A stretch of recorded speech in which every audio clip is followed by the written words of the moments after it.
to y'all, man. 2 cents be on point. Shit, she be on point, bro. On Appreciate point. it. Nah, for real. Appreciate We it. talking facts. Like you was the first one to say it.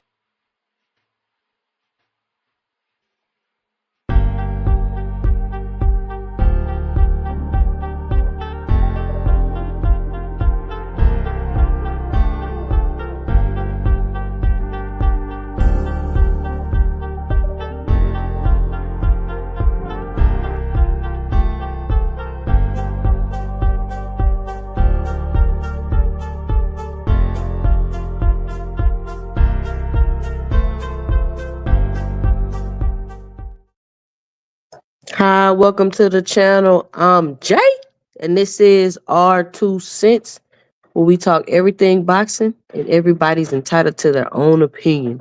In today's live, we will be discussing Jerron Boots Ennis, Abdullah Mason, Keyshawn Davis, Tank Davis, all of those narratives that have been spinning around the YouTube streets ever since the fights happened this weekend. Listen, I'm on a new setup today because my computer just absolutely died on me right now and I have no idea what's going on with it. So I'm attempting to use my cell phone because my tablet's not charged, so I can't use that either. So either way, we're going to get it done. So put a 1 in the chat if you could hear me, if the sounds okay. So what did you all think about the fights this weekend? I watched the fights on Friday. Actually, I guess you could say I kind of called it, I guess you could say. We got Big Dre in the building. What's going on? All things. What's up with you? What's up with you? Give me a second, y'all. So, Abdullah Mason, there was a lot of talk about his fight and him getting dropped twice in that fight. Some people seen it as a negative. Some people seen it as a positive. Let's go through both sides of it, and then I'm going to give my 2 cents. So he got dropped twice, making a mistake. He is Supreme Cam in the building. What up, Supreme? Oh yeah, Supreme. I seen you last time. I'm gonna rinse you up. I'm just having some technical difficulties with my technology right now. But as soon as I get the opportunity, I am going to rinse you up. Big Dre say Friday fights were really good. Saturday, I was at a local fight and watched some of the Boots card on my phone. Okay.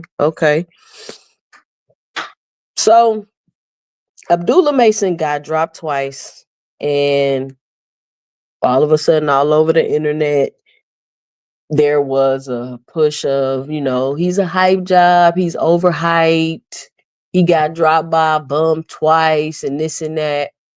And sometimes I don't really understand boxing fans, because you act like it's boxing and nobody ever supposed to get knocked down. And if they do get just knocked down, then they just trash all of a sudden. Like, you absolutely can't get knocked down in a boxing match, or you just trash.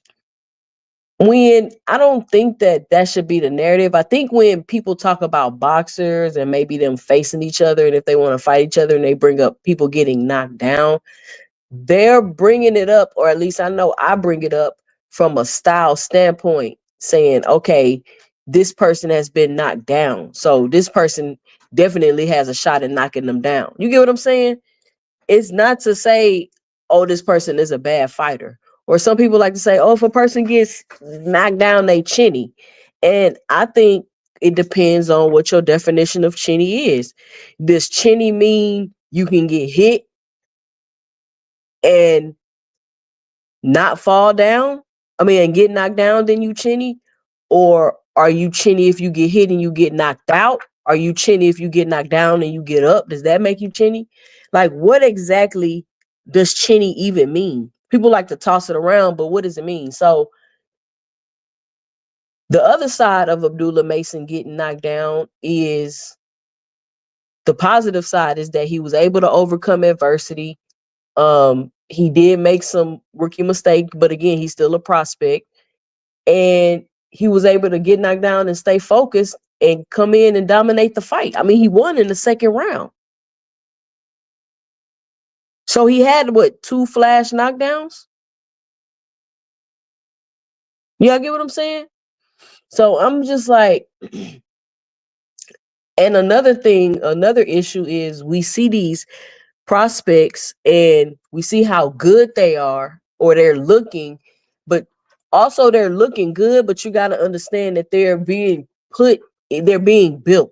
So they're being put in the ring to look good. And I think a lot of people sometimes it's a fine line with that, because a lot of people want to say that that's cherry picking, but I don't necessarily think that's cherry picking, because this is a product that you're building up in order to be able to push to large crowds of people. And then they get in there with better and tougher competition. That's the plan. But what happens is you got these fighters that be in the built up stage, and you want them to be compared to fighters that are already at the stage where they're looking for fights and being competitive or champions. And when they look vulnerable in their phase where they're being built up, you want to write them off. And it's like, no, that's not fair. Because this fighter's still fighting 8-round fights. This fighter's still fighting 10-round fights. Like, why are you even trying to throw them in the ring with the fighter up there anyway?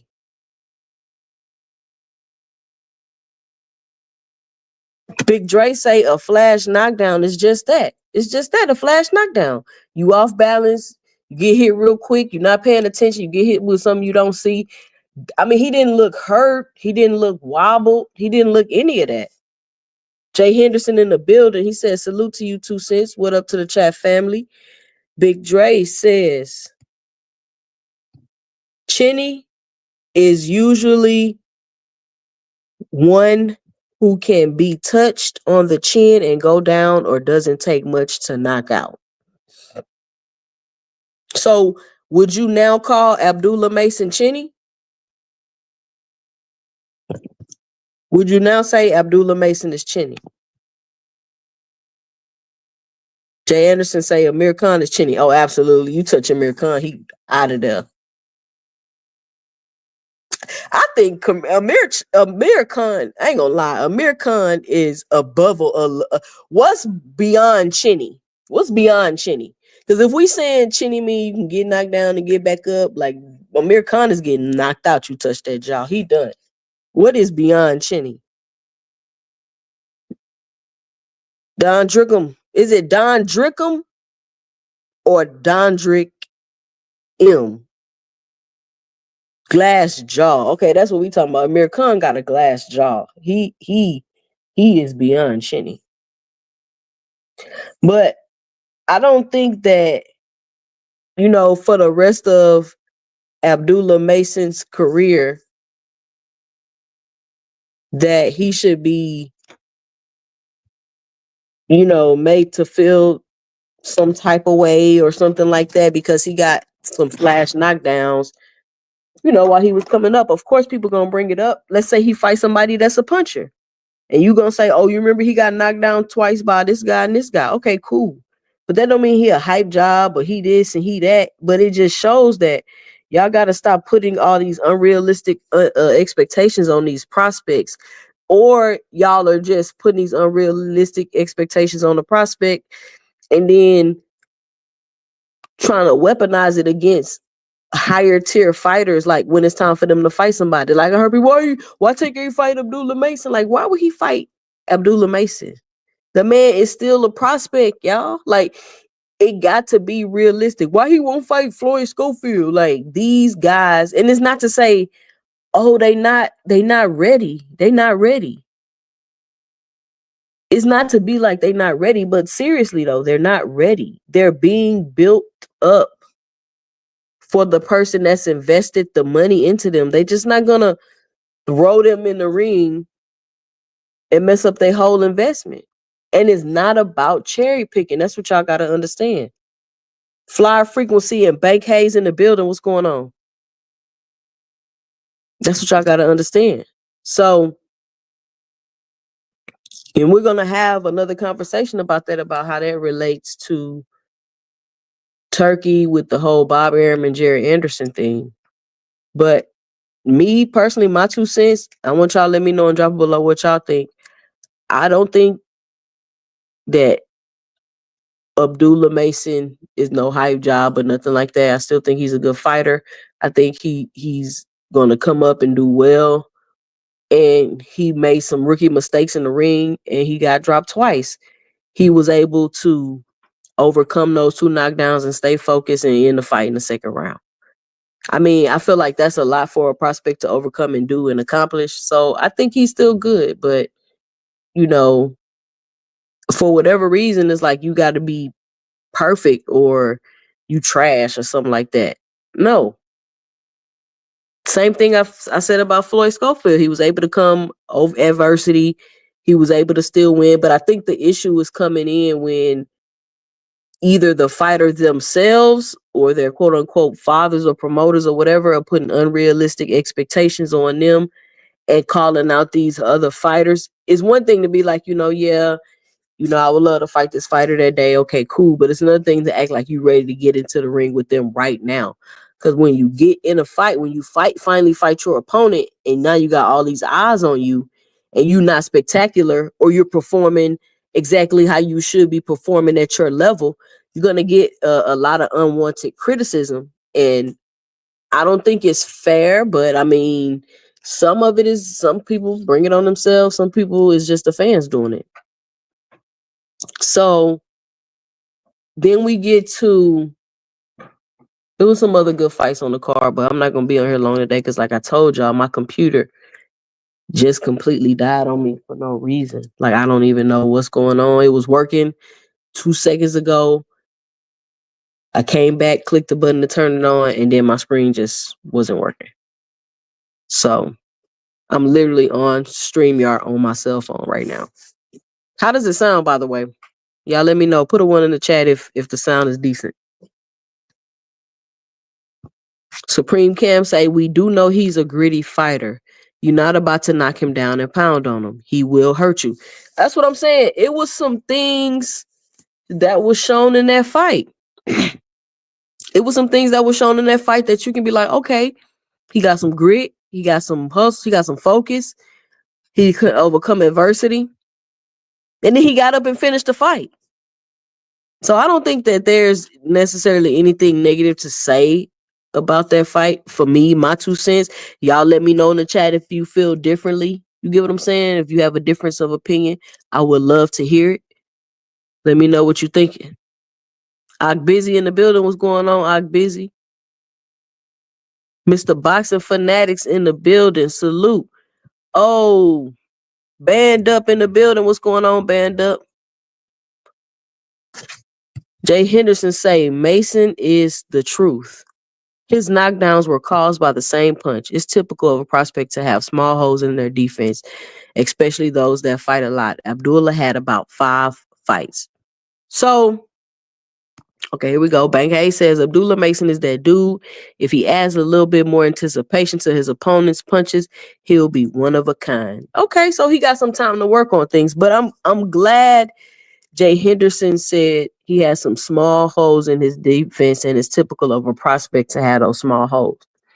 So just transitioning the conversation over to Boots Ennis and his fight with Karen Chikachazian.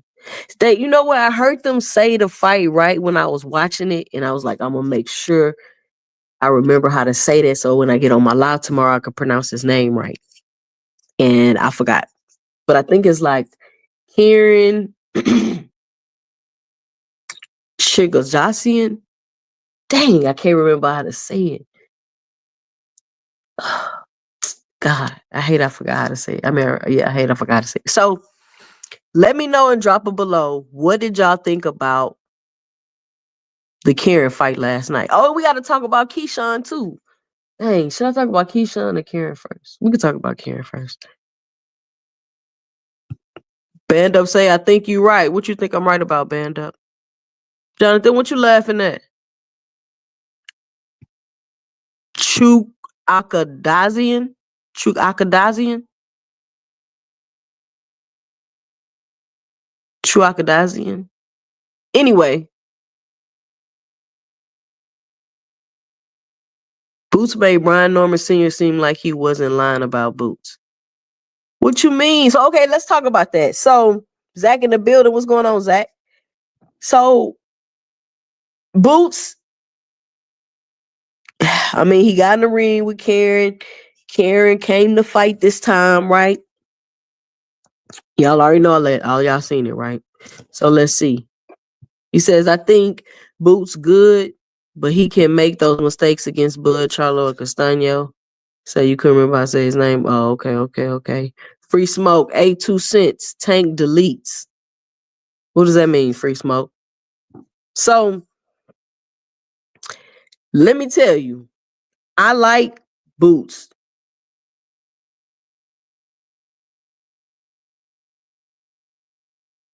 Free Smoke say 82 cents. Tank deleted his Twitter. Now Blue Blood posting the Tank fan page tweets. Blue Blood know better than that. He playing. So there's a lot of people that have issues with Boots' performance. I don't think it should be an issue that he didn't stop Karen. I mean, he did knock him down. Maybe Karen you're just not about to stop him like that.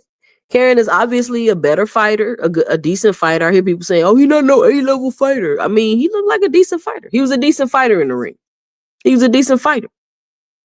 And the fact that he fought with Boots like that should let you know that he was a decent fighter. Or people want to say because he fought with Boots like that, Boots is not that good of a fighter. Now, I think Boots is a good fighter. I think he's very talented in the ring. But I feel like, and let me know what y'all think about this, my 2 cents. I feel like he relies on his athleticism way too much. And that's going to cause him some issues. Now, it did sound like in his post interview that the weight is giving him some issues, right? And I've always said people going to hold Boots at the 47 division, and then they're going to start fighting him when they think he can't make the weight. Same way they did Earl Spence. So I think that might have been some issues in the fight, but that doesn't take away from the holes in his game. He got hit a lot. And I want him to tighten up his defense, and I've been saying that about Boots since I've been watching him. He got to tighten up his defense. And it seemed like he still hasn't tightened up his defense. And if he go to 54 getting hit like that, I feel like it's going to be a wrap for him. And I've never felt like Boots was unbeatable, but I felt like he would be hard to beat for sure.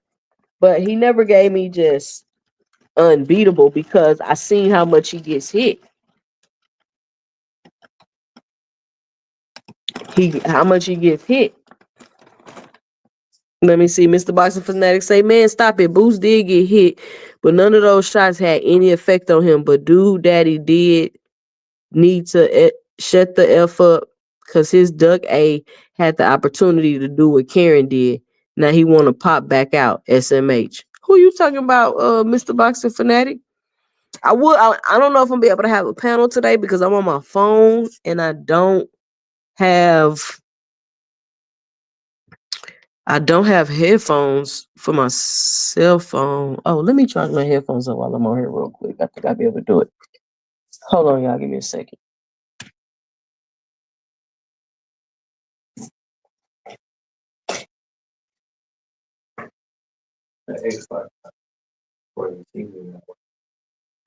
The TV not working? Yes, it's TV.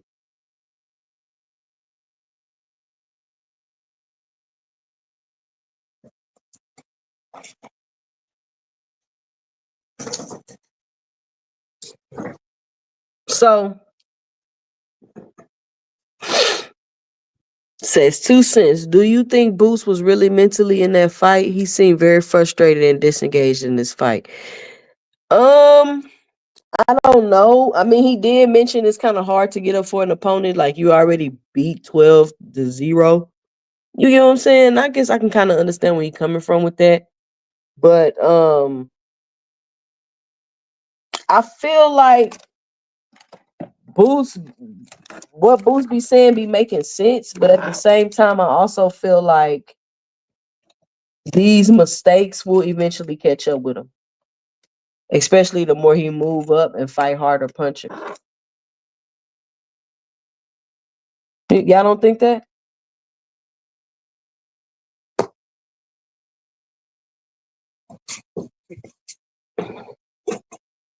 He seemed very frustrated in the fight because I felt like he couldn't knock him out. But I don't think his focus should have been on trying to knock him out.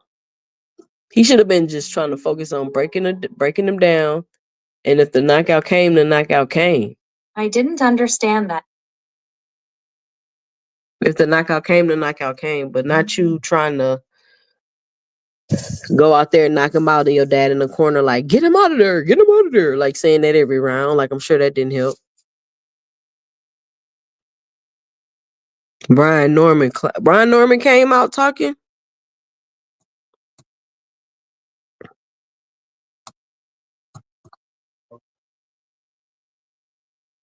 What? I disconnected.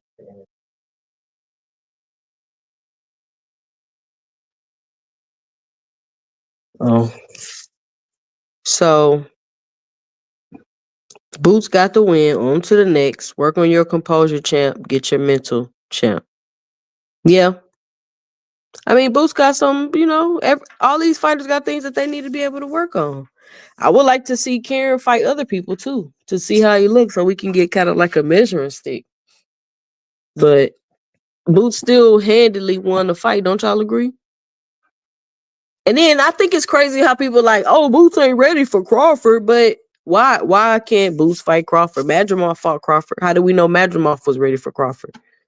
Like, what is this not ready? Like, let's just let people fight, especially Boots got 30 plus fights. It's not like Boots got 11 fights or 8 fights. He got belts. He got the fights. Let him fight. Nigga, I'd be frustrated too if the only advice I'm getting from my corner is get him out of there. That's what I'm saying, Free Smoke. I'm sure that didn't help.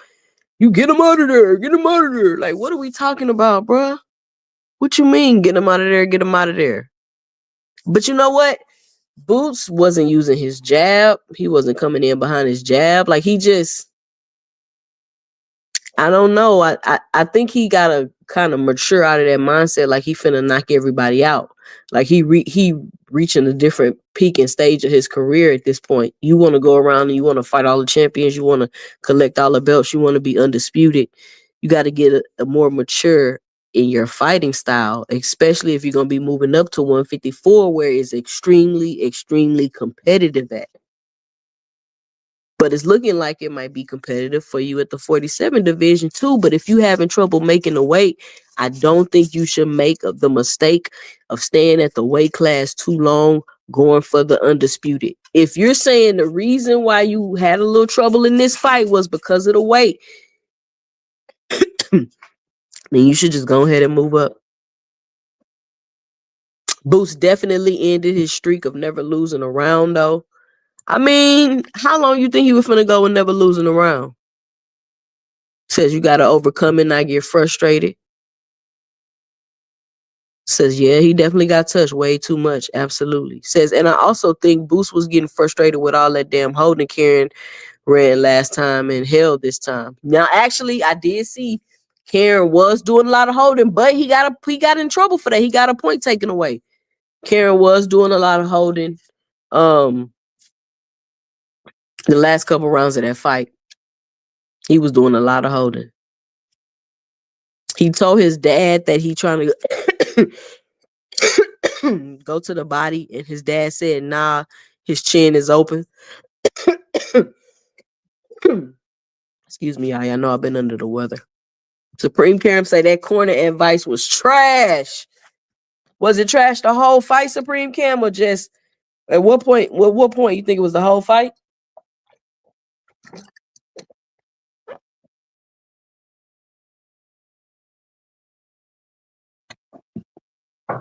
Says he should have expected Karen to switch up and become more of a counterpuncher. They probably thought Karen was gonna run again. He did do a better job of cutting off the ring.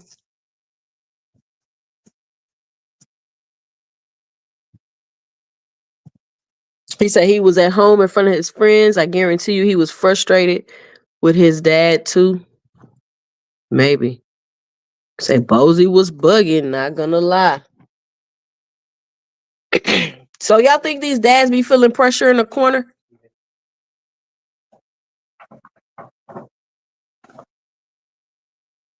Who on Mill City? Oh, Brian Norman was tripping on Mill. What'd he say, Boxing Fanatic? I ain't see it. Today was my son's birthday. I ain't even been on boxing YouTube today like that. It was definitely a shutout. Boots is better boxing instead of trying to slug. Good win for him. On to the next. After TS, I don't know 2 cents. After this, I don't know 2 cents. What you don't know? Boots is carrying only 2 losses, ain't he? I think so. Boots is definitely ready for Crawford. I mean, we could talk about that fight, but it's probably not gonna happen. What they mean by that, let him get hit like that from Bud. The fights are getting tougher. He got to act like it. That's what I'm saying, Bank Hayes. That's my point. You got to grow out of this mentality that you finna win every round or knock out every opponent. You know what I'm saying? You got to grow out of that, especially if you're talking about going around fighting champions, collecting belts. Says the promoters be messing it up all the time. Both sides of the history will never change. He said he didn't fight at range at all. Say, yeah, it was trash the whole fight.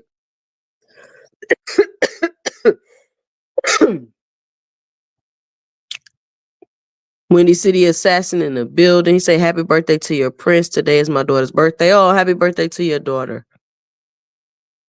Man, he was talking about Boots, a dirty fighter, and his son would have stopped Boots like, knock it off, clown, because he had the opportunity to prove that shit. How is Boots a dirty fighter? What did he do that was dirty? Inform me, because I don't know.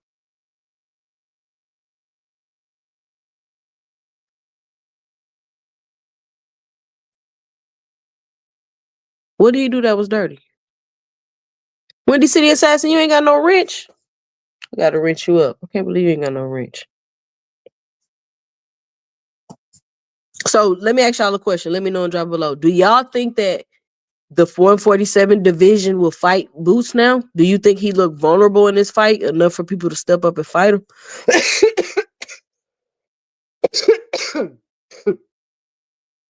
Do you think the fact that he's said out loud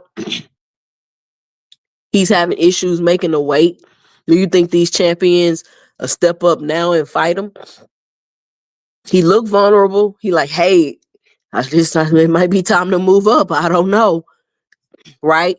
And so now people hearing them moving up, here come everybody. Everybody gonna have their hands up. I'll fight him. I'm next. I got next. Is that what's gonna happen?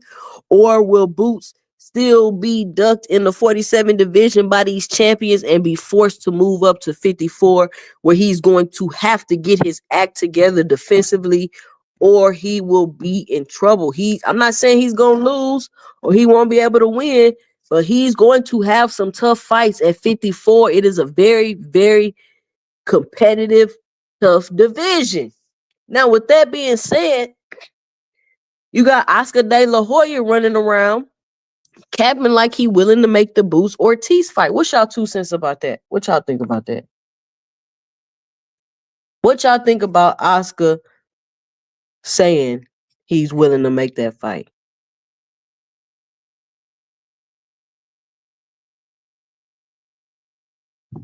He say, man, he was talking about Boots a dirty fighter and his son read that. Boots a dirty fighter, that's cap. Did y'all see Blair Cobbs? What do you do, Flyer? Omega Red in the building. What's going on, Omega Red? What's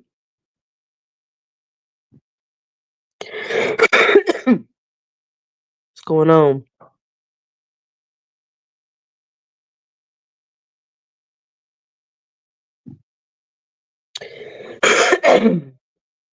Supreme Cam say they looking at him in lunch meet now. Are they? Cause see, I thought after the last Karen fight, he looked vulnerable. People was gonna start fighting him, but they didn't. He ended up having to fight Karen again. He hit Karen low once, but he also said that he was hitting Karen behind the head. Like, what the F fight was he watching? He did get warned to stop hitting behind the head, though, Mr. Boxing Fanatic. I'm not saying he was doing it on purpose, but they did warn him to stop doing that.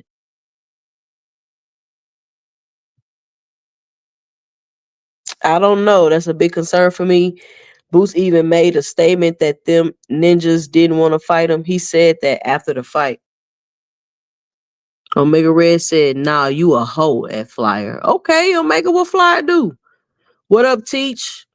Teach in the building. Flyer Red say, Ed Omega Red, shut up before I initiate your ass too. Say, I'm all for them. I'm all for them all to fight each other. Fans make excuses, I don't.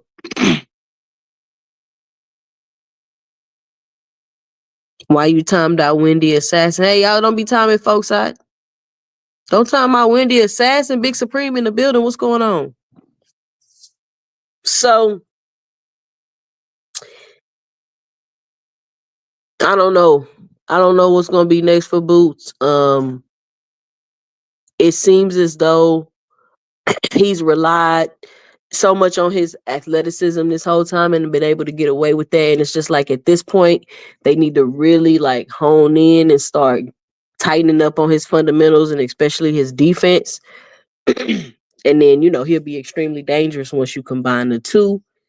But I think Karen, if Karen, what did Karen, and y'all give me y'all 2 cents. I'm here what y'all got to say. What did Karen expose on Boots? Like to y'all, what is it that Karen exposed about Boots in that fight last night?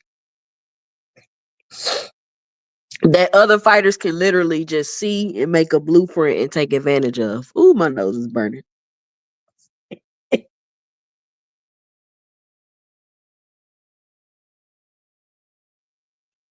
Let me know and drop below. I'm about to drop the link in a few minutes. I'm just charging up my headphones.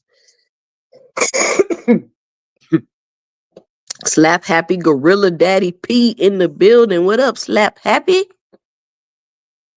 So they basically saying that Boots can be hit, I guess. Like, this ain't boxing. Yeah, he can't be hit. I mean, but Mr. Boxing Fanatic, do you think he was getting hit flush? It looked like Boots was getting hit flush. I understand that they didn't phase him, but let's say he is fighting somebody where if he get like hit like that, it will phase him. You feel what I'm saying? Like, he got to tighten that up. And I've seen him get hit like that in more than just this fight. Like, it seemed like, and it's like, okay, cool. I've been watching Boots for a long time. He gets hit flush, hard shots. He got to tighten up on his defense.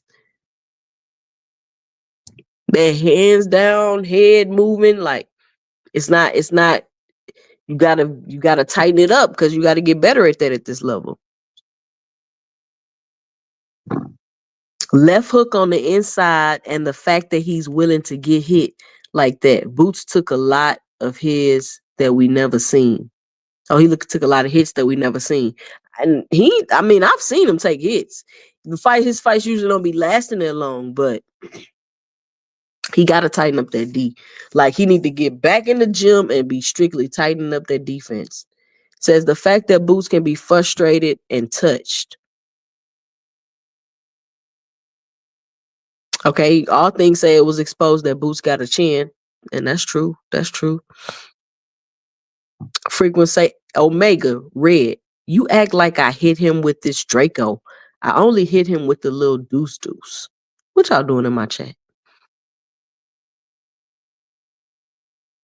Omega Red say, you hit like a hoe. Nah, I'm just messing with y'all. I'm stop playing with y'all.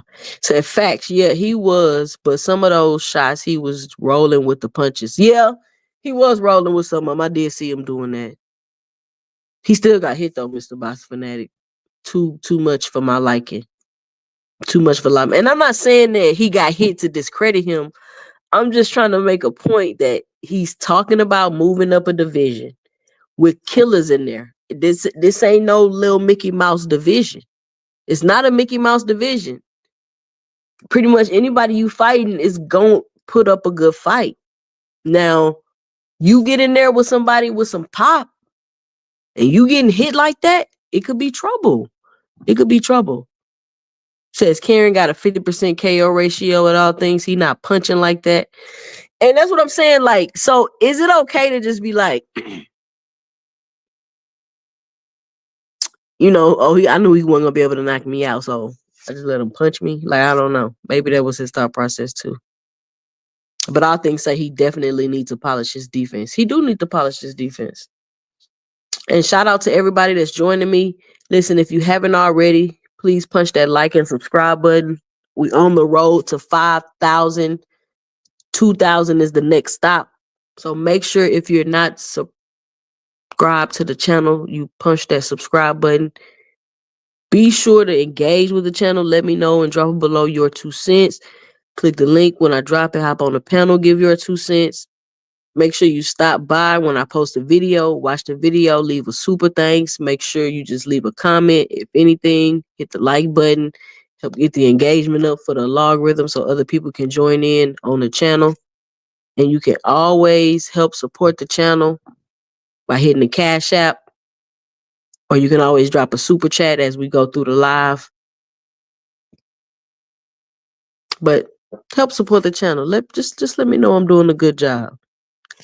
Come through, drop super thanks, super chats, Cash Apps on the live. And most importantly, just leave a comment if anything else. I was here. I agree. I disagree. You right, you wrong, whatever. But please make sure to engage with the channel. So Bank Hayes says he got rocked late in the fight. You can tell by how he was blinking at the end of the fight. Who, Boots or Karen Chukadazian? He was frustrated because Dog was holding a lot. And 2 Cent, I fully agree. He was getting hit way too much, whether the punches were affecting him or not. He said, yeah, Boots moving up to 154. There could be problems for Boots, but then again, there won't be. That's if he can get past through adversity, anything's possible.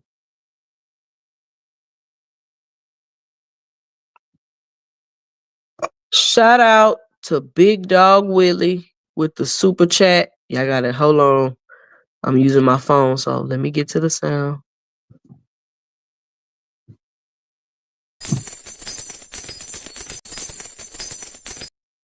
Big Dog Willie say, A. Mason needs a little bit of experience before Shakur, Keyshawn, Loma, and Tank. The boy is special, but let him develop before you start riding his pole. Shout out to Big Dog Willie for the $5 super chat. All right, y'all. I'm working this thing on my cell phone. But you right, Big Dog Willie. Let that man develop. Let these fighters develop before y'all start trying to toss them in the ring with the elite fighters, man. And then it's all because it's like, I want to see the best fight the best. How he the best? He fighting 8-round fights. It's so many things that he hasn't experienced yet. And by the time he experiencing them, you might not feel like he the best no more. Like, stop it. Like, y'all want Tank to fight people fighting 8-round fights. Y'all want Shakur to fight people still getting in a built up phase.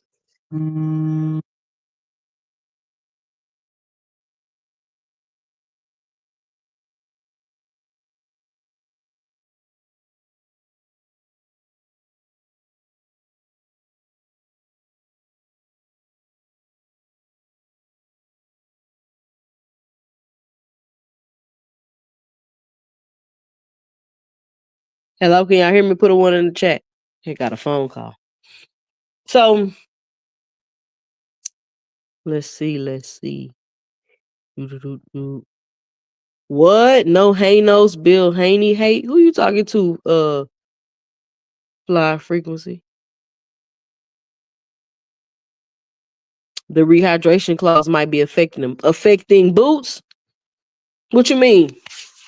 Elaborate, Big Supreme. Mason is one of my favorite fighters, but they bugging. He can't beat no Shakur right now.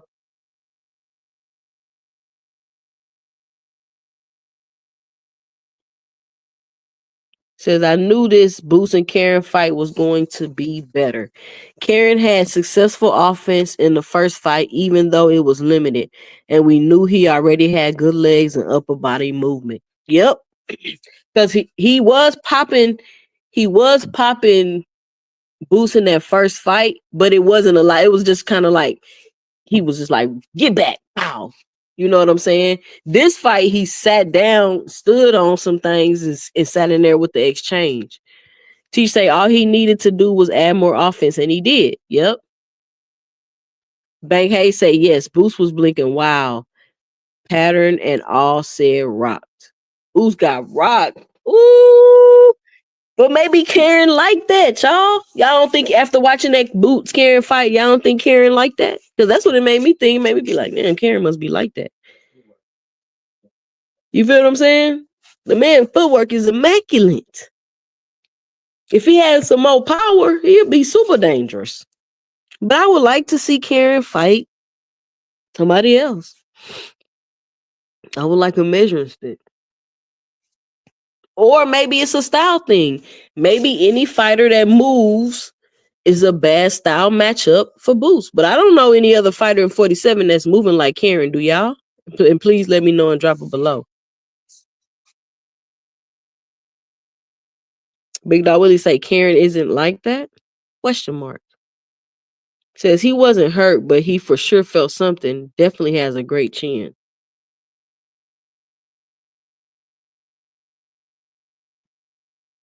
I think Karen can beat Barrios, Staniosis, and beat Norman. I think Staniosis would be the hardest fight after Boots. Okay. Teach got a new favorite fighter. The boy say he can beat Barrios, Staniosis, and Brian Norman. Bring him on. Yeah, that's what Brian Norman should do. He should go fight Karen. But of course he's not finna fight Karen because he's nowhere near that level. But I did see where one of them Russell brothers said he would beat Boots because he beat him in the amateurs. And he said he still got the same flaws. He said he still got the same flaws. So that means that whatever Boots got going on and whatever flaws he have, he must be having a hard time fixing them. That's what I get from it. And I think that flaw is he needs to tighten up his defense.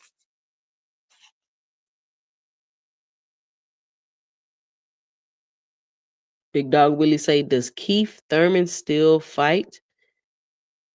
Keith Thurman need to sit down. He don't need to be if he still is.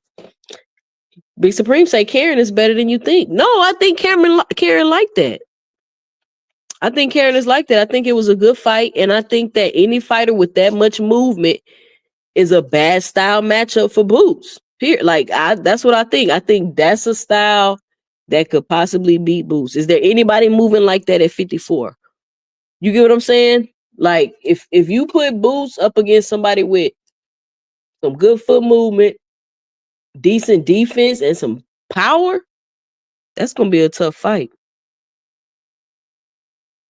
Karen did have a good chin. Karen had a pretty good chin. Oddly gifted. Bully Kennels in the building. What's going on, Oddly gifted? Says Brian Norman Jr. wants unification and a big check. Rick Ross beard. Yeah, he got a good chin. Bob Gunn in the building. What's going on, Bob Gunn? Says Norm is money hungry. I mean, if he's that money hungry, then he would take the time to get his fighter built up. Like, you're gonna make more money and have more longevity in your career by taking the time to let your fighter and develop your fighter and let them build up. And that's going to take me to my second part tonight of what we want to talk about, the development of these fighters. Like, a lot of people is getting that mixed up with cherry picking. He say Barrios has a good jab, but I don't know how he will do using it for 12 rounds and Barrio get hit. Karen is unpredictable punches. Barrios do get hit. He did get lumped up his last fight.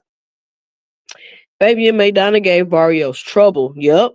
That's what I'm talking about, Big Supreme. He got lumped up his last fight. Karen can beat Darius. Medramov is very athletic. Cash Crypto in the building. What's going on? Big Supreme say Gary can't beat Boots. I'm not saying he can beat him. I'm just saying he's still seeing the same flaws. That's all I'm saying. It's so, maybe this is just one of those things he can't really fix. And I think the flaws is his defense. That's what I'm saying. I think it's more of these fighters are tank fight and think they should fight instead of box. Oh, I think some more of these fighters see tank fight and think they should fight instead of box. Tank boxes.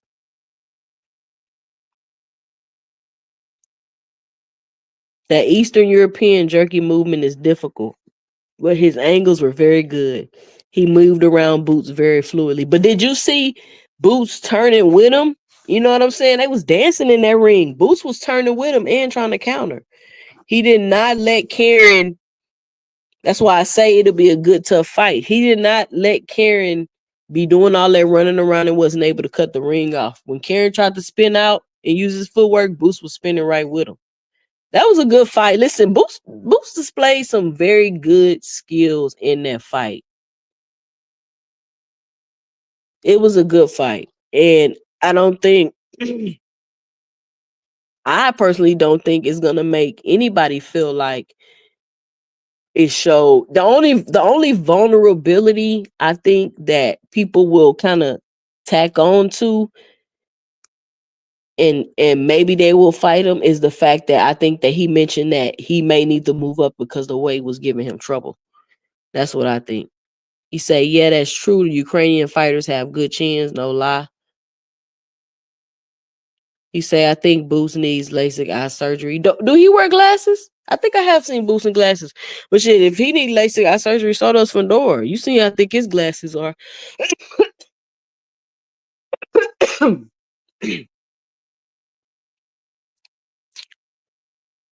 They expected Karen to move like he did in the first fight between when he did and the game plan wasn't in place. I mean, but then you just got your dad like, get him out of there, get him out of there. Like, come on, man. I definitely don't like Boots' chances with Madrimov after that fight performance last night. Really? Yeah. Let me drop the link for y'all.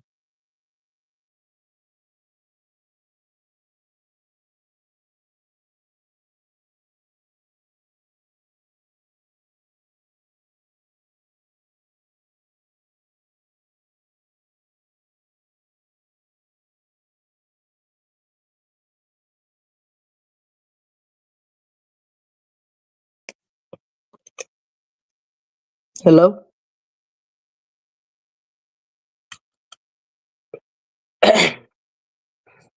Okay, hold on. Let me find the link.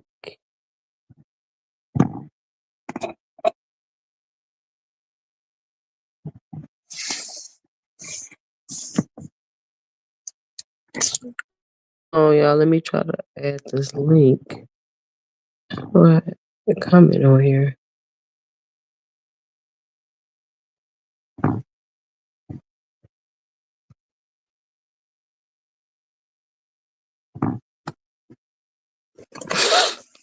I think Karen's chin is the difference. Says Boots better catch Murata during Ramadan.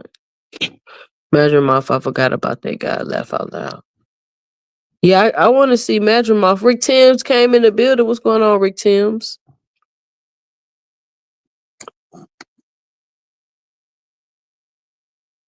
Okay, hold on, y'all. I'm trying to connect my headphones so I can get the panel going.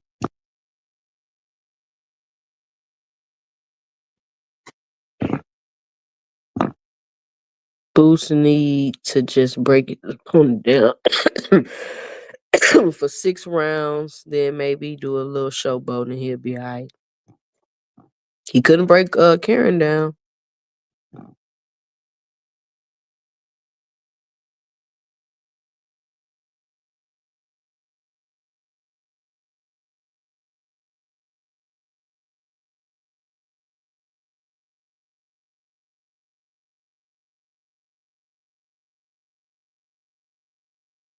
Hop on with your girl.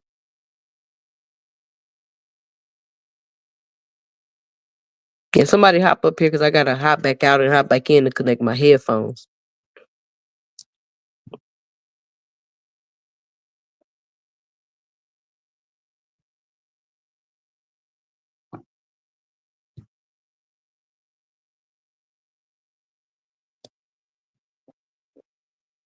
You good? All right, hold on. We got Big Dog Willie and Teach in the What's up, Pete? building. What's Big up, Dog sis? Willie, what you got for the show? Nah, I just got back from my vacation to the Bahamas. Just want to say what's happening. So yeah, what's Teach. up, Teach? Man, I'm doing good. I'm trying to book my vacation right now. So Man, Hey, that y'all sunshine keep was talking. I gotta hop back out and hop back in. uh that sunshine was nice, man. Got a little color to me. You know, me light skinned people, but I got a little color to me, and I feel like Wesley Snipes, and I'm doing good. You know, what's up with you, man? hey, that's good, man. That's good. Yeah, Just stressed out here. Just stressed. Trying to book this ticket. So once man, that all goes, where you trying to go? I'm hopping over to Indonesia. Oh shit! How long you gonna be out there for? Like the month of December. Like Oh shit! planning to Enjoy, leave on the first and return on the 28th. enjoy. Mm, Who's at the bottom? That's paid. Oh, What's what's up, up, paid? Paige? Oh, he's not connected yet.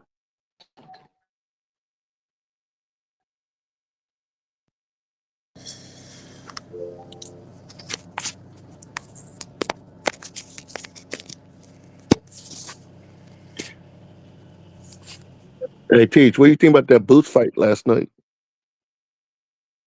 Hello? Yeah. Hello? All right. We back in business.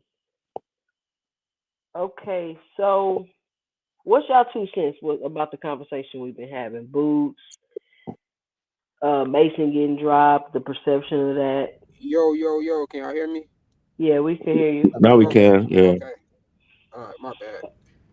Yeah, I think it's cool. I mean, he got flaws. Don't get me wrong. Like, I think he need to go back and stop work on his defense more. I think he get a little too involved with being flashy with this and trying to entertain to where he get and he taking a lot of chances too because he consistently more so going forward and trying to take the fight to Karen, but Karen was like moving a lot, which I mean that's his style. So, and I agree with you too, saying I think that might be a tough style for Boots. But also though, damn, David Abenisian was catching them as well with them little sneaky lefts. And I guess he wasn't really bracing himself for the punches, but I don't know. He do need to work on his defense, but I just don't like how Brian Norman Sr. coming out now want to try to pop back out and try to talk crazy and shit when you had the opportunity to take the fight. And now you want to talk about he got all these holes in his game and all this and that. So why you didn't take the fucking fight then? That nigga's just like the other nigga up in 135, his dad. The dads are going Yeah, out of what's his name? Schofield. They're just Schofield. I mean, just yeah. because you can notice the holes, can you take advantage of them though? Can That's you my thing. take what he dishing out? I mean, it's one thing to see the holes, but what can you do with him is the question. Teach, what you got for the show? What's your 2 cents? Like the week as a whole. I mean, we had this Keyshawn fight. I thought Keyshawn did his thing. The guy came overweight. And two things could have happened. Either he lost and like either he lost and he becomes a meme, or he pretty much wins and becomes like a hero, right? So pretty much he won that. So he's pretty much hyped up right now, which is like deservingly so. Um I don't mind that he's calling out Tank. At the same time, I don't think he should be ahead of Shakur in that conversation. But I mean, if Keyshawn continues um moving up like he's moving up now, and with people like thinking that he's an exciting fighter, man, maybe he could like pass Shakur in that conversation. So let's see how that turns out. But And go ahead. My bad. yeah, you wanted to ask a question?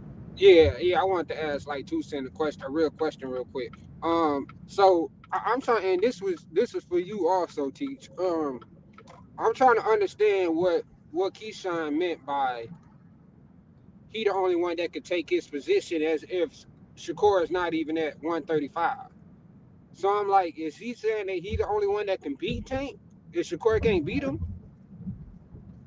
I or mean, what is he like, saying? I don't know, but like, um, to bring up the point about Keyshawn, and this is what I meant to ask too. Like, did Keyshawn, and this is not to take nothing away from Keyshawn, but I'm just saying, Keyshawn's performance, does it seem like the guy put up any resistance, and is it because Keyshawn is that good? Like, you get what I'm saying? You know, Like, two cent, I was yeah, gonna talk on that, but finish what you got to say. I was gonna talk on that, but go ahead. yeah, I get, because it's like, okay, sure, but it's like, okay, he did what he was supposed to do against the point that he destroyed him, but it's like, where is all of this? Like, oh, now all of a sudden you want to see him with Tank. Like, what has he done to make you feel that way? I get it, he destroyed his opponent, but what resistance did he even put up? I mean, it's not necessarily the resistance. It's like what Lemos did before this fight. So because of that, we know Lemos was a danger, right? And because Lemos was a danger and Keyshawn took him out so easy, I mean, we got to give him credit for that. No, I'm not gonna knock his performance, but I do think you see that was pretty much like he was open. It was like open season on the boy. The boy wasn't even like defensive minded at all. Like he was just slugging, throwing wild ass punches and every man. It was easy for a counter puncher to knock him out, bro. Like Painful. That was painful. This what this comes down to it. What Can you they hear me, just a sister? better. He's just a better athlete. That what it just yeah, came down to it. That was just dude too slow, and Keyshawn's just too. He's well too trained. He's just a better athlete, and right. there's nothing going to happen to him. There's nothing. Especially when you look at I Richardson didn't Yo, I Hitchens. can didn't y'all, think can he y'all had hear to me? face no adversity or nothing like that. I just felt like he was a slugger, and obviously, the only thing it took was some good timing to knock him out because his chin was wide open. Mind you, he's slugging the whole time. But he's So hella slow. I when you don't know look if y'all at can hear me. when you look at Richardson Hitchens and the way that Lemos came after him, I mean, Lemos just came after him without a thought because he knew Hitchens like wanted to box, right? He knew Hitchens didn't have that power. He pretty much came in the same way he did with Hitchens versus Keyshawn. I don't I know. agree I don't with know you, if you Teach. watched any tape of Keyshawn. I don't know if you watched any tape of Keyshawn, but I mean that was a bad move on his end. A But I bad move on mean, whose end? still, Lemos for just rushing in like that. Now I agree with you 100%. Like I'm not gonna lie.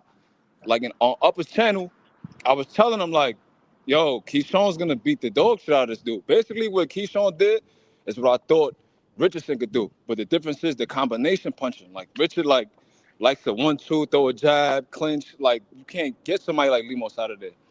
Right, right, Keyshawn's timing, combination, the speed, it was too much for Lemos. Lemos fights the same exact way. If you look at all his fights, he fought Lee Selby like that. He fought Richard like that. He fought this one dude in like 2019, this Mexican cat that he's Mexican, but he doesn't fight like a Mexican. Like he uses his jab, like basically like Richard, but he's a little stronger. That fight showed me all the flaws. I thought Richard could take advantage of that. Even in that fight, he was like hurting Lemos. But for some reason, I guess, Richard don't got the dog like Keyshawn. That's why I said it's a bad style matchup. I already knew he was going to dog walk him. I was Like confident in that. for me, Keyshawn's better than like Richardson. That's what the difference is. like I noticed Yeah, that I agree. I agree. Keyshawn, for me, like Keyshawn, the last fight Keyshawn had against Bueno, like to me that fight like prepared him 100%. Because that dude was tough as hell. And to me, he was a little bit tougher than most. So I knew Keyshawn would win, but I didn't know he would win in this fashion. Now, I Like, knew he was going to win like that, bro. I'm not going to lie. I've been saying it the whole week. I've been saying it the upper, I've been saying it the KO. Like, he's going to dog walk him.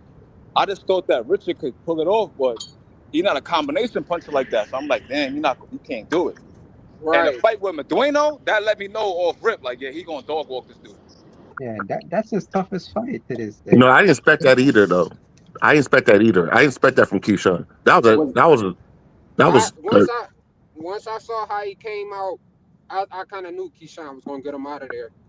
I just saw like I don't feel like he was not like it was all just straightforward, swing, swing, swing. Then wasn't he the one that didn't he throw like a punch and he damn near turned around in a circle? yeah, low key. yeah. Yeah, like man, come on, man. Now was Yeah, I he didn't. But actually that's 155 not to take or was that's top not to rank take credit gas? away from Keyshawn though. What was that question? Was he actually 155 or was top rank gassing? Because from my understanding, he wasn't even supposed to come in there no higher than 145, 146. That was the new agreed upon term. So I'm hearing everybody saying 155, and I seen it on the screen or whatever. But I know top rank be gassing. So did Now, I think he was 155. he was 155? Okay, Yeah. okay. I believe it. Yeah, hell yeah. That Because nigga you Yeah, got he to was. was remember, when they Yeah. do the was second supposed weigh-ins, it's in the morning. So they got to the nighttime to rehydrate. You know what I'm saying? So Big Supreme, let me ask you a question. You think that fight like made you feel like, damn, Keyshawn like that? Did you feel like I'm feel not like gonna that? lie, I'm a Keyshawn fan. They be calling me Kiki and all that. They be saying I'm Kiki gang and He calling I'm a me Kiki Kiki. D-Rider. That's what they be telling me. I think the dude nice. I'm not gonna lie. Like, I'm not gonna sit here and say that he not nice. I think he ready for tank. I'm not gonna. I'm Not not. ready. Listen. I like Keyshawn. I think he's a good fighter, but I also think he's a great product of. They're doing a great job of building him over at Top Rank. I'm gonna say this, right? The Madueno fight made me realize he's way better than I thought. Because Madueno okay. fought Steve Claggett. And if you watch that fight, it was a war. This dude he's a tough dude. He just beat Justin Paldo. That's like one of the top prospects on Pro Box. So this dude could fight. So the fact that Keyshawn completely outclassed him let me know that I think he's better than Shakur, in my opinion. I think I, he's way I, better than Shakur. I don't think Keyshawn outclassed that guy because like Keyshawn's like legs were weak that whole time fighting with Dueno. You So said he legs was is weak. struggling. Like he was struggling in that fight. You gotta think, if Lemos came in 155, what you think Madueno was? He had to be like 160. He's a big dude. So Yeah, my he thing is, for him to do that to Madueno, that gave me all the confidence that he was gonna do that to Lemos. Because Lemos, like, he doesn't really punch like that. Like, he got power, but like he's like Pitbull basically, just a bigger version. And my thing is with Keyshawn, like when you watch him fight, the stuff that he's doing, let me know, like, all right, this dude is really talented. He pull counters, catch and shoots. He's rolling with the punches. Like, he's better than people giving him credit for. Now, he only got 13 fights. If he get in there with Tank might put him to sleep. But if the dude barking and he wants smoke, then give him smoke. I'm not But protecting nobody. he'll beat the shell Frank Martin. I know that. So that conversation's done. I think he'll beat Frank Mo. I don't know if he'll stop him though. I think he stopped him. But let's see it. That's what I want to see. Fuck it. Fuck all the hypotheticals. That's the Let's get fight it I want to popping. see. B Dog in the building. What's going on, B Dog? I mean, I'd have to pick Keyshawn, but I it's a think Key is close fight. legit, bro. Like, if you look at his amateur record and see the dudes he fought, like this dude named Hovain Bakov from like Armenia. He's a tough dude. If you watch his fight with Andy Cruz, he gave Andy Cruz hell. And the way Keyshawn dealt with him, I'm like, nah, Keyshawn is better than people giving him credit for. So I'm sold on him. I mean, I don't know if he could get in there with Tank and do what he do. I think Tank will probably put him to sleep, but it'll be a good fight though. The only thing that I question about Keyshawn is still his stamina because he still has to work on that. Yeah, you know he be smoking weed, bro. Nah, you know he's still blowing it down for sure. I mean, he need to do extra miles then or something. And now But I with think Mason, I Keyshawn is thought gonna be champion Mason. by 2025 for sure. They're gonna feed him the Baron check. That's a guaranteed dub for sure. Like if you watch Baron check versus Anthony Yiggett, he went to war with this dude. Keyshawn brutally stopped Anthony Yiggett. Now styles make fights. That don't mean that Baron check, you know what I mean, can't beat him. But I just think that he's keeping that belt warm for Keyshawn for sure, 100%. Now is Bob gonna do a cross promotion with Tank? I don't know. I think he was gonna do it with Loma. I think, in my personal opinion, I think Turkey got involved and messed that bag up, in my opinion. But I do think that Keyshawn and Tank would be a big fight. But wouldn't it be exciting if Keyshawn and Shakur fought and then that winner fought Tank? Like that'd be dope. Low key, that's why I think. Keyshawn's not fighting none of those people. He fighting that, what's You that know that's dude? not gonna The happen. Denny's dude. Yeah, Baranchek. He Yeah, gonna fight Baranchek, and I think a cross promotion could happen with Tank. I ain't gonna lie, I see it happening. The Yeah. Loma thing, probably not, but I think Keyshawn, I think he'll fight Forced Issue, in my Yeah. opinion. Now for me Yeah. with Mason, like I think Mason is the goods. Right now they need to give Mason better competition. Hopefully they do so when he starts doing 10 rounds, because he's doing 8 right now. yeah. So hopefully he gets better competition. I would want to see Mason fight Madueno. I'm not gonna lie. He's not ready for Madueno. And see how he does with Madueno. I don't think he's ready for Madueno, bro. I'm not gonna lie to you. Johan was a good step up, and we seen what happened. I don't think he's ready. Madueno got a chin, bro. Like, Abdullah's in the phase right now because he's a power puncher. He's skilled, he's talented, he's fast, he's quick, he's explosive. So he's used to dudes laying down. He's not used to dudes fighting back. Johan fought back, but his chin didn't hold up. Someone like Madueno, I think, would give Abdullah hell. I'm not saying Abdullah can't stop him, but I just think that'd be too far. I don't think he'll look good doing it. He I might get mean, dropped, he might get overwhelmed. I don't know. But I don't think he's ready for that kind of You fight right think he can? You think he beat yeah. De Los Santos? now. Nah. I don't like that fight. Yeah, I don't like that fight. Because when he got dropped, the only reason he got dropped the second time is because he didn't believe it. He went straight back to the action. It's like, calm down, settle down, get your foot in, and you know what I'm saying, take your time. He did not take his time at all. He wanted to get it back. You know what I'm saying? Yeah, He wanted to get it quick. back. But he's still coming, and that's what I'm saying. He's still young and coming up. He's still, Exactly. But he's not only young, a young pro boxer. He's young. Period. Yeah. How old is Abdullah Mason? Like 20? Like 20. Yeah. Yeah, he's not ready. I don't think Period. he's ready yet. But people have been gassing him up, saying he's the second best fighter in 135. We've been saying a bunch of crazy shit. So you know how it is. Well, we can't argue with them. We can't get Mason, back. I don't think it is, but we can't argue with niggas about their opinion. Cause shit, yeah, man. I just thought that nigga just for real. But what makes him still not to be one of the top fighters at 135? I mean, that's what I'm not saying he's ready to go fight him, but you can kind of see his attributes and kind of come to that conclusion. You get what I'm saying? Like once he get develop more, I could see him being like the second best fighter in the division. Isn't No, he's nothing wrong with special. He's special. I think he'll move up. I think he'll move up before that. He's special. Hey, 2 Assassin in cents. the comments. I was gonna say, when it's not like really it was a bad.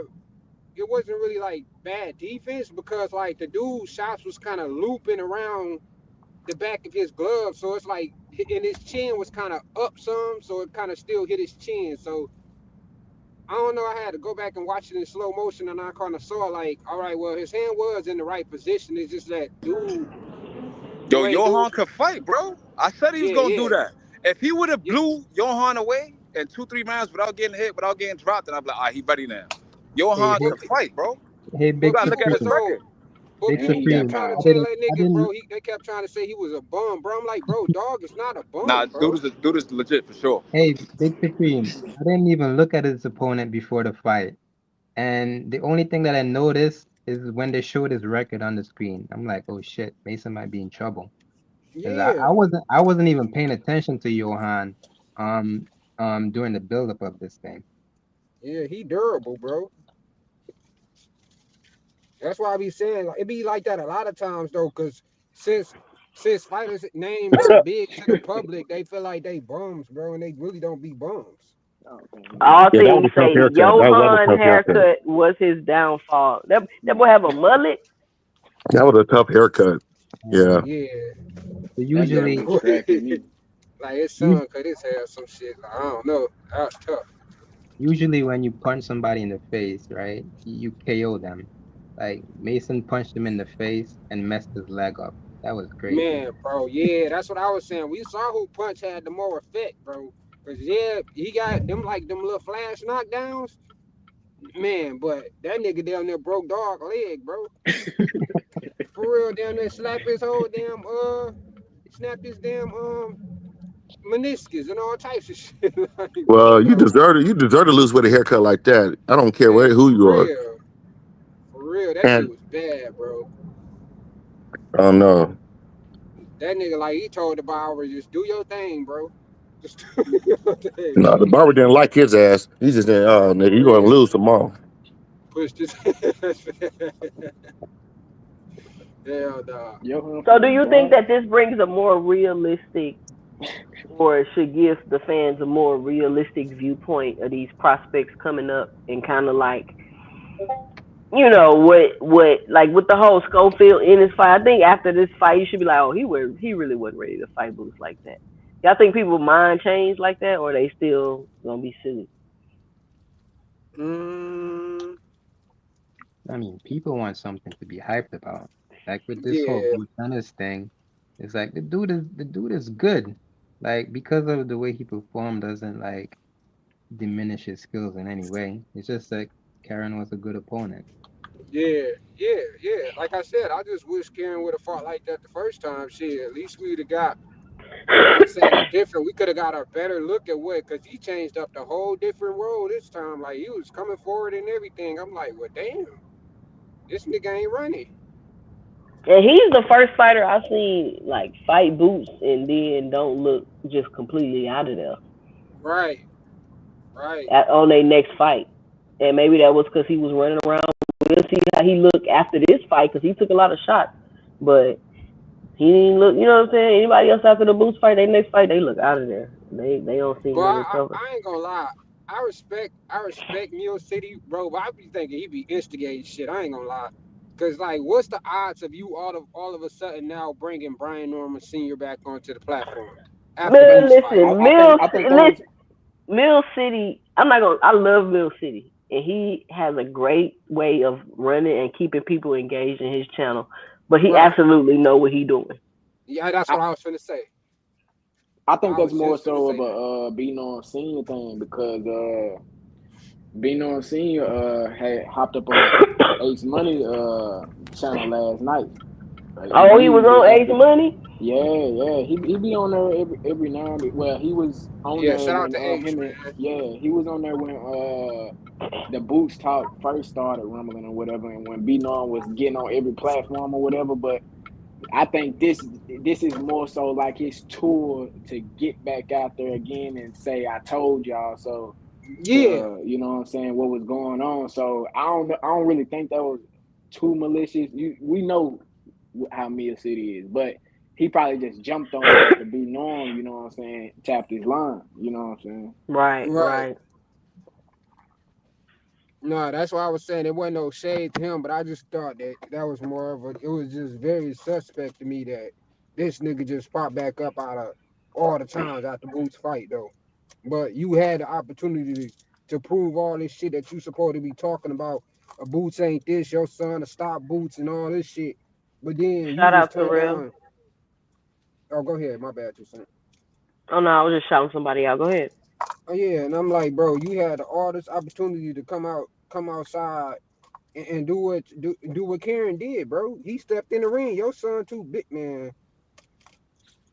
I Man, feel I'm like just it So with my bad. I just want to say pretty much with this Boots and Karen fight, like I've never seen Boots like struggle this much with his defense. Because Boots is pretty much spectacular with his defense, in my opinion. Um, the thing is, I think with Karen, he struggled with the timing of his punches. That's why, and Karen was to me throwing like unpredictable punches, so it was kind of hard to read it. I mean, if you notice Boots, like he would get punched and then he would just react after that. So the struggle to me was just the timing of Karen's But he punches. also had his head down and his head on the line. Thank you. Yeah, but I mean, have you ever seen Boots reacted to a late punch before? Like I've never seen it. This was the first time. Yeah, he said he was having issues with the weight. I think that plays into it, And messing up his reaction time. that's why I said like if you were to move up to 54, I think you would have problems with Majimov because this Majimov is more tricky than Karen in my opinion. And So the doable. timing of his punches and the way he throws his punches, I think that would just catch Boots in a different way. Supreme Cam, write something in the chat so I can give you a rich. Yeah, I think Boots did struggle a lot with that. I think it's just that style, bro. To be honest, I just think it's just that style. But then I feel where you coming from as well, Teach, because, um, damn, whatever the Albanesian was able to slip in them little left punches as well. So It's I don't know. I think interesting. Like yeah, it is. I gotta go back to see like the CompuBox for Boots because I think this is the fight which he got hit the most. It's like 255 landed on Boots per CompuBox. Right. I gotta check that out to see.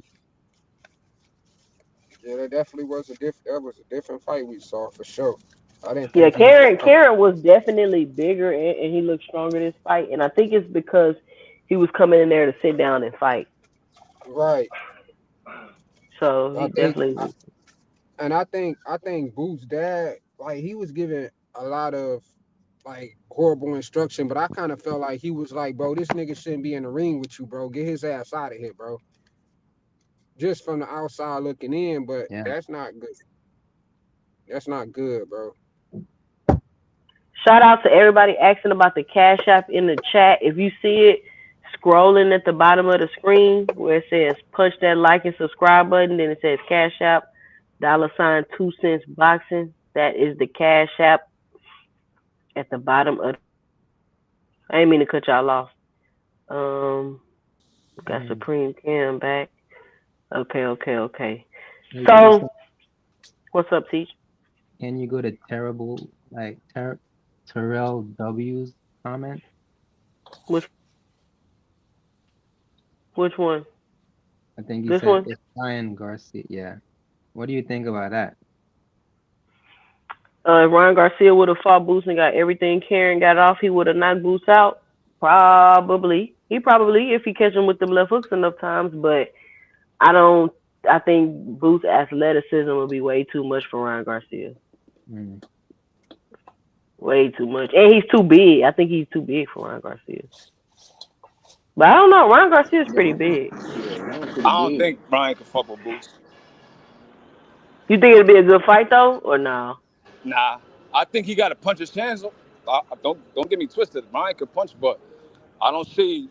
He's not. Cameron got the footwork, his timing. Like he's Yeah, just way better than Ryan, in my that's opinion. true. That's true. That's true. That's true. Another thing too, like people not factoring in. Cameron got a chin. That's the difference. Like he was able to withstand what Boots was dishing. Like them other dudes, we don't know. We don't know. Like we don't know if Crawford could stand in front of Boots and eat all them punches. Like I don't think he can. To be honest, I think Boots could have gotten out of there. He wasn't holding that much. But that's kind of Boots' fault as well because he wasn't really doing anything to get the guy off him. Shout out to So Terrell for the $5 in the super chat. Shout out to Terrell for the $5 holler. I ain't gonna lie, Ryan. Like I don't think Ryan. I think Ryan could probably beat Barrios though. I think he could beat Barrios, but I don't think he could beat a Virgil Ortiz or Boots. I don't see it. If he can get his footwork right, he can. I don't think so because you gotta think, right? Ryan, he's high jump to 165, 170, but he's at 140. Everybody Ryan fought is way smaller than him. Like he's never fought anybody his size. If you look at his like record, even like Oscar Duarte, like he pulled him up from 135 to 140, and then he did a catchweight. Same thing with Emmanuel Togo. He brought him up from 135, then did a catchweight. Like, he's just playing weight games with these dudes. If you so good, Yeah, then go up to 147 or go up to 154, like you said. yeah, I that's don't what think I he'll was do gonna it. say. Shout out to Cal Cooley for the $20 in the Cash App. Appreciate you, Cal Cooley, for the support to the channel. I don't like Ryan playing with the scales the way you do, bro. Like that shit ain't cool. Yeah, he played with the scales too much for me to be a fan. Don't get it twisted. Yeah, He could punch, he got power, he got speed, but it's against people that's way smaller than him. yeah. And that goes back to He's supposed to be at I ain't gonna 47 even. right now. He do. He do. I believe that. Especially if you missing 140 the way that you are, go to 147. Shout out to Jay Henderson with the $2 in the Cash App. Appreciate you, Jay Henderson, for your support to the channel. And then I feel like you got the power. You got the power to go up there. So Yo, he might not. Because he fighting dudes that's way smaller than him. What's the dude he knocked you out? And they were saying it was a phantom punch. It's like some Filipino kid. What was his name? It's not Javier Fortuna, right? yeah, I think Yeah, that's who he you're did talking stop about. with Is that the Asian kid? Is that No, Fortuna? It's somebody else. Nah, that was nah. Fortuna he knocked out with that invisible punch, wasn't it? Yeah. Is Yeah, that that was is that the Fortuna. Asian kid? No, That Fortuna. was Uh, no. I All right, don't so think Fortuna basically, Asian. that dude came up from like 130. So it's like, all right, you knocking these dudes out, but you fighting way smaller dudes. You got the reach advantage, you got the height advantage, you got the power advantage. Like, I need to see him in there with a live dog. Like, Tank is different. He's an anomaly. Right. Like, Yeah, Tank that's is a true. small dude, but he got that power. Like, these other dudes can't really fuck with Ryan like that. Let He me see definitely Ryan got Right. a. against someone like Brian Norman or Hold someone on. like Shout out Stevenson to like Jay that. Henderson for the $2. He says, for great boxing content always. Thank you, Jay Henderson. Yeah, it was Romero Duno. That's what it was. And Devin Chin trash, so you can't really judge off that either. But I think Keyshawn got more dog than Way more Shakur. dog than Shakur. Like, I think he got Oh, way for more dog sure. than Shakur. Shakur in his I head, mean, Shakur got a finesse style. You get what I'm saying? Yeah. Shakur he wanna finesse and not be hit and counter and all that. He And ain't that trying to shit get in there and boring, fight. Yeah, bro. Keyshawn a fighter. like when I That think of shit. hit and not get hit, like the dudes that the prototype for me is like a Raymond Ford, a Keyshawn Davis, like Tank. That's who Shakur think he is. Like he's like a smaller Richardson Hitchens, basically, in my opinion. And my thing with his defense, bro, his defense throw him out of position to the point where he's not even able to counter shot or throw counters or whatever because he's That's like a fact. so far out of range when you so defensive minded. And I'm like, bro, like it's cool if you saying the object of the game is not to hit and not get hit, but you just like not getting hit, but no coming back. Like It wasn't really much of a problem at 130 though. Shout out Like this, Mark Q, what up? Because he was like the this bigger dude. problem, yeah, because this problem really came at 135 because he had a nice little balance between that defensive mindset and offensive mindset. He was way more offensive at 130. He felt Shout that out power Coach. at 135. Hold on. Shout out Coach Eddie. What's up? We ain't heard from you. What's your 2 cents? What you got for the show? Oh, I ain't want to cut nobody off. I was just listening to what the brothers were talking about, man. But no, go ahead, do your thing, player. oh yeah, for sure, man. Like I agree with what y'all talking about with Shakur. You know, I mean Shakur, he's a good fighter and everything, but that style's only going to take you so far. You know, Right. you're not going to be able to. You're not going to be able to climb the rank. You're not going to be able to fight another pound for pound great and think you're going to win fighting like that because you're going to get hit. You know what I'm Right. saying? This dude don't want to get touched. It's a difference between hit and not get hit. You know, you're Yeah. gonna get hit. I mean, it is what it is. And a lot of people are giving Boots a lot of criticism. But isn't that what we say we want to see out of our fighters? A guy Yeah. And that's who's not afraid to get hit, who's not running, who's pressing for the knockout, and, even to his own detriment. Because he and could have he ran made a around the choice. ring. Yeah, he could have ran around the ring and pop shot it and stayed away and when it put us all to sleep and could have Right. won every single round. But he really pressed for the knockout. Now, does he have a lot of holes in his game? Absolutely. And to me, this is the making of a fighter is to go back and make adjustments, just like Kevin went back and made adjustments. And that's what I think Boots learned a valuable lesson. First of all, you got to get up for everybody because when you're that guy, you're gonna get the best version of everybody that you fight. I remember a fight by the name of Darnell Boone. Darnell Boone had an upside down record, but he made a living on beating Yeah, prospects. he knocked out Stevenson. That's what I'm saying. This guy, he almost knocked out Kovalev right here in Atlanta. I seen him drop Kovalev. He dropped Andre Ward. He dropped So Andre Ward too. That's a fact.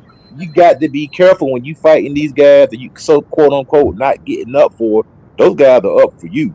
Now Karen has made a name for himself. This is gonna get him another big payday. Even though he didn't win, he put up a pretty good scrap. He didn't run.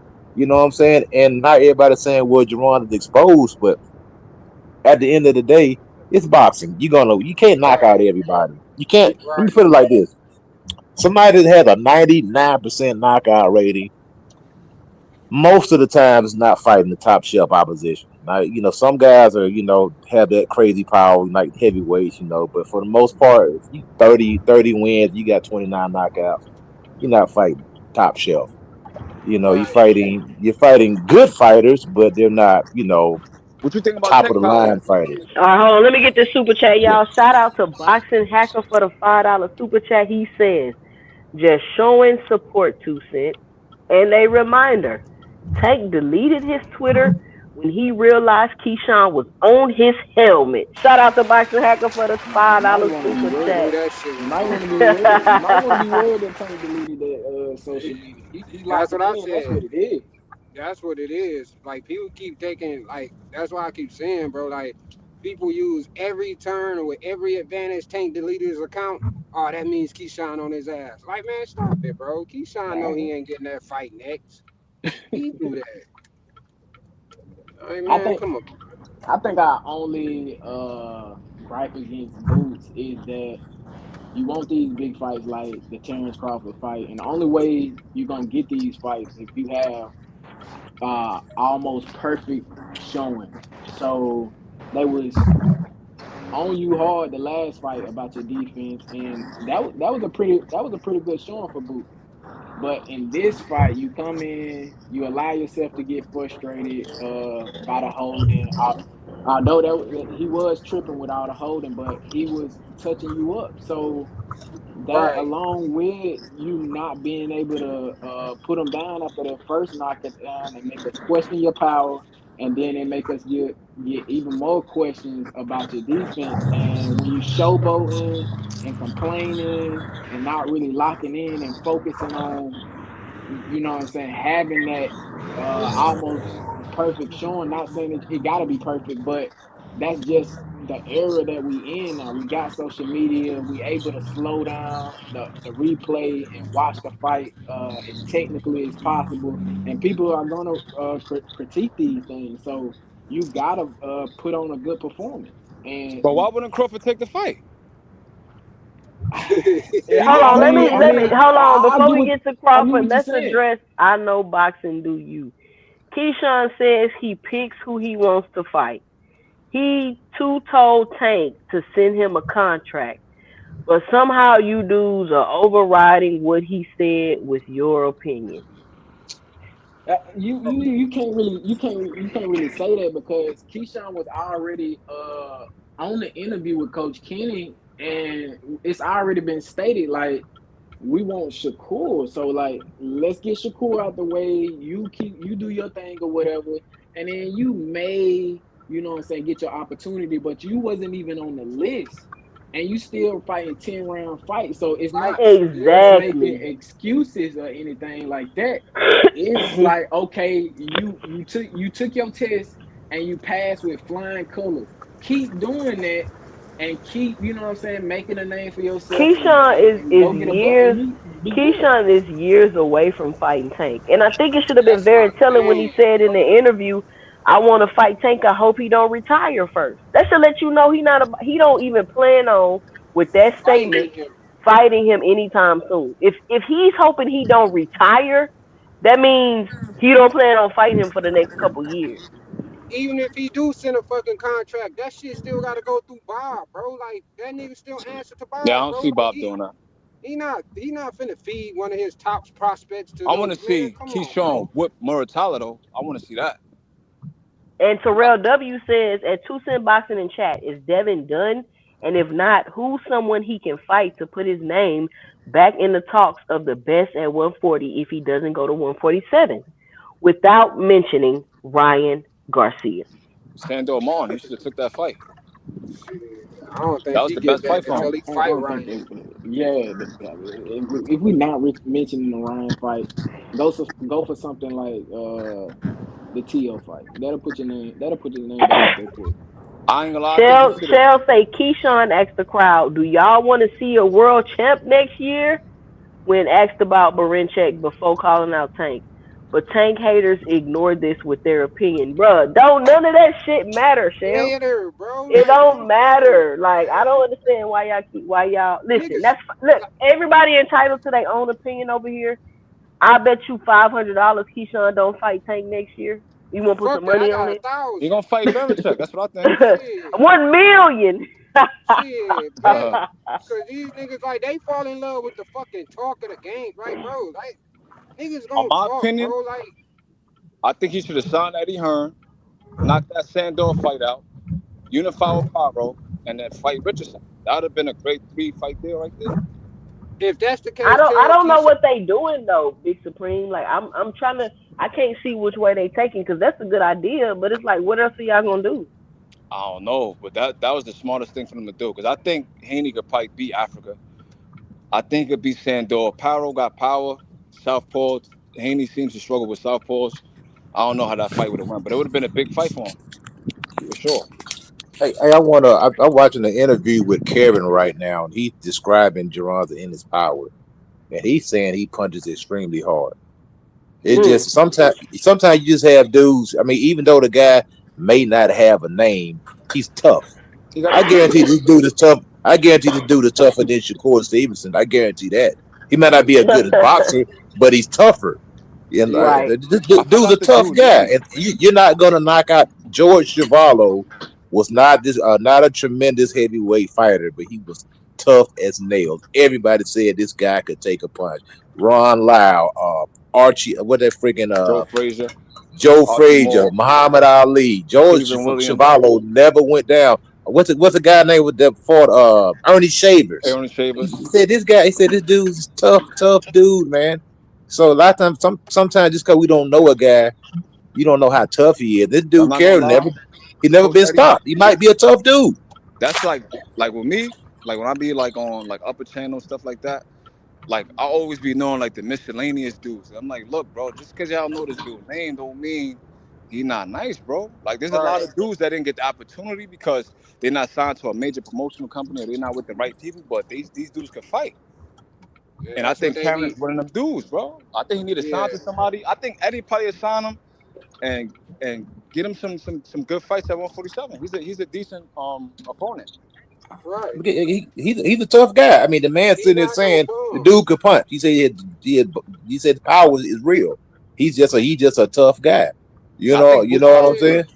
I think all them Ukrainians be tough. Cause look at the nigga that David Benavidez was fighting. He was hitting him with some clean ass Ah, shots. That nigga still wasn't falling. Look at Bochuk. Like man, I feel like they do that when they don't know the people name, and that's more so casual fans, bro. Like when they don't know people name and they not no big name, they feel like they just walk over and they slouches and shit. Like, Hmm. oh, bro, these niggas really be tough and durable, bro. Most niggas you just ain't gonna be able to knock out. Yeah, Speaking of that, Even that dude Terrence Crawford fought. I mean, Madrimov, he was a tough dude. you're the only person I think could beat Boots is Murtazalia. Mm, that might be a good one. But the thing with Joe, I think I didn't really like the instruction that Bozy was given. I think that he was putting undue pressure on Boots, telling him to get the knockout every time, get the knockout, get the knockout, get the Yeah, knockout.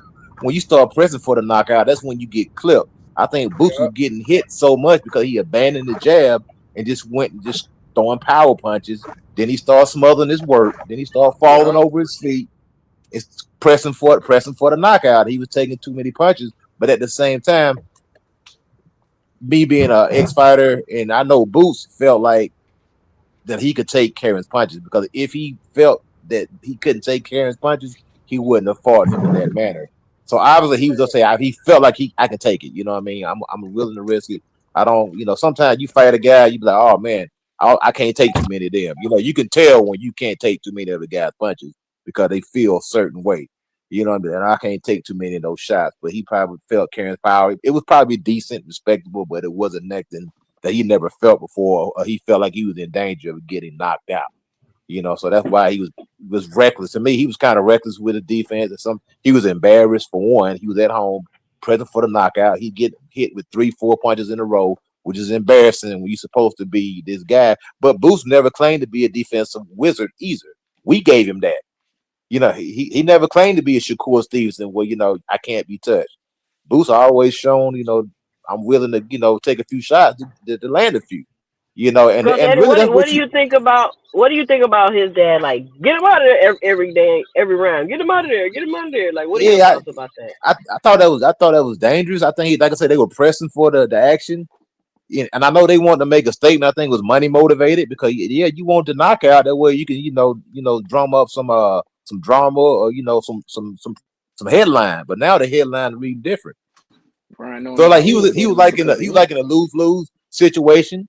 If he boxed to a boring decision, Boots saying this, Boots saying that. But then he got hit a little bit too much. He's exposed. So if they think that exposed, I guess if they would have seen, Arturo Gatti and Mickey Ward fight, God Almighty, you talking about exposure. I mean, sometimes you get those type of, matches back and forth, and sometimes you'll wind up in those type of matches. All the great fighters had those type of matches. When you get two guys that are evenly matched, you're gonna get some back and forth action. Not saying that this was an evenly matched fight, but I think Boots I think Boots overlooked this guy. I think Boots underestimated him. I thought Boots thought it was gonna be like it was last time, and it wasn't. And it caught him off guard. You know what I'm saying? That's what I feel. Not making no excuses, but that's what I observed. This was a total different Karen than the one he fought the first time. Karen really came to win. I agree with you. I think he underestimated him, thinking he was gonna run again. I mean, we seen it in some of the clips in the lead up to the fight, where they was running around the ring with the little hook, whatchamacallit. Had Greg holding the ball, running around the ring, so he could practicing cutting off the ring and stuff like that. So the game plan was definitely to run Karen down and try to, cut off the ring and stuff like that. But that far as what Bozy was saying, trying to keep telling him to get him up out of there, seeing claim that he sent Bozy a text the week of the fight saying that your son punched like a girl or whatever. And he said that's the reason that Bozy was trying to tell him to get him up out of there to prove a point to be known. Who said that? What was that again? Brian Norman Senior said, hey, we can't take it word, you know what I'm saying, verbatim. Brian Norman Senior is a T-move Bill Haney. Senior be doing all the talking for his son, though. His son don't be saying none of that stuff. That's the thing, and that's what I ain't know Frequent was up here. No, he just pulled up. What's up, bro? For the panel. What's going on? Salute, y'all. It ain't as bad as Schofield, because Lil Schofield can't talk for himself at all. We seen that Shakur popped up on there on Cigar Talk. He ain't had no words for that man. Man, nigga, whole energy changed. Fact. Nigga want to be all respectful and shit, man. Oh, man, watch out, bro. Yo, why everybody so worried? Why everybody so worried about Boots getting hit, man? Every fight, Boots get hit like that, man. They've been, That's not good though, bro. We always see him. It's not that we worried punches. about it. We just saying that as he gonna step up and move up, that's not gonna be good for him. He needs to fix that flaw. That's what we saying. Nah, Boots doesn't get hit like that often. And that's why I said, like, it's just saying, I don't know, bro. I just don't like him getting hit that much like that. And his eyes was starting to swell up as well. But those little sneaky hooks that he was throwing though as well. So I got a question for the panel though. So I want to make a statement first, right? So I appreciate like what like Turkey and Eddie Eddie are doing when it comes to their fights, right?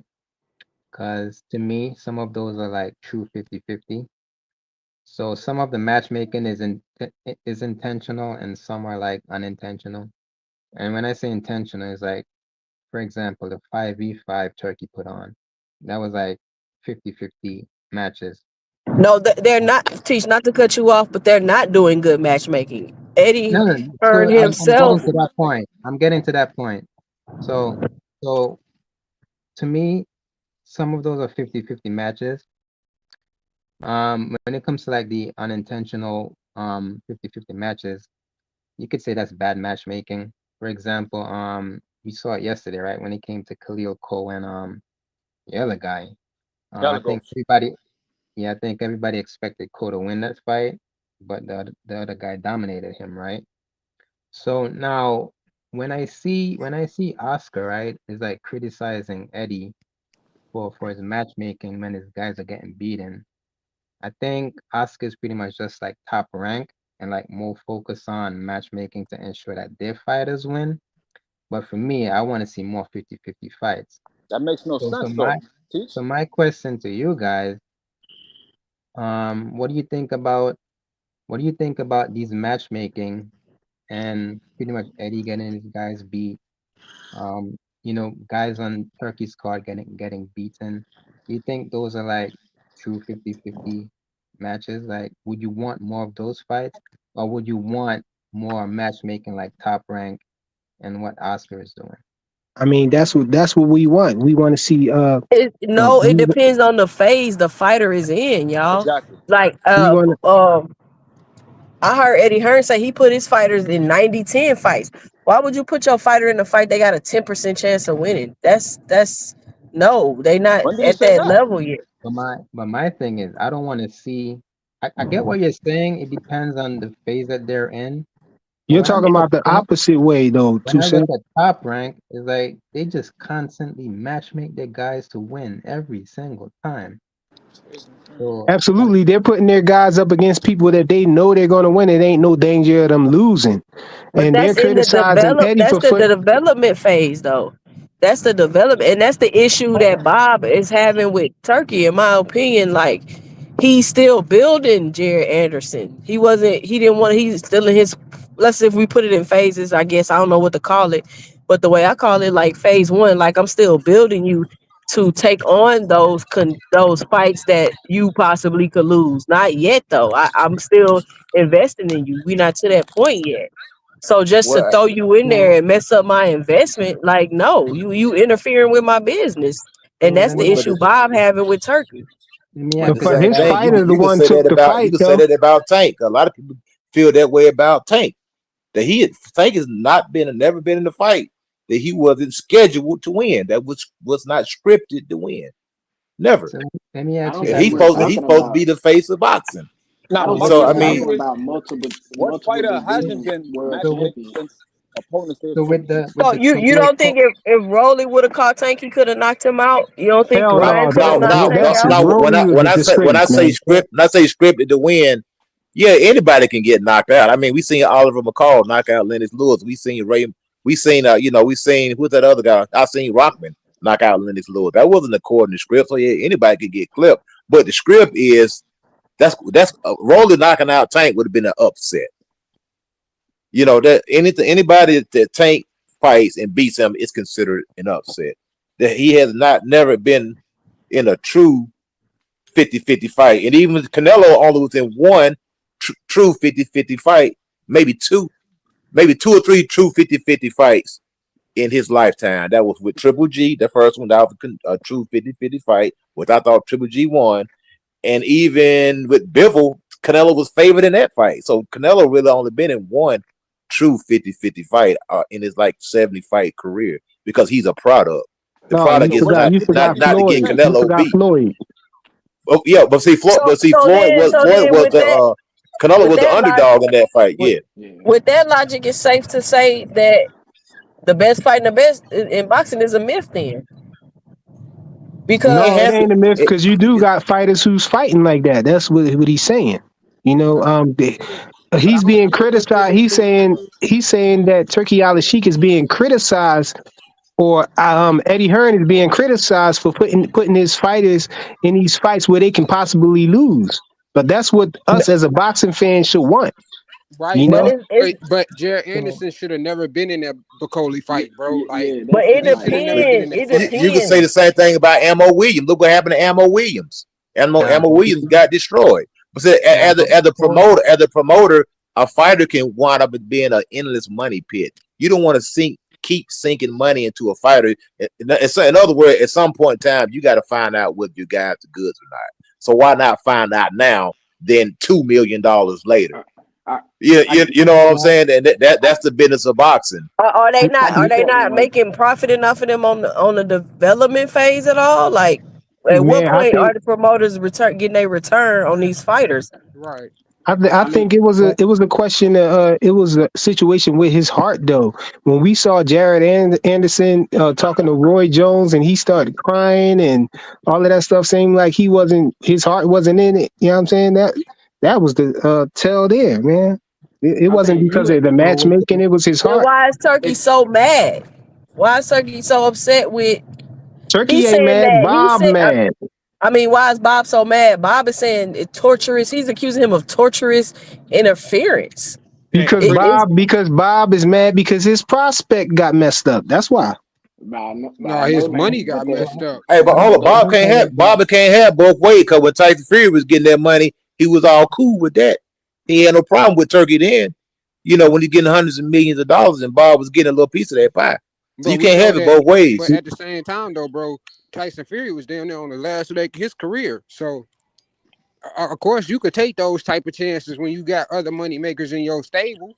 Y'all gotta think about it. Y'all gotta think about it. We talking about a promoter who said that he got in the way of the Terrence Crawford versus Pacquiao fight because he didn't want to see Pacquiao get hurt. Bob said that. I want to know. So I want to know how much of you guys. Absolutely, Bob said that he stopped Terrence Crawford from getting a fight with Pacquiao when they both was under Bob Arum on Top Rank. It Rank. was a racist thing with him though, like with that Terrence shit. I think it was more of a race thing that played a factor. That's what I think. I want to ask you guys. So are you judging like the fights before or after? Because I want to know if you guys are pretty much calling it 50-50 fights before the fight, or are you making like your statements after these fights? Because for me, Las Vegas odds, man, that's usually what people look at. You know, they looking at the spread, plus or minus 1,800 to 1,200. If you come in, you plus or minus 2,400. You're supposed to dominate that fight. When you guys judge the fights for yourself, right? So you're not looking at the odds. I mean, are you saying it's 50-50 going in, or are you judging the fight after? Because for me, I mean, I had Anderson winning that fight personally before the fight. Stopping him.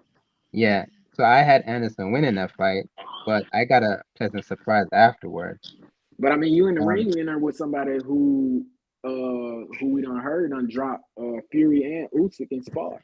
And then you go back and look at the massive size difference when you in the weight, like. So all you guys had Anderson losing that fight going into it. Yeah, bro. Yeah. What about this Khalil Cole fight? I had Khalil Cole winning this fight. Now, I ain't gonna lie, I think Galagos was enhanced. That's my opinion.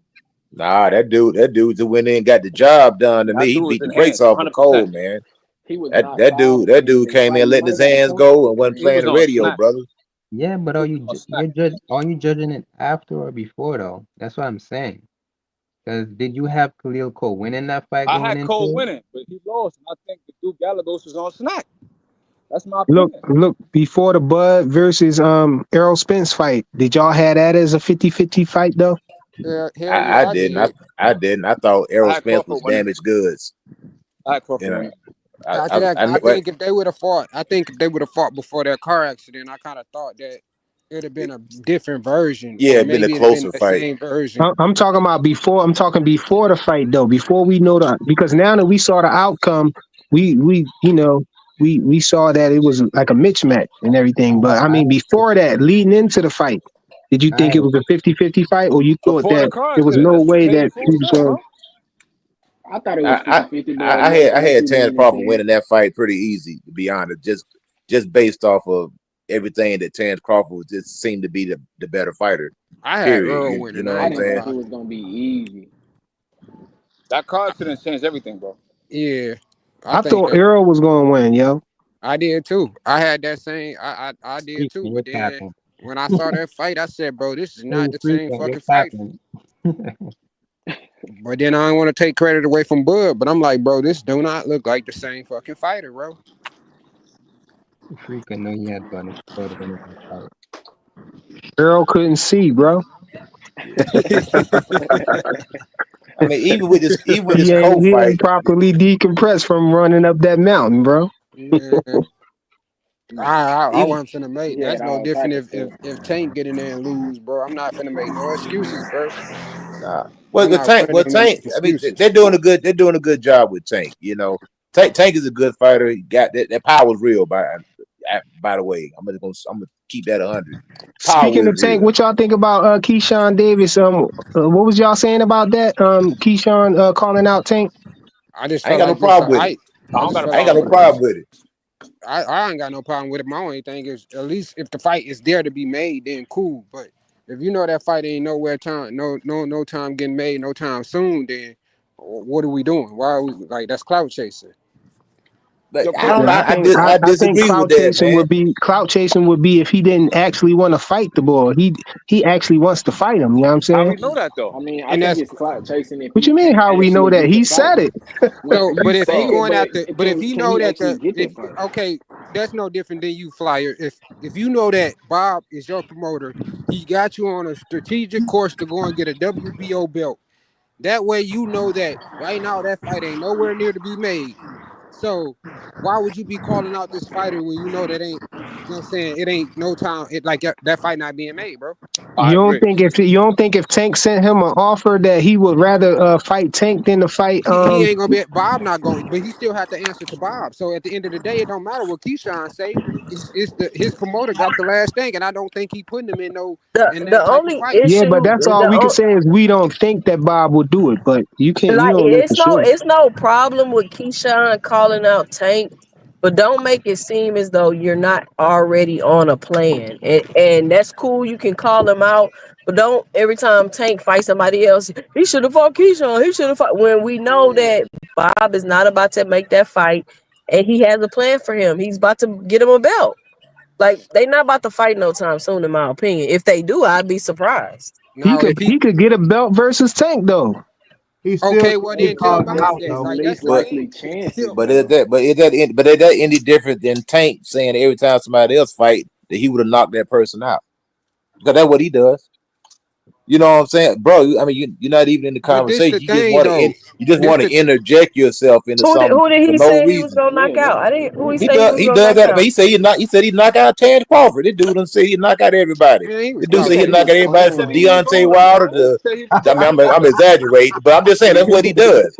But He said nobody I'll even knock really Terrence I've Crawford never believe Yeah, that out. heard though. Tank Yo, say I that. that's the same. That's the I same thing told I him be too. You saying know he about them. going You to know what I'm sleep. saying? What they say like Keyshawn Davis is clout chasing, or anybody else who say Tank name is clout chasing, but Tank get to say whatever he want to say about whoever, But and like who it do ain't we like say clout this, stuff right? chasing. about By though? He who? don't say nothing Bro, about nobody till they say yes, Man, something bro, about he him. Look, bro said he look, literally would knock out Terrence Crawford. He perfect literally said example is that. here. I don't know if y'all Well, can hear me. no, what he said, what Coach saying is right too. He was talking about Terrence Crawford. You know, he said he looked sloppy or whatever. And said he would have knocked him out. But then Tank came out and said that he was just playing. You know, Come on, yeah, that's but what I'm saying. when you talk about what was the dude named Connor Ben? When Connor Ben had a fight, Tank knew darn well he wasn't about to fight no Connor Ben, but he came out talking about he'd do this, he'd do that. Talking about he in negotiations but negotiating a that's no fight different with than Didn't Conor Eddie Connor Ben. Hearn, Was Ben call talking him and a on. then it midget didn't or something? happen. It was clout chasing, man, Connor So was was that talking clout How was on. he chasing with clout Devin chasing too? Connor Ben? because he knew darn well he wasn't about to fight no Conor Ben, and Conor Ben name was popping because it was a recent fight that had just happened. There was a lot of controversy surrounding it, and so So he threw his so name in the mix by saying uh, he a fighter. But okay, ain't that so what cool. Isn't that what you're supposed to do? Clout chase somebody who got a bigger name than you, making I'm more not money. saying that. I'm not saying if you're supposed to do it, if you don't supposed to do it. I'm just saying that when he get caught doing it, people try to defend it. But then when anybody No. say Tank name, oh, he don't really want to fight him. He know that fight can't happen. Connor He started crowd talking chasing. noise first. Yeah, I disagree with He that. Free will. started listen, talking Chase, noise everybody first. who got the name that you want to meet, everybody who gonna get you where you want to go, who's already there, you call them out, whether you get it or not. That's what T.O. did with Lomachenko. He kept calling him out until he talked his way into that fight, and he won. Keyshawn is literally ranked number 3, ain't he? He in a mandatory position. Supposed to call everybody out until he gets the fight, whether he gets it or not. That's what you're supposed to do. Put your name in the mix. Have us talking about him like we are right now, and get a Absolutely. fight happening. I agree So, with that. But yes, don't make the So fans so what believe so that what we small. so what somebody we saying ducking is, you. as long as you keeping your name in the algorithm, that's what you're supposed to do.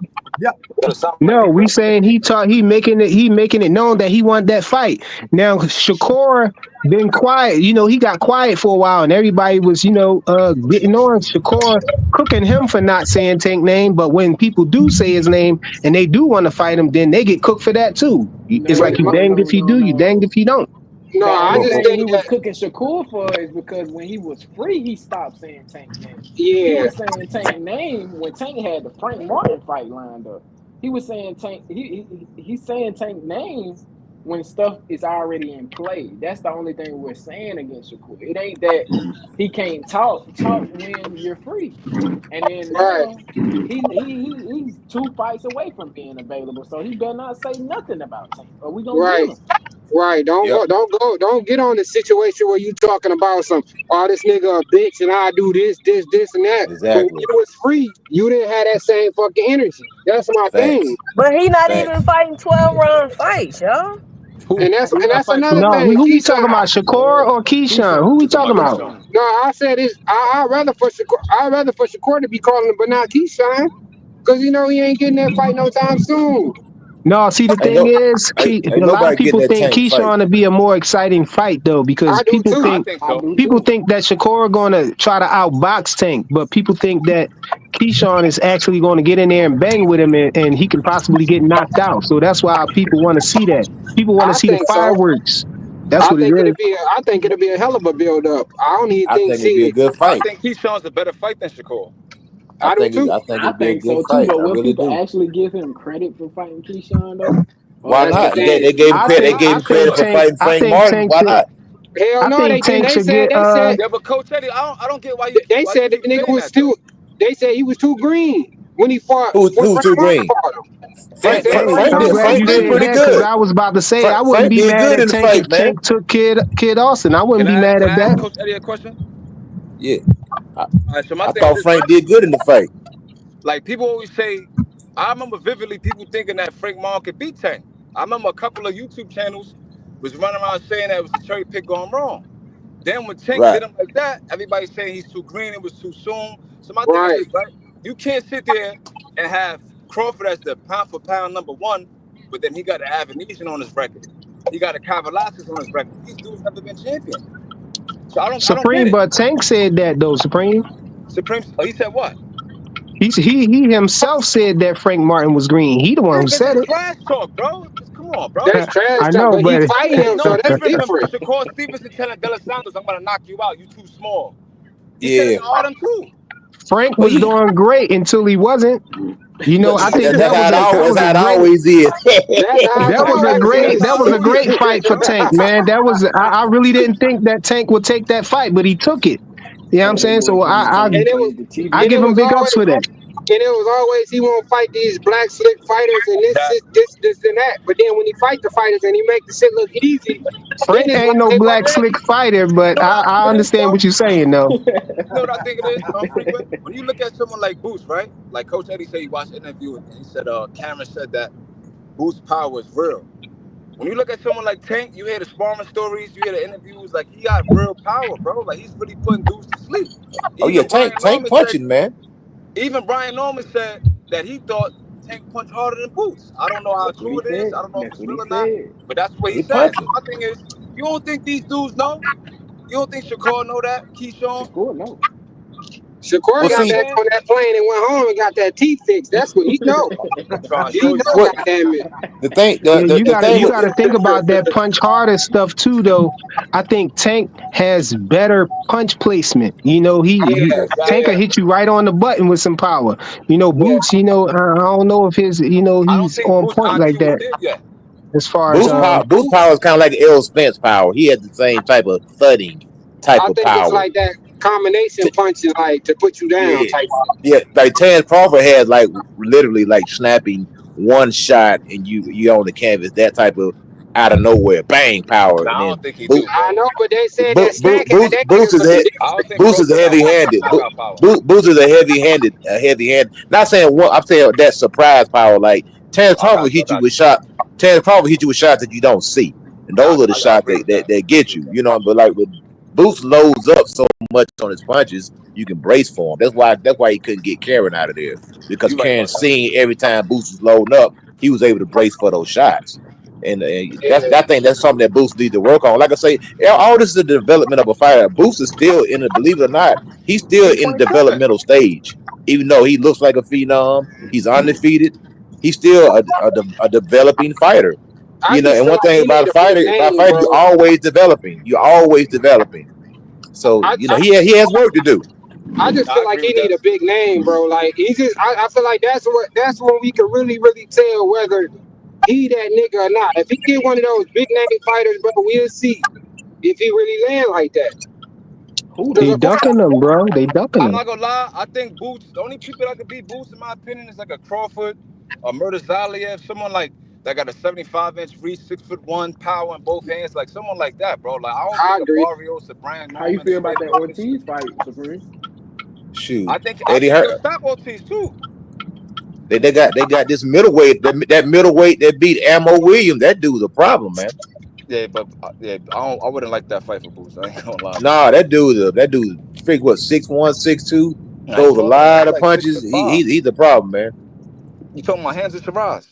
Yeah, he's good, man. He's a beast. I've been talking about He Shiraz. I won told 6 everybody of that he's them. gonna stop Ammo.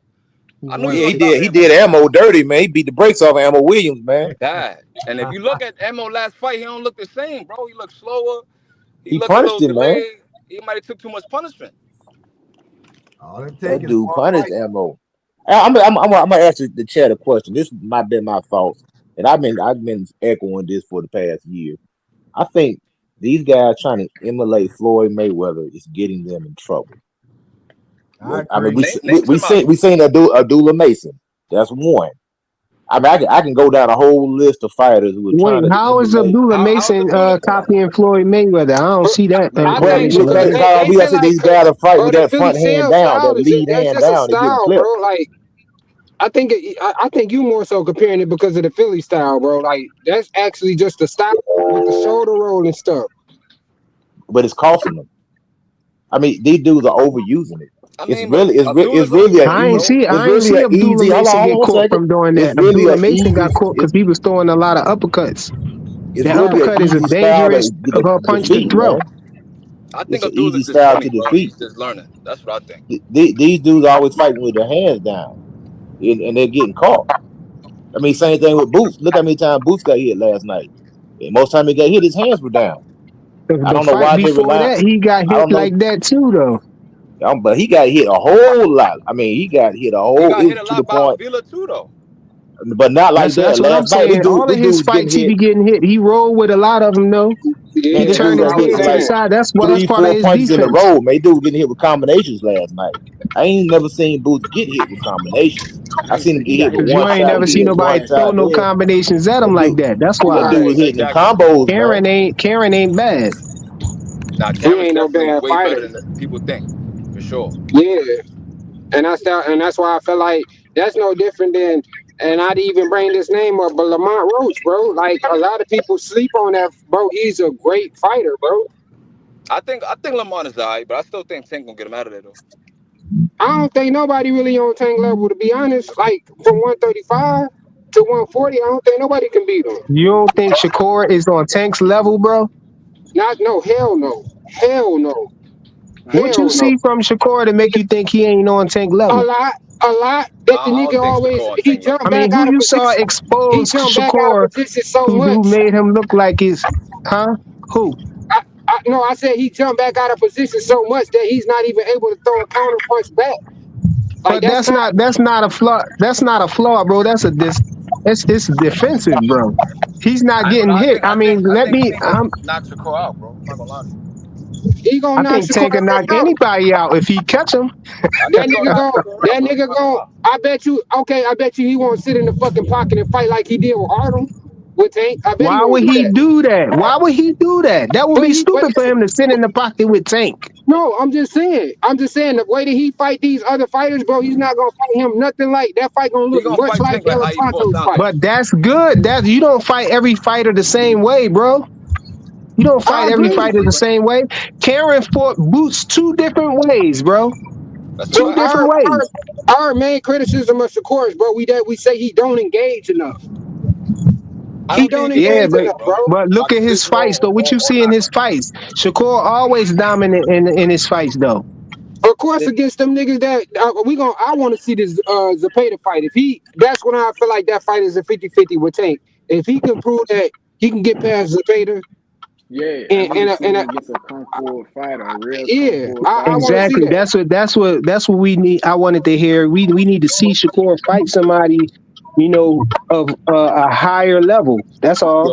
If because I Zapata see when decides to he fight a fight these normal, JoJo. I mean, what's that one dude name that he used to fight at 130 like Jamel Herring and all them? He's been in he sparred them before, so he know they not like no hard competition and no shit like that, Why bro. Shakur don't get the criticism for his resume? He's fought a lot of older, smaller fighters, sparring partners. Why he don't get exactly. that same criticism for his resume? Because It's they don't want different. to say Who Tank the best Shakur? without What saying that he Shakur the best. criticism? Who Shakur? What? Yeah, who did Shakur really Yeah, why beat? he don't get Shakur the Be- fought. criticism Shakur for was Because his fighting resume? at because 130. Shakur not he's not He the was top fighting the guy. top talent at 130. He just got to 135. He didn't really get to fight nobody. He tried to fight Loma. Loma wouldn't fight him. Who did Shakur beat besides Oscar Valdez? And Valdez was small. He beat Jamel Herring. Jamel Herring, really? He's elite. Jamel Herring was way past his prime. Like, I mean, I hell wouldn't. no, he was on 1 foot out the damn door. I And think Like Oscar I Valdez Shakur, think I is mean, Shakur I Shakur never should think I fight had. think we Jermaine need to see the. Ortiz. I think we need to see them fights, man. I think we need to see Shakur mix it up with. Well, Loma about to retire is what they're saying, but I think So we just need to what see y'all think Shakur about fight some this? of these guys. Hold on, not to cut you off, Fly. Boxing say Shakur don't receive the criticism for his resume because he's a multi-division unified champion. And that kind of leads me to the What? next conversation I think we should That's more have. politics. How much weight does these accolades have? Because you got a fighter that's arguably the face of boxing. Then you got Coach Eddie saying these fighters are moved a certain way, which that doesn't just only apply to Tank, that applies to all the fighters. But right, Boxing Hacker is saying he's a multi-division unified champion, but you also got to take into consideration his promotional company had control of those belts. right, and that's It would have been it was easier, and I'm not talking about competition wise, I'm talking about, the boxing for Earl Spence to get those 3 belts than it would have been for Crawford to do it because PBC was in control of the belts. So how much is that do y'all take into consideration when comparing these fighters and saying, oh, this fighter is better because of the accolades? You got and, Well, and well, that with was another Shakur, man. well, with go ahead. Shakur, well, with Shakur, that's right. Shakur is a multi-division unified champion. Like he fought the other champions in the weight class before where he at now, at 130, and then he moved up and got a championship belt at 135. So yeah, it's accolades. Tank has never been unified, but we all know that Tank can But possibly he knock been in all every those guys out. But we got to see it though. We ain't going. I'm not into just giving somebody something, or the triangle theory. Oh, this guy beat him, so yeah, he definitely would have beat him because he beat him. No, you got to. but You this don't the get no thing, credit for fire. nobody else work. Yeah. I want to But this chime the in thing, too. A fire lot of these though. guys He never with these had the with these opportunity. belts. Go ahead, bro. I'm sorry. No, I was just saying that he never really had the opportunity to unify because Bob Arum had control of the division, like Two Cent said. So he was already doing an in-house tournament with his fighters. So it's like this nigga wasn't able to do it. He didn't have No, the but I opportunity No, to got do it. Tank lost one of his belts on the scale, didn't he? yeah, he Yeah, did. Shakur did Yeah. too. So Shakur, Hey, but Shakur Then he moved up. got another belt, right? Yeah. I want to throw Shakur something in there moved too, up. though. I think you get more credit to me that when you beat a long reigning champion. Yeah, you can get a belt. And a lot of these guys only have these belts for one or two fights. Either they lose or they vacate or they move up. When you beat somebody like a Bernard Hopkins, that's a long reigning middleweight champion. That to me carries more weight than just beating a guy who had a title for one fight. And then you just got lined up properly to collect all the belts, kind of like Canelo did. So what we Canelo bought all his belts at Hey, 168. Coach Eddie, so what though, we falling for Coach Eddie, Bronny then? how many fighters are like that now? Yep, they're not like that. You don't have these long reigning champions anymore, Yeah, man. so that I That's mean, you can't possible. really. It's crazy, man. And I don't understand when that happened. When Bernard would have 20 goddamn title defenses. I mean, Triple G was a long reigning champion at 160. I mean, That's what I was it's gonna only say too, a Coach. handful of fighters. Marvin Hagler That's was a what I was long gonna say reigning too, champion. Coach. Defending them. A lot of these fighters, they get belts and then they don't defend them. They be Yeah, that's what I'm undisputed and then saying. they don't defend it. They drop the belts and leave. You know why? Because those belts easy come, easy go. If you win the belt easy, you're not going to defend it because it really don't mean nothing. I mean, To do you we get personally, credit like for that those though? belts that Bernard had, they meant something to him. It And meant that's the something to be a thing. champion back then. Yeah, I've said it I'm the did. man, I'm the champ. It means something Yeah. now too, but a lot of No, people just be hell no. trying Not with to. this era. Not with this era. No, it Hell means something in every weight division except for 135, and I wonder why.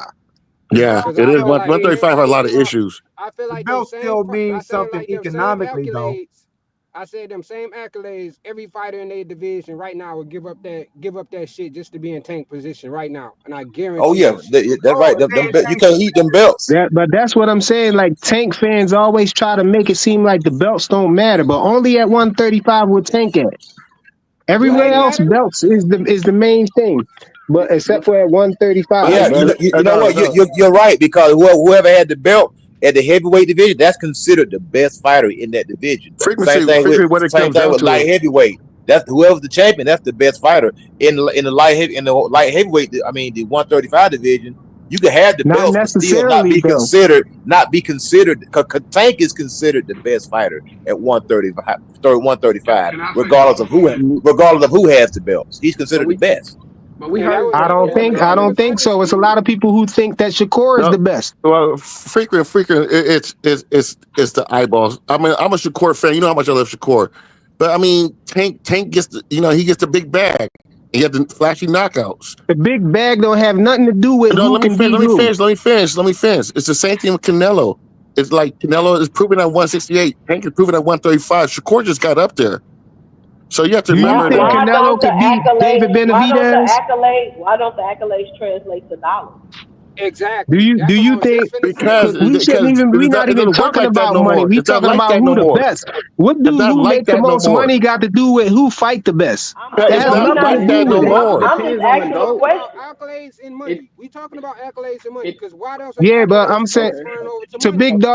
Big Dog Willie, do you think that Canelo? Yeah, he's the big money man up there. But when Benavidez was there, did you think that Canelo could beat David Benavidez? I don't know. Canelo don't even Canelo didn't think give he him a can beat chance. David Canelo didn't give him a Benavidez. chance. I don't know.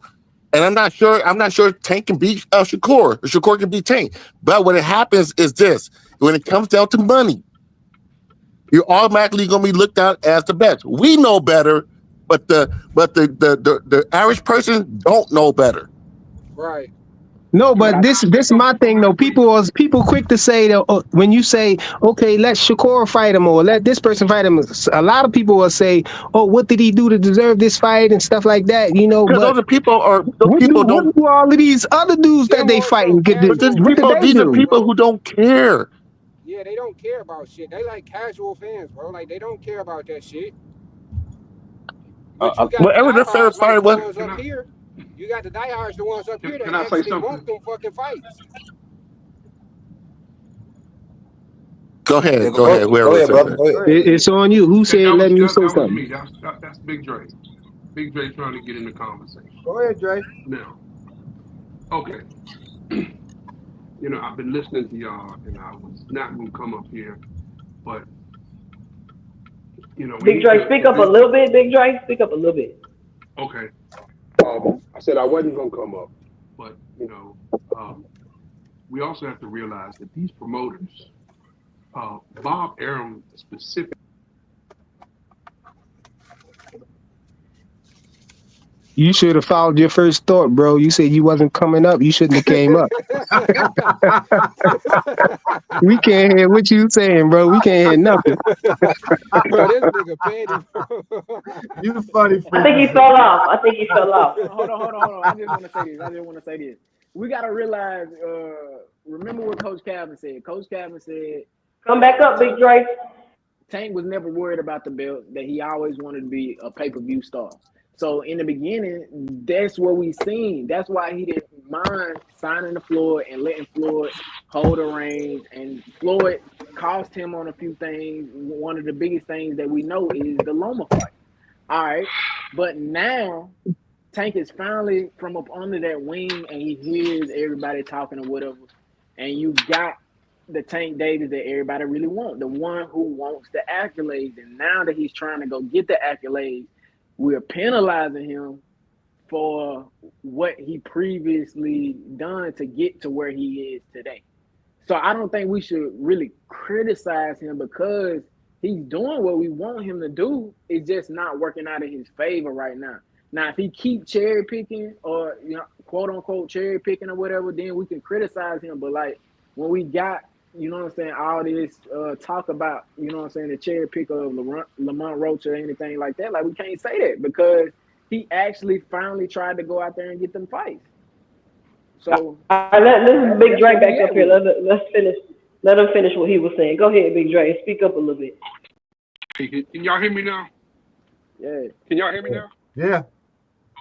All right. So, like I said, I wasn't gonna come up, but you got to realize that the promoters, especially Bob Arum Top Rank, they want to keep control of those belts because it's a status for the promoter.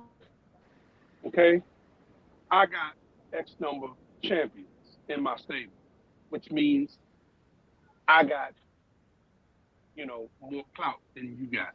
I got this, I got that fighter. So when you get an outsider, the only person I've seen do something that was out of this realm, it's been Devin, because Devin was jumping around from promoter to promoter to promoter. But then Devin got really, really lucky. He ran over there to Top Rank at the right time, okay, and jumped in line and said, "Hey, yeah, I'll fight Cambosis. Yeah, I'll go to Australia. I'll make all the concessions. I'll be the B side. I'll make all the concessions." And he went over there and jumped in, and he got undisputed. And he went back to Australia, and when he got back to Australia, he made all the concessions again. And come back because everything was set up so that Loma could get undisputed. Bob did it all for Loma. Loma fumbled the ball on that one. I can't blame him. I can't blame Bob for that, but Loma fumbled the ball on that. And as far as fighting other champions, it's hard to make a fight with another champion on a different promotion company because you got the different promoters. Because the promoter says, "Yeah, I'll let you fight, but I got to get my 35%." Well, that kind of comes out of his pocket. The sanctioning bodies, they all got to get that cut. That comes out of the fighter's pocket. And you're gonna pay those sanctioning fees whether you the A side or the B side. So there's a championship fight. A side pay the sanctioning fee, the B side pay the sanctioning fee. That's all it is to it. So it's But Dre, how come these other promoters can fight each other? Somebody needs to mute. It sound like they got a bag of potato chips. Somebody needs to mute. Yeah. Go ahead. Big Dre, Go but ahead, how come all these other promoters, their fighters get to cross promote and fight each other and everything? Even some fighters on the PBC, other fighters on PBC be fighting. Bud for Arum. Bud because was they're with Bob expendable. Arum, wasn't he? Because a lot of those fighters are expendable. When you're expendable, they're gonna let you go. But if you got like Yeah. a main product, you So gotta be careful Bud with your wasn't the cash main. cow. Bud And was the that, main hold on, product, no, bro. that's not what it is, bro. That's not what it is. It's always like just because you under PPC banner, you still have a different promoter. Like, what's the Tom Brown. damn, yeah, like you have different promoters, bro. So they don't necessarily always got to be like Al Heyman fighters that actually get sent over to fight other fighters, bro. Like you got different PBC is a promoters, bro. management company. They are not a But promotion. It's Errol a Spence management Yeah, company. definitely was rocking with Al, though. Let I me know, let but me jump in Errol there Yeah, Spence and he say was. he something became real quick. expendable though. He became expendable because he went a separate route. And plus, Al is yeah, getting older anyway, man. Al been around since the Budweiser Superfest. And And I heard Terrence was a free he's not agent. doing too well. Yeah, Terrence was a free yeah. agent, Terrence was a and free they agent, made and that he was deal never behind really closed Know what doors. I'm fighting. hearing? Y'all spamming me with excuses. Can I Excuses, jump in more real quick? Nobody giving excuses. you. Hey, can I Listen, go Frequent, real quick? True frequent though. fire. we having a I got something to discussion. So say to frequent, you. who do you think was the reason why the Bud and Spence fight didn't happen when it's supposed to happen? It was Al, That man. was Oh, Al was the only that's one a that fight up. that was on Earl. It wasn't That was on Al, Bud bro, and Earl. because it I was got Spence. excuses. You gotta remember, Terrence took Bob to court because he wasn't trying to get him the big fights, bro. So now it wasn't Al Heyman. Shout out, hold That on. wasn't his fault. Shout out to Crucial Content for the $2 super chat. Appreciate it. Thanks for your support to the channel. Y'all be sure to push that like and subscribe button. Hey, My thing frequent. is this, When bro. did I you We got a just always say? question. blaming the Wait, nigga that never let me talk, bro. step in here. Like the When did nigga you just never say talk. He frequent? never been out in Bud public, took but we blame the Bud nigga. took Al to court. Frequently, I got something. You know what? Devin Haney. Actually, I agree with everything he did Oh until I'm man, gonna why keep. we talking about Devin Haney, bruh? No, let me finish. I agree with everything he did. He played the game well. He went to different promotions, got all the belts, and he did. I liked what he did. That I was on his side until Dad started talking, and all these channels started nut riding him. But I mean, he did. Wait, you said till Dev start talking. Dev ain't do no talking. You mean Bill, right? His dad was talking too much. Let's not get into that. His dad was talking too much. Everybody in the panel said agree with me that his dad was talking too much and talk Devin out some shit. So let's Yeah. not do that. But His dad did What did good, you say man. a minute ago, frequent? no, don't try. Why you Hey, guys? real Bud No, never quick. mind. While others I'm speak on sorry I brought it up. Never I'm just mind. I'm not pissing gonna off bring it up. Big Dog Willie. He don't like when people talk good about Bill Haney, so I'm just pissing him off, y'all. What y'all was asking me? No, you said like, you said a minute ago yeah, that that's Bro, Bud this took nigga Bob to petty, court. bro. This I'm nigga, pressing his this nigga button, y'all. whatever, bro. yeah. You are press my button. I can't stand that nigga. Nah. When Ryan Garcia dad was making fun about his hair and saying his hair was nappy, you Come was on, laughing y'all. his butt off, right? We gotta stay on topic. We gotta stay on topic. See, bro, this Yeah, nigga that's petty, why I bro. left it alone. I said, never But you see, mind. when frequent said it a minute ago that Bud had to take Bob to court because he wasn't getting the fights. Yeah. Okay, so he wasn't getting the fights because Bob wasn't letting it happen. Okay, No, that was after the fight, wasn't it? He took him to court after the fight. No, after his No, that was contract was before. up. No, I think he was the during That that was promoters, time before when the he was on fight. That was top before rank. the fight. the promoters have all the power. That's why Gervonta fights under GTD Promotions. Okay, Yeah. Yeah, but it's not. He not actually doing promotion though. That's just so he could get some of the money though. But Who? let me speak on this No, tank he stuff, actually though. Let before me talk Devin about fought tank real Bob quick. Aaron does all the promotion. hold on, before Devin fought Cambosis said he wanted to fight Tank. He said that Tank was the only fighter that was the A side to him, and he wanted to fight Tank. But Tank not. But he was on. Man, Tank was in the Bob ring. Arum was Yo, not gonna let no, that I'm nigga fight saying that Tank. to say because people saying that Tank didn't have a chance to unify. Tank told that man to drop the belts. Bob He was ain't want. not He ain't about say to he ain't make want that them belts. fight He said, frequent. "I'll We're not fight you, gonna. We're but not gonna. not Hey, for them real Frequent, you belts." quick, taking us real off quick. topic. You taking us off topic. Yeah, cause it's gonna all come back to Devin Oh Haney. no, You know what you're oh about to my say. bad. I was Wait, just go ahead, answering Big the Dre. question that somebody asked me. Go ahead, Big Dre. But Go ahead, Tank Big Dre. already had a fight at that time. He was already scheduled to fight. So I can't.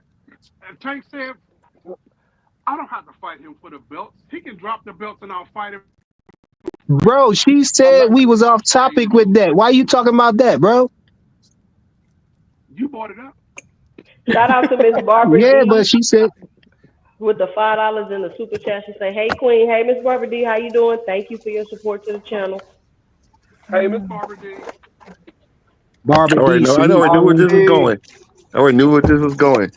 Frequently, we know you, man. It's gonna all come back to Bill Haney and Devin Haney. no, Watch. that's what y'all always say, but y'all be the ones who bring up Bill No, and because you're Devin talking because about y'all want to hear that from me. That's no, why I because said, why you the bring way up you're bringing Devin it Haney? up We right was now, having a good conversation, civil the and way you're everything, bro. the way you're bringing it up right now, talking about why he didn't fight Tank or why Tank didn't take the fight. I already know where this is gonna No, go. I wasn't talking about Devin. I was talking about Tank. We was talking No, about Tank and Cambosis. I I brought know. that up because when we was talking about being unified, people would say, somebody on here said Tank didn't have a chance he never got a chance to unify.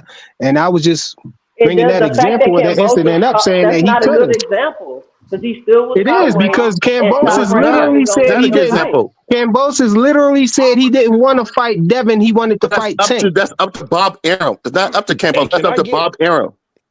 can I get Bob one Arum. point in about Tank that Bob I feel Arum was like in is control of the important to other the two belts Go conversation? at ahead, go ahead, go ahead. 135. And this is Blaze P for P. Oh, What Here's up, the Blaze? Go thing. ahead, get your 2 cents in. I think the thing with Tank is like Mayweather 2.0, where he accelerated himself to get into the bag and becoming a prize fighter. Like they situated him to where he got the money.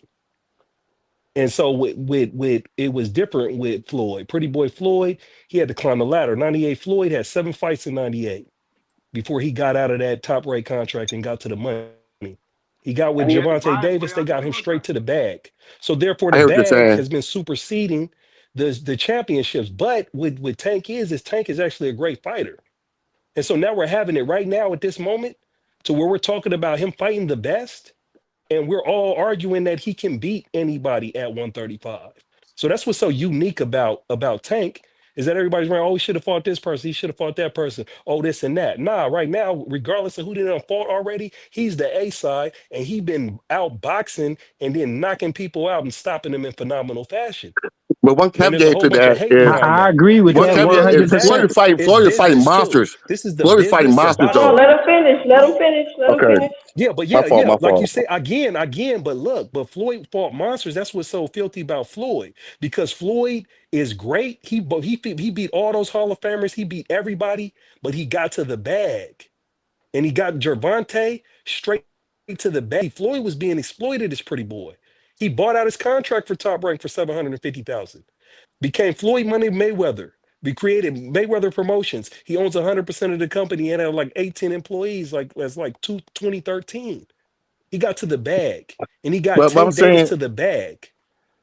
yeah, but Yeah, It's I'm saying business too. I think that Pretty Boy, Floyd was still fighting monsters at Pretty Boy. Tank had to fight no monsters like Floyd did at Pretty. That's the point When what he I'm was trying Pretty to Boy, tell you. He got Tank to They the don't bag have no before he had to monsters for fight them to fight. anybody. That's what I'm trying to no, tell you. the thing is though, What monsters out I there for think Tank to Floyd fight? didn't want nobody to accomplish more than he did, and that's why he had Tank on that mission right But there. You know, he just got trying to Tank get the to the bag and not bag, really even with the last not fight caring about the with belts. Broly. But what He I'm didn't telling you want is Tank he to do nothing empowered. that he ain't never do. It, Hold on, no, hold on. but what I'm telling What are you you is talking Floyd's about? got his Hold on. paper though. We He can got camp Tank out. to We the can camp out bag. right there for a minute.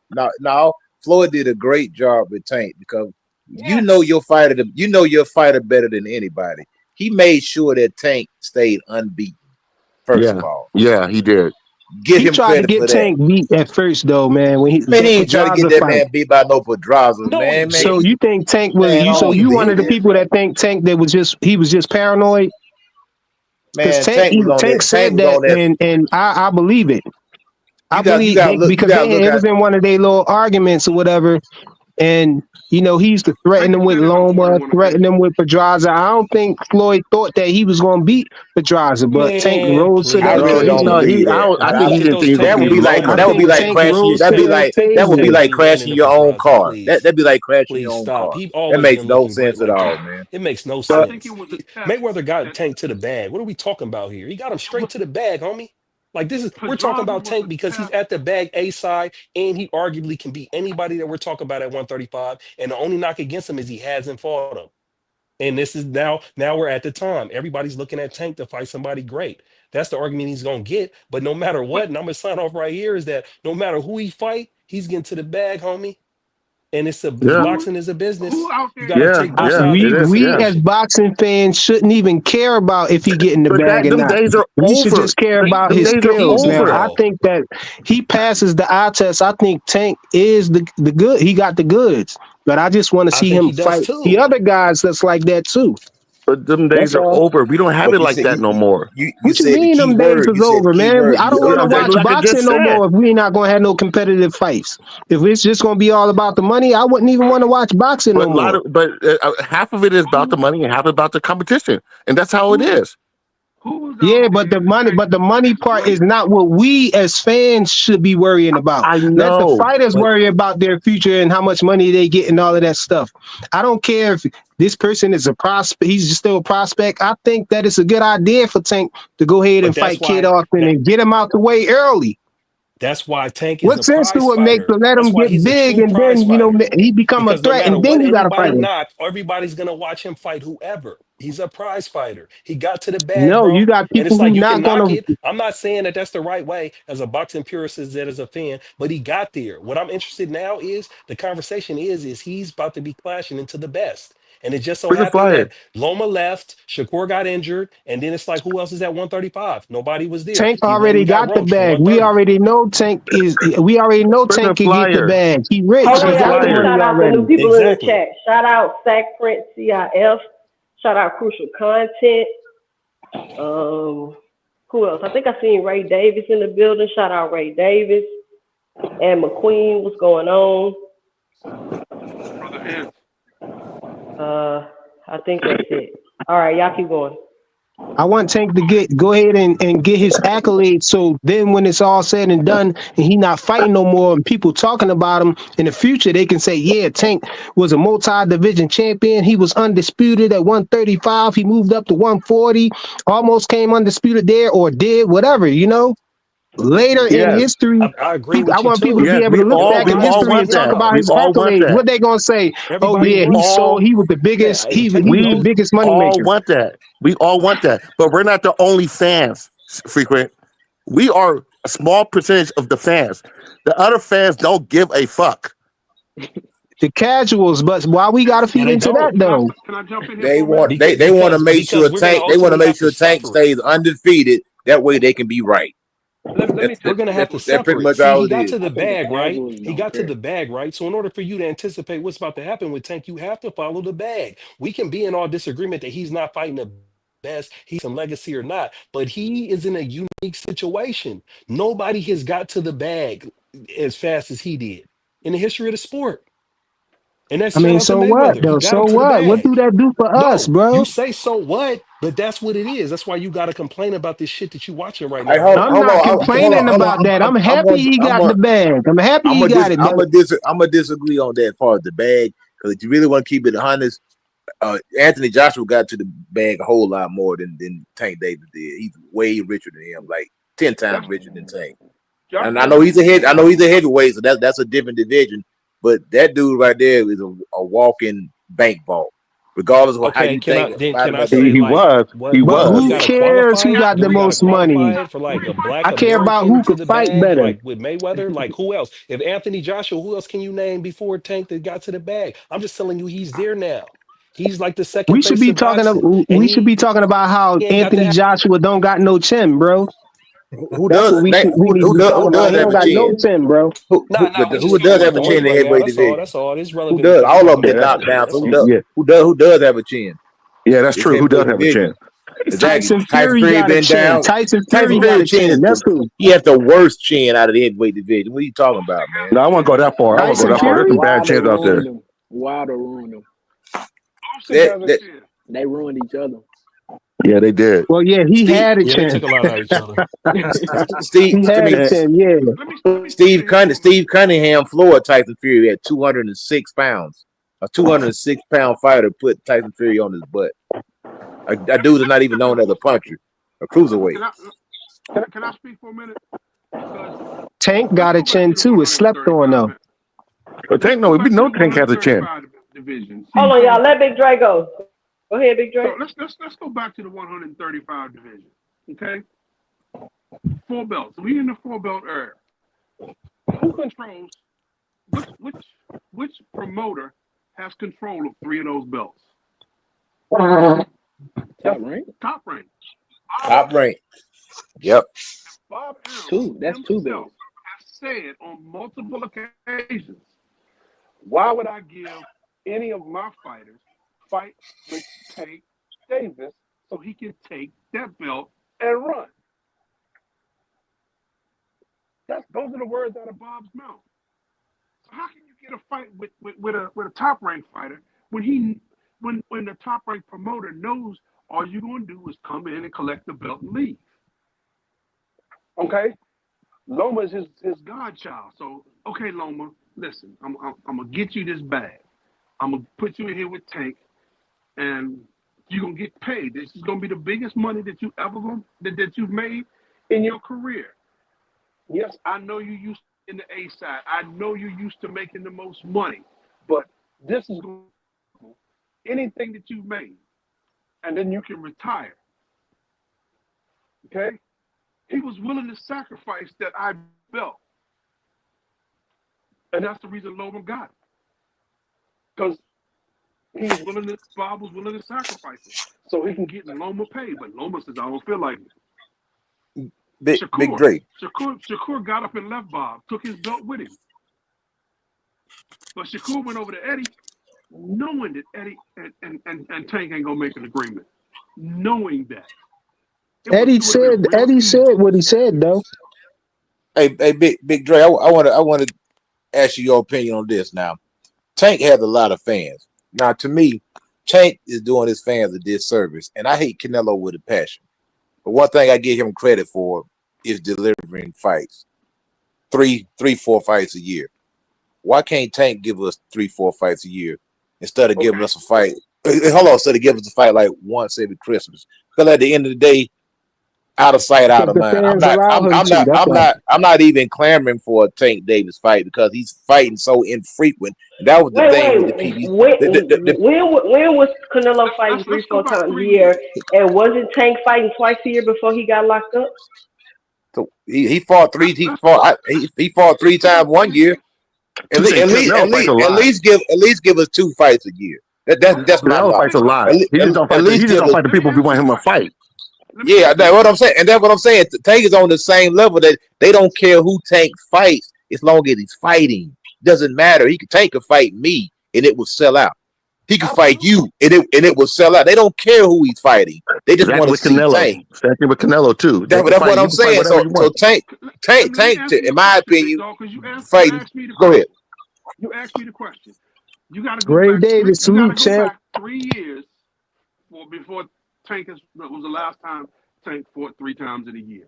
Okay, I think it was maybe 4 years ago, but the last time Tank fought 3 times in a year.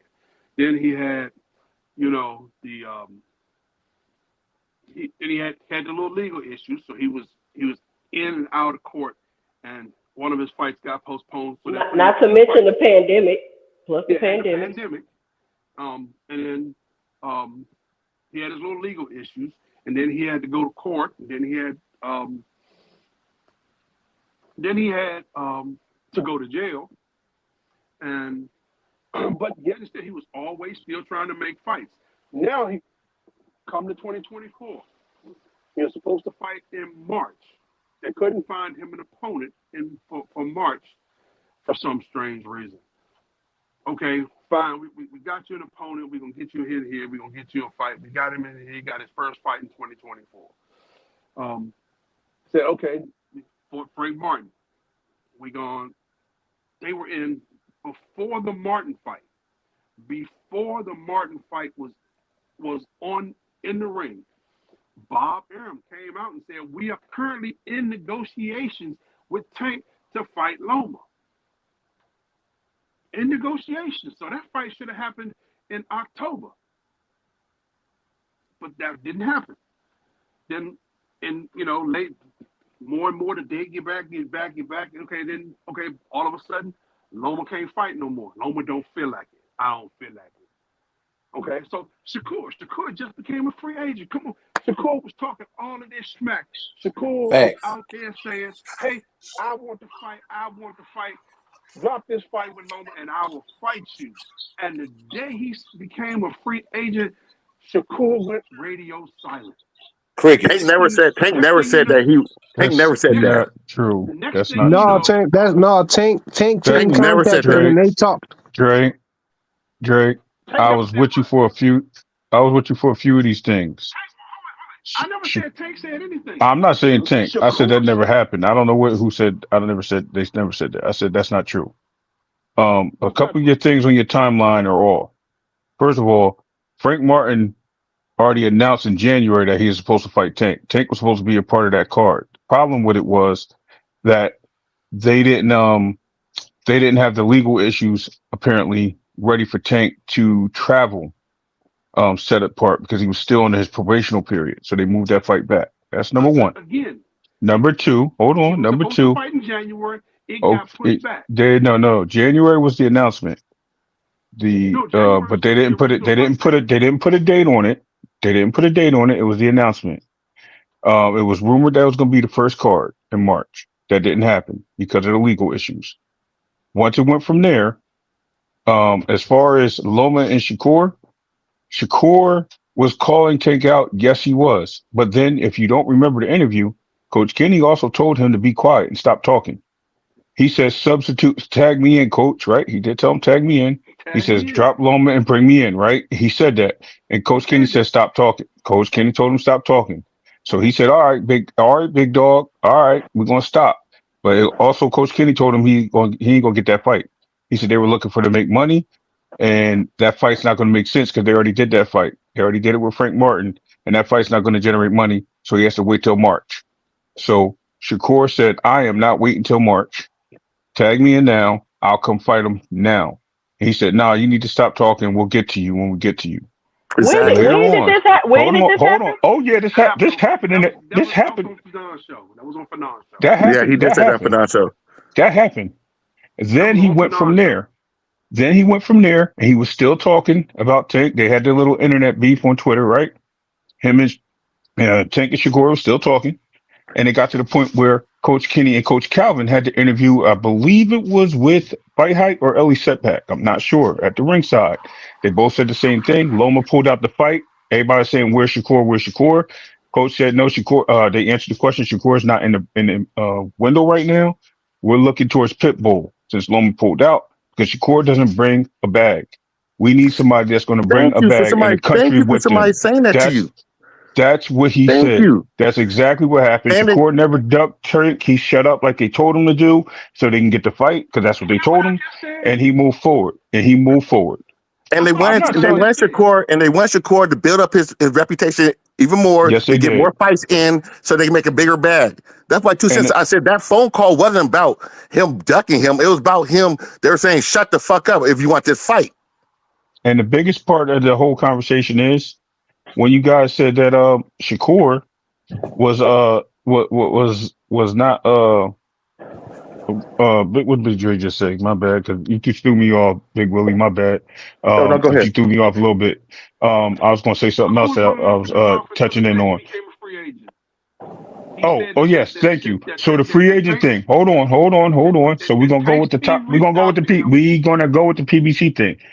Why? I'm gonna ask you two questions first, and then I'm gonna elaborate on it. PBC hasn't signed one fighter since last year, if not 2 years ago. There's been many fighters leaving the PBC because they believe there's a lot of inactivity. This is what the people that have left said. Shakur said, in his own words, "Why am I going to go somewhere where I'm not promised a fight and I may be sitting on the shelf?" Is what he said. Thank you. And he went to Eddie Hearn. They could make that fight and cross promote. PBC has cross promoted many fights. That doesn't stop the fight from happening. We're only assuming and speculating these things. We have not heard these things. We're just throwing this stuff in the air. Let's be factual on what the fighters are saying and what the teams are saying. That we got to stop with the hearsay and she say stuff, man. This is crazy. I'm just putting it really out there on what took place. I didn't say, all I did was mention what happened. I never said anything. I didn't say anything wrong because I didn't say you. When I said when as soon as Loma pulled out the fight, Shakur went radio silent. And is that because the week. Okay, so the first this is another thing I want to. Okay, here's another part because a lot of people assume the Twitter thing with Coach Kenny. When Coach Kenny, when Coach Kenny pulled out the fight, I told him that Loma pulled out. That was in June because I heard somebody just say this the other night. It was June or July. No, that was fake because Coach Kenny came out and said that he was trolling the first time. That was actually July. Loma and them were still negotiating. Shakur went on an interview in early August. Maybe a week and a half later, Loma pulled out the fight after his interview, going head to head with Coach Kenny. When he pulled out, he said, "Okay, I'm here. I'm here." It was on Twitter. At that point, they already said they're not fighting him. They told him, "Be quiet." He was quiet. That's where the confusion is happening. Loma pulled out. There was no Shakur on the table. They called him up. Whatever the discussion was, nobody knows. None of us were there. None of us was there. Shakur said as much. He said his team reached. But the perception also is that you went to Matchroom. I never called Shakur duck. Where do you plan on going to Matchroom and fighting another 2 fights and then coming? Like, because I never thought that they were going to fight next anyway. Because I doubt Shakur is going to fight Tank on a replacement. He's going to want to be well prepared for that fight. And as you can see from the head injury, that he would not have been well prepared for that fight. So they've already said neither one of them is. I mean, they already said neither one of them is ducking each other. So I don't know why. Like, we gotta keep. People are going to have to make some kind of narrative sort of fight because the fight didn't happen. That's just how people are. But you said, I believe that too. Huh? I was just stating the awesome. Oh no! I'm not talking about you. Eddie Hearn came out though. Eddie Hearn did a y'all make sure y'all talk interview one at a time. Y'all make sure y'all speak one at a time. I'm gonna be right back. That's my fault. Okay, Eddie Hearn came out also in the interview and said that Shakur directed him not to try to pursue anything with Tank, because he knew that Tank don't like Eddie Hearn. So, in other words, Eddie Hearn won't be involved with Shakur in a Tank fight. If Shakur get the Tank fight, he get a Tank send him an offer or whatever, Eddie Hearn won't be involved. So, that was a precaution to make sure that Shakur do get the Tank fight, not that he was trying to duck him and go over there so he wouldn't fight him. I want to jump in with that right there. To me, the lame is the excuse. When did we get to this point? I ain't gonna make a fight because of your promoter. Man, that don't make no sense. I never heard that in my life. That's the weakest thing ever. That's like a fart in the wind, dude. That don't make no sense, man. You know what I'm saying? Mayweather did that. Mayweather did that a couple of times. He did not want to work with Bob Arum a couple of times. But he had reason because Bob Arum did him dirty, though. You see what I'm saying? In other words, when did I get to see Tank? Where's Tank Zab Judah at? Where's Tank Diego Corrales at? Where is it? It's not. It doesn't even exist. Where's Tank Sean Bay Mitchell? I mean, it's non-existent. To me, Tank is an event. That's all it is. It's not a fight. You know the outcome. You know what's going to happen. You coming to see somebody get knocked out. Period. You're not coming for a competitive fight. You coming to see Tank knock somebody out. The outcome is already pre-descripted. It's a star-studded event. You're gonna see all the rappers. You're gonna see the athletes. You're gonna see the movie stars. And that's pretty much all it is. You can come out, you can shine, you can stun on your neighbor, you can show what kind of shoes you got on, your jewelry, that's all. It's like going to a black church. You know what I'm saying? Just come and stun on everybody. It's an event. I didn't feel like that when he fought Frank Martin, though. I got to be honest. I didn't feel like that's what it was when he fought Frank Martin. Most of the time, Frank Martin was though, Coach. You're right about that. It's an event. But you got to remember also who's funding the fights that we actually see. Because whoever puts up the money for these fights to take place, they've already decided I will pay for these two particular fighters because they've already assessed how much Oh yeah. money they're going to generate. So that's what we argue. We're not arguing. I mean, we can't, the fighters don't really have that much say, as we now all know. Most of them have no say. And some of them are in debt to their promoters or managers where they got to take fights in the first place just to pay back what they owe. What I think I guess one thing I want to jump in real quick. Like I'll use Canelo for instance. I don't like Canelo. Salute to the But panel. think about this: the way that Canelo moved, he basically bought those belts. In other words, he generated so much money that I could basically offer you a deal you can't refuse. You would be a fool to turn down. There you go. Where did that money come from? Tank, and to me, Tank is as not a biggest star, right, as people are making him out to be, because he's not making those type of deals that you can't turn it down. You know, you would be a fool to turn it down. So that's why we're not getting these other champions in the ring with him. Because I guarantee, how do you all of a sudden you in negotiation and now you're out of negotiating? To me, that says something about the bread. Coach, this is what's going on. Coach, this is what's going on. I'm no expert, but these guys are now starting to see paydays now that other people are in the picture, with their contracts and their guarantees.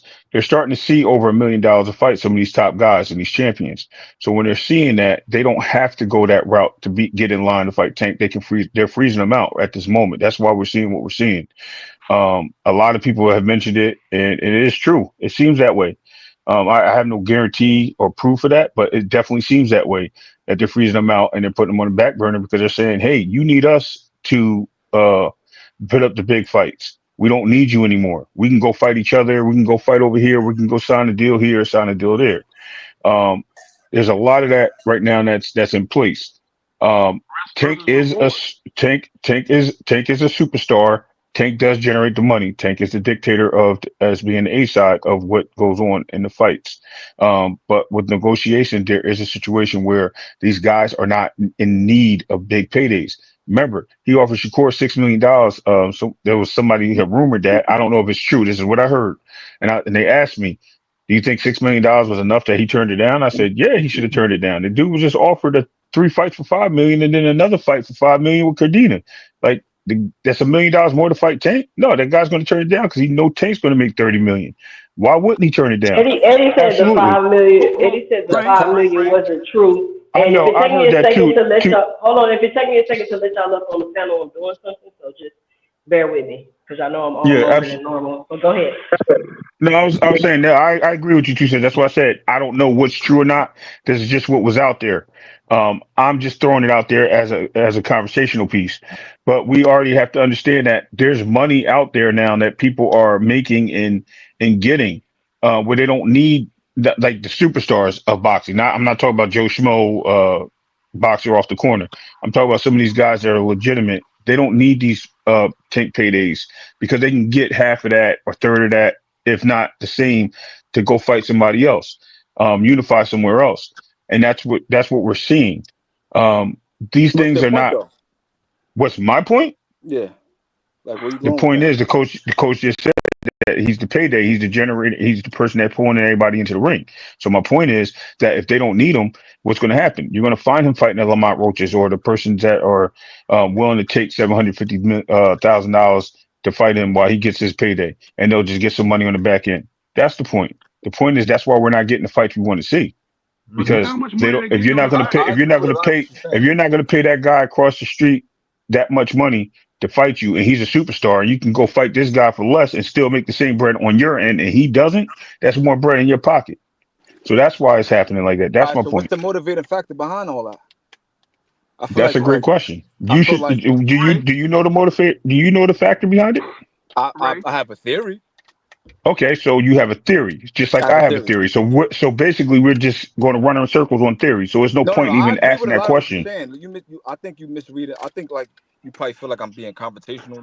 No, I'm not. I'm just saying we don't know. I'm not at all. I'm just saying we're both. But the question is, how long is whatever arrangement they have going on going to last? Because yeah, you might be getting quote unquote this big payday, but not all these companies are willing to lose that type of money.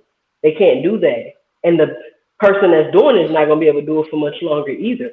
And if that's the Um, case, how is it Turkey, Tank's fault yeah. if the champions don't want to fight him? So this Where, is my but Top Rank's not really losing money. They're getting Bob said fronted he by ain't gonna make a ESPN. fight that loses money. There's a Bob says he's not and gonna make a and fight where he knows he's gonna lose right. money. A lot of these guys are And not he's going to been lose doing it money. long enough, so he knows. Bob can tell Great you. point. He's been doing it long enough that he can tell you when you put these two fighters together, this is what we got to pay out. This is what my venue is going to cost me, and he can run that list all the way down. And this fight's going to cost me X number of dollars. This fight's going to generate Y number of dollars. Oops, I'm sorry. That doesn't. The math ain't gonna math. I'm not gonna break. I'm gonna break even or slightly or lose. I'm not making that fight. I just think they're trying to block Al Heyman out the way. That's what I think. I feel like Tank, Canelo, whoever else is on PBC is like collateral damage almost. Like I feel like Tank, he got the Shakurs, he got the Muratalas, the Keyshawns, all of these guys that he has to fight to cement his legacy, but they're on the other side of the street. I just feel like with Turkey consolidating all of the major promotional companies, when you look at Queensberry, you look at Matchroom, Top Rank, you look at Golden Boy, all of them is under Turkey. Then you look at him acquiring WBA, he acquired the Ring magazine. I feel like Turkey's behind the scenes making chess moves to block PBC and Al Heyman out the way. That's my thing. Now, most fans are not going to think like us on a panel, so they're not going to see it like that. They're going to think that Tank is just strategically ducking these opponents, but I don't think it's that. Because you look at Lomachenko, he offered him back, he turned it down, said he's going to retire. Then What did he offer Loma? I don't know. We don't know what he So offered how we Loma. know he offered But him a yeah, but bag? all right, look, again, we're going off of Egis Kilmis's words. They did send an Okay. offer. They were in negotiations, and then he said that Oma turned down tens of millions of dollars because he's not in the mood. Does that sound right to you? That doesn't make sense to me. Then at the That's next what time you see, the report from his manager is. then if you look at the next fight, you see Loma arguing with Shakur Stevenson in the crowd. So my thing is, you wanted to go on You vacation want with to your family, retire. but you arguing with Shakur and saying that you want to fight. So which one is it? Then you look at I, Shakur Stevenson, right? He had the live with Duck. Coach That's Kenny. what happened. That's what I, one it was. I I want to just, I see. just, I just trying to get. I'd rather see Loma and Shakur. That sound like a good chess I'm match just, right I'm there. just providing context, right? Like, so this is my thing, right? Mhm. Loma, scratch that. Now you look at Shakur. He had the live with Coach Kenny. Yo, look, he said if Loma pulls out the fight, they must have sensed that Loma had cold feet, or they probably heard something from behind the scenes or whatever.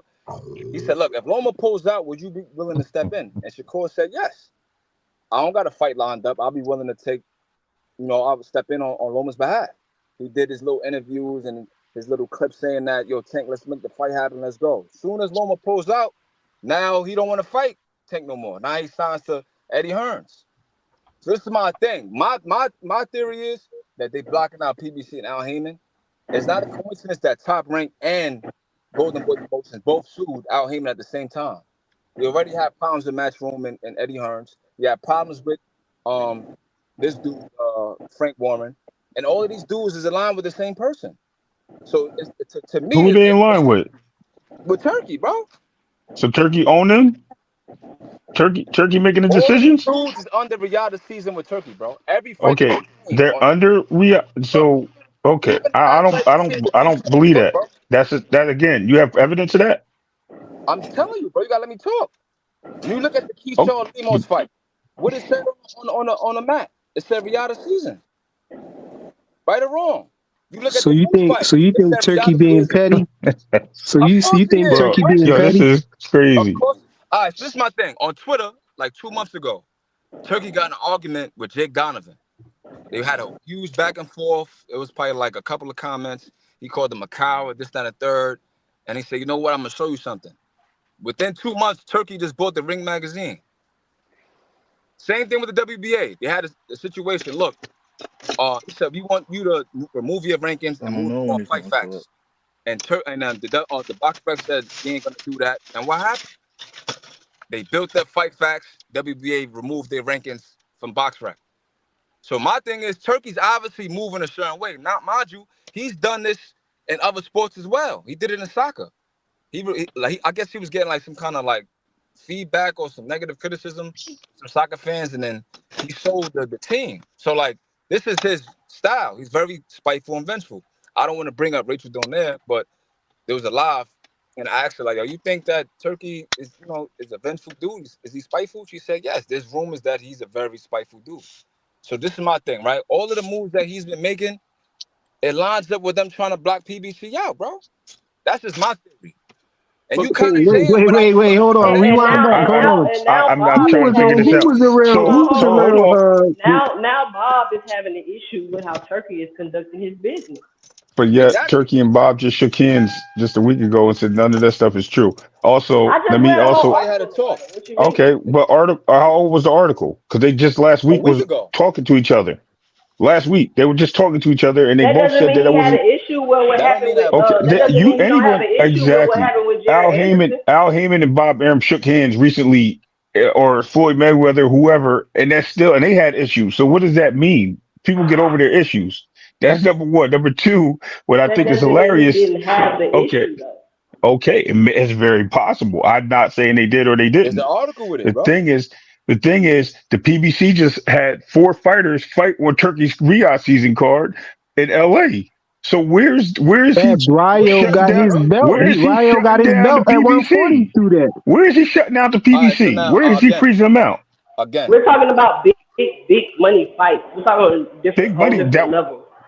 Oh, again, back to my point. Okay. Right? So now, there's big money fights now. Okay. All right, so back to my point, right? Yeah, what's up, Greg? When did Oscar sell a Ring magazine? Probably like a week ago.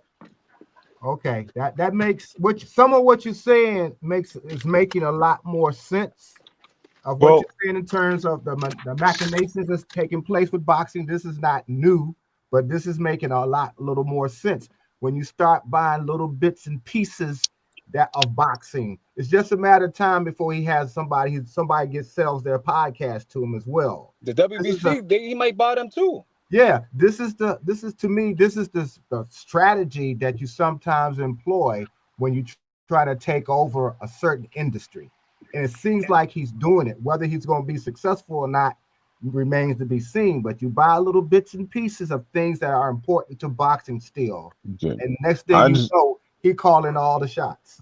It's a hostile takeover. Okay, I hear that. That's understandable. But my thing is, when did he buy other promotional companies? I have not seen that. It doesn't matter what his name is attached to. Riyadh season, bro. That's a fact. You can't argue with that, bro. All of them is under Riyadh. He didn't buy the promotional companies. He didn't buy none of these companies. Turkey is the face of boxing, bro. Nobody said he bought them. He took the fights that could have happened out here in America. He took them and had them out there. You sure about That's that? what I'm praying. I don't know. He had a lot of big fights, right? I'm gonna give you some of them. Right? Some of them should be in America. Some of them 3. Go ahead. His Excellency is the face of boxing, bro. All right, relax. So all right, anyway. So all his fights, you look at the Beterbiev and Bivol fight, right? Right. That could have been out here though. Look, that could have been in America. Look, bro, they was champions in the same weight class for 7 years. Right? Nobody never said nothing. You look at the WBC, they came out and said, look, we will not sanction this fight. We standing with Ukraine. We're not going to have a Russian with our belt. Right? Turkey steps in the picture. What happened? That fight got made, bro. You understand what I'm saying? Turkey's using this crazy. Money. Let me tell you how crazy that is. Bro. A Russian already had their belt, number one. A Russian already had their belt, number one. Bro, number two, they both lived in. They both. Like, I know what it said. I know what it said. I know what it said. But what I'm telling you is, they both lived in America. They both gave up their visas or whatever you want to cut it to Russia. So they were Americans and Canadians. They both. One was a Canadian, one was an American. Why did Mauricio say that? That's a great point. You got to ask Mauricio. Do I look like Mauricio? No, I am not Sulaiman. You got to ask him. So okay. All right. Well, if it happened, that's a good thing. But were we disappointed in the fight? Did you care about the fight? That's Did you not what not I'm want it to saying, bro. happen? What Because I'm they, saying is oh, Turkey is using this money. so what? Our point is, so what? If he is, he is. That's not our business. Our business is we want to see boxing. If you're a boxing fan, you don't care about none of that shit. All you care about is boxing, and we keep trying to throw everything out there to distract the people from boxing.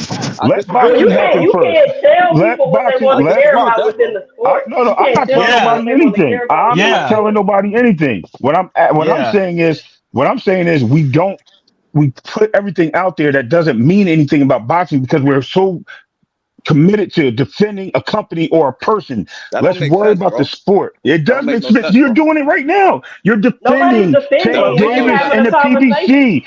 Promotional company Hold on, Ray. gangbanging. That's what it's Okay. called. Ray. Yeah. That's what it's Time called out, frequent. y'all. It's Time out. I promotional. don't want to mute Hey, y'all. I don't want to hey, mute y'all. Hold them on. promotions be like that. Listen, The listen, promoters. listen. Go Let me ahead. talk. Let me talk. We're not defending anything. We're just having a conversation and expressing our difference of opinions and the thoughts that we have on whatever is going on. Nobody's defending nothing. You got different opinions. Big Supreme got different opinions. We all got different opinions, Right. and we're But what trying I'm to Some people see. gangbanging though. 2 cent.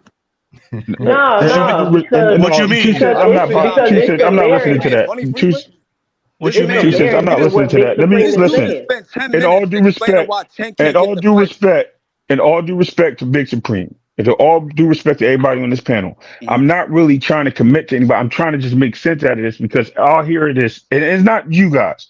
It's what I hear everywhere, right? It's other people, and they defend these things or they say these things, and they're putting these things out there, and a lot of these things are just thrown into the wind. We don't have all the facts. We don't have all the things So to make these that's things what we're true. doing on here. We're trying to have factual conversations to Right, but we see can't have what factual could and could conversation where possibly we're be true. alluding to what I think and this is my opinion. This is what I think and this is my opinion doesn't prove it's a fact. That's what I'm saying. So we have to go with the facts. If certain things cross that line and they happen, yes, I will agree to you that they happen.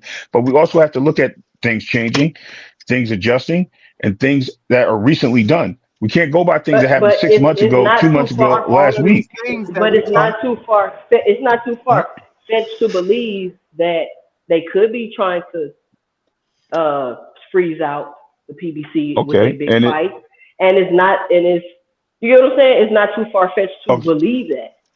And it's also not too far fetched to believe that Amazon doesn't want to put on these fights with the PBC because they feel like they want the fights to generate money and they don't believe that they're generating enough So money. how do they? How? Why would they That even don't make sign no with them sense, or bro. work with It, them if it that's does the make case? sense. It does No, make it sense. doesn't. No, It it don't. Yes, doesn't. it does. Bruh, Because, bro, all right. So, promoters, all promoters don't like each other, bruh. If we both promoters and you take my fight that I could made, it's going to be a problem. Like somewhere that I can make it. So that's just all of what it is, man. are we Promoters, they talking can about take promotional fights. companies or promoters? Because Both. promoters are small They all, circuit. they Promotional all work companies are together. different. They all work together. But Ray, all of these things affect boxing now, whether we like it or not. That's why we I talking about agree. it. There was a time that Agreed. we didn't even talk about it because we didn't even know. Now we know. Now we talking about it. So whether it's rumors, whether it's partial fact, whether it's what happened 20 years ago, whatever the case may be, we have become aware of all of this and how it affects Yes. fighters, how it affects the fight game, and how it affects fans. So we all talking about it now, something that Ab- we didn't do just 10 years ago. We know a lot right. more about how the inner workings of boxing. We don't know it all, but we know a lot more than we even knew 2 years ago. The Crawford Totally agree with that. fight, the Crawford Spence fight exposed a whole lot of what's going on behind the scenes because we was raging and saying this and people fight with each other on online where this is what they want to have happen. This is the smoke screens have been pulled down. We can look behind I the agree, tensions Mr. and Gray. all of that I stuff. agree with that. So yeah, And we all due still be respect, can I talking ask a about question this. on that? So this, let me just finish. So the Yes, things sir. that we're talking about when we talk about promoters freezing people out, promoters not paying this, promoters putting their fighters with easy fights to make money. All this is true. It affects the fight. We argue about it. They not gonna stop. Go ahead. Say what you're gonna say though. Right. No, no, okay. Well, I just wanted to ask, so since we know that, so is it true that the PBC was trying to freeze Bud out? I I mean, think that's, the I want mean, No, he was no. signed with Bob see, Arum. Yeah, he He was was. signed They with weren't Bob. trying. okay, he was a free agent.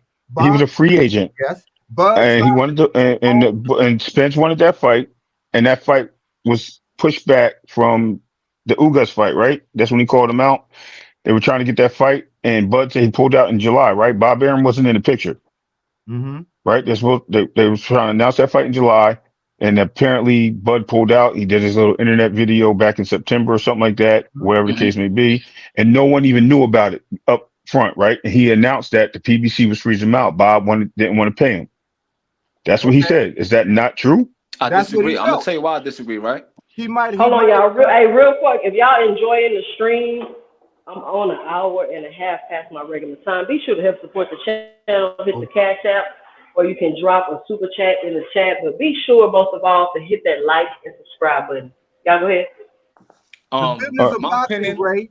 A lot of what Bud did. I'm a Bud fan, as most people know, but Bud made a whole bunch of mistakes trying to do business, and because he did that had ripple effects.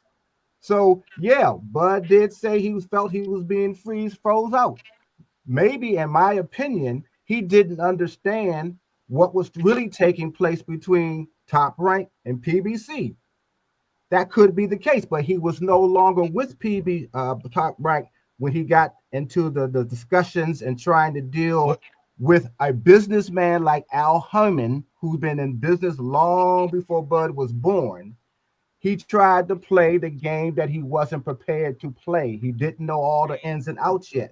So that So then why? What Bud you? So Which let me Bud you follow that talking question about? up. I'm talking Let me about Bud was follow getting that big. question up. I'm talking about the Bud that was trying to finally got Okay. the fight with Spence. He made So some. let me But he follow was that getting big question up. fights. Bud was Hold getting on. big fights. I gotta Let me say, follow that question. I didn't say he wasn't getting Hold big on. fights. That's not I what know I what said. I know what you said. I understand you. So let me follow that question up then. Since I know you're that's a Bud Panda. fan. Did Spence not put the money up to fight Bud because that's what he wanted, and he was a part of that network, and he was telling them to put up the money? Because I remember Spence saying, "Yo, I don't know what's going on." What do you mean Spence put Spence his put own the money money up to make that fight, right? Yeah, What do you Spence mean made Spence all the put his own concessions. money up? But how you think Bud got his 20 million? Spence didn't put up his money. What happened is Spence agreed to supposedly to take a lesser cut. What it Which was, is what the putting his percentage money up, was, right? I don't Isn't that know. his money? But they both had guarantees. Right. They both had So if I'm guarantees. So taking less to make the fight, so I could pay this guy to make the fight, I'm taking money from me on to the pay front, Peter to pay on the Paul, front right? end, he's taking less on the front end. Okay, so he That took has money out of happened his pocket. before. That has happened before. He just told But Okay. what's your point with that, Yeah, what's the right? point, bro? Because I don't get the they point. they My weren't point they is, weren't willing to. I'm glad he brought up Bud and all that information because we're talking about how the PBC is being frozen out, and Tank is being frozen out and things like that. But Bud was frozen out, but I don't nobody think seems so. to under. Yeah, he was. I'm He gonna tell you why I was. don't think They so. How didn't was want. he frozen out? Because they didn't want to pay you whatever you were asking I don't for. think he was And I frozen since don't out. think Was so. he? But You I did gotta he don't let me think not so have? finish. either. Did he? Okay. Did they All right, not how so was want he to? this frozen is out Was if he the See, not? fight the happened? this is PBC why I didn't think want he because the wasn't How was he PBC frozen. didn't frozen out if want the fight Errol to happened? fight. They didn't want Errol to They fight didn't want Bud for real. exactly. Thank you, They frequent. wanted Thank you, him to frequent. move up. Again. Let me. This is my These are thing. things that was. There's just things that were reported after the fact. I read articles. All right. I So got when a you I look got a when you silly look at question Brian for Norman y'all. and Boots, Can I ask this really silly question? what's that? My silly question is, we all boxing fans, and how many of us have went to a live local fight in the last year? Have you supported local fights? Yep. The ones that's not on television. Yes. The Yeah, ones that's I just went to the Keith Cologne fight. There's been a lot of local fights down here in Washington. I saw them all spring and summer. Big Dre, I you mean, got them headphones from Five Below, didn't you, bro? He said Five Below is crazy. Hey That's yo, crazy. hey Wow. yo. No, because I had He's got some joints crazy. from there that did the same thing to me, man. You be all You low got and everything. headphones from Five People be Below? like, I can't hear you, bro. I Oh, can't hear you. I said, man, I'm throwing these joints It's away, hard to bro. hear you, Big Dre. hey yo. Yo, he's crazy. Now, but when you look at Brian Norman and Boots, right? Okay. Brian Norman Sr. said that it cost them, was it 30% to cross the street? 35. Something like that. How much he said? 35%. 35% across the street, right? So if that applied to Brian Norman, you don't think that applied to Terrence Crawford when he was under contract? No, because he was no longer. He was a free agent. I'm talking about in the beginning, not when he was a free agent. No, When he we're was. talking about. We're not talking about that. We talk about him in January when he got out of his contract with in Nah, they were 2022. saying he was being frozen out before that, bro. I'm not Way talking before about that. that. I'm talking I'm about talking about that. 2022. Okay, but that's what I'm saying. I timelined it. I said after the Ugas fight. I don't think he was That being was frozen 20. out at all. I don't think Yeah, so. he was. Okay. All right. Well, That don't make sense. How is he being frozen out if he's a free agent? they didn't How? make the fight. They didn't They make the fight. did. They made the fight when he was a free agent, bro. No, So how is that? When Earl gave him a portion of his pay, that's when it happened. It didn't happen before Yeah, that. They How didn't want to Errol made it. negotiate with Errol him. made it bro. happen. Errol made it happen because they wasn't trying to let the. Exactly. They was against the fight, but Errol said, I "No, don't I think want to Al fight Heyman him. was I ain't against the fighting fight. nobody but him." What I remember is Okay, Cody so was if all one that is fifty in the true, biggest split of the what's purse. your point That's what I though? remember. Even if all that I, is true, Man, they made the fight I happen. They It made was the the fight best. happen, bro. So I can't so say he was It was frozen out. clean. my Errol point made the is fight happen. nobody They both right. did. They And both did. and They my both point, did. my point in 2 cents is I don't think anyone's being frozen out. I think we're looking into things way too difficultly. And if there is some people being frozen out, what's the reason behind it? It's just like I just I gave a don't get how fact. you could say that and then I you. it's just a gave a takeover. hold on. I just gave my point is I'm making a comparison based on what you guys just said about the PBC or Tank Davis being frozen out. That's my point that I'm trying to bring up and explain. But what I'm saying is we take it from this guy, and this guy wasn't frozen out, but this guy is, and it's a similar case. We're not understanding It's the not fact that when similar, you bro. okay, I don't He's not understand. purposely being frozen out. It's just an Right. effect of Thank you. what's going on. That's all. I It's Thank you, not. freak. disagree with that. Thank you, Not frequent. Thank you, frequent. That's I what I disagree was. with that. Okay, you're allowed. No disrespect. We got that. I feel you.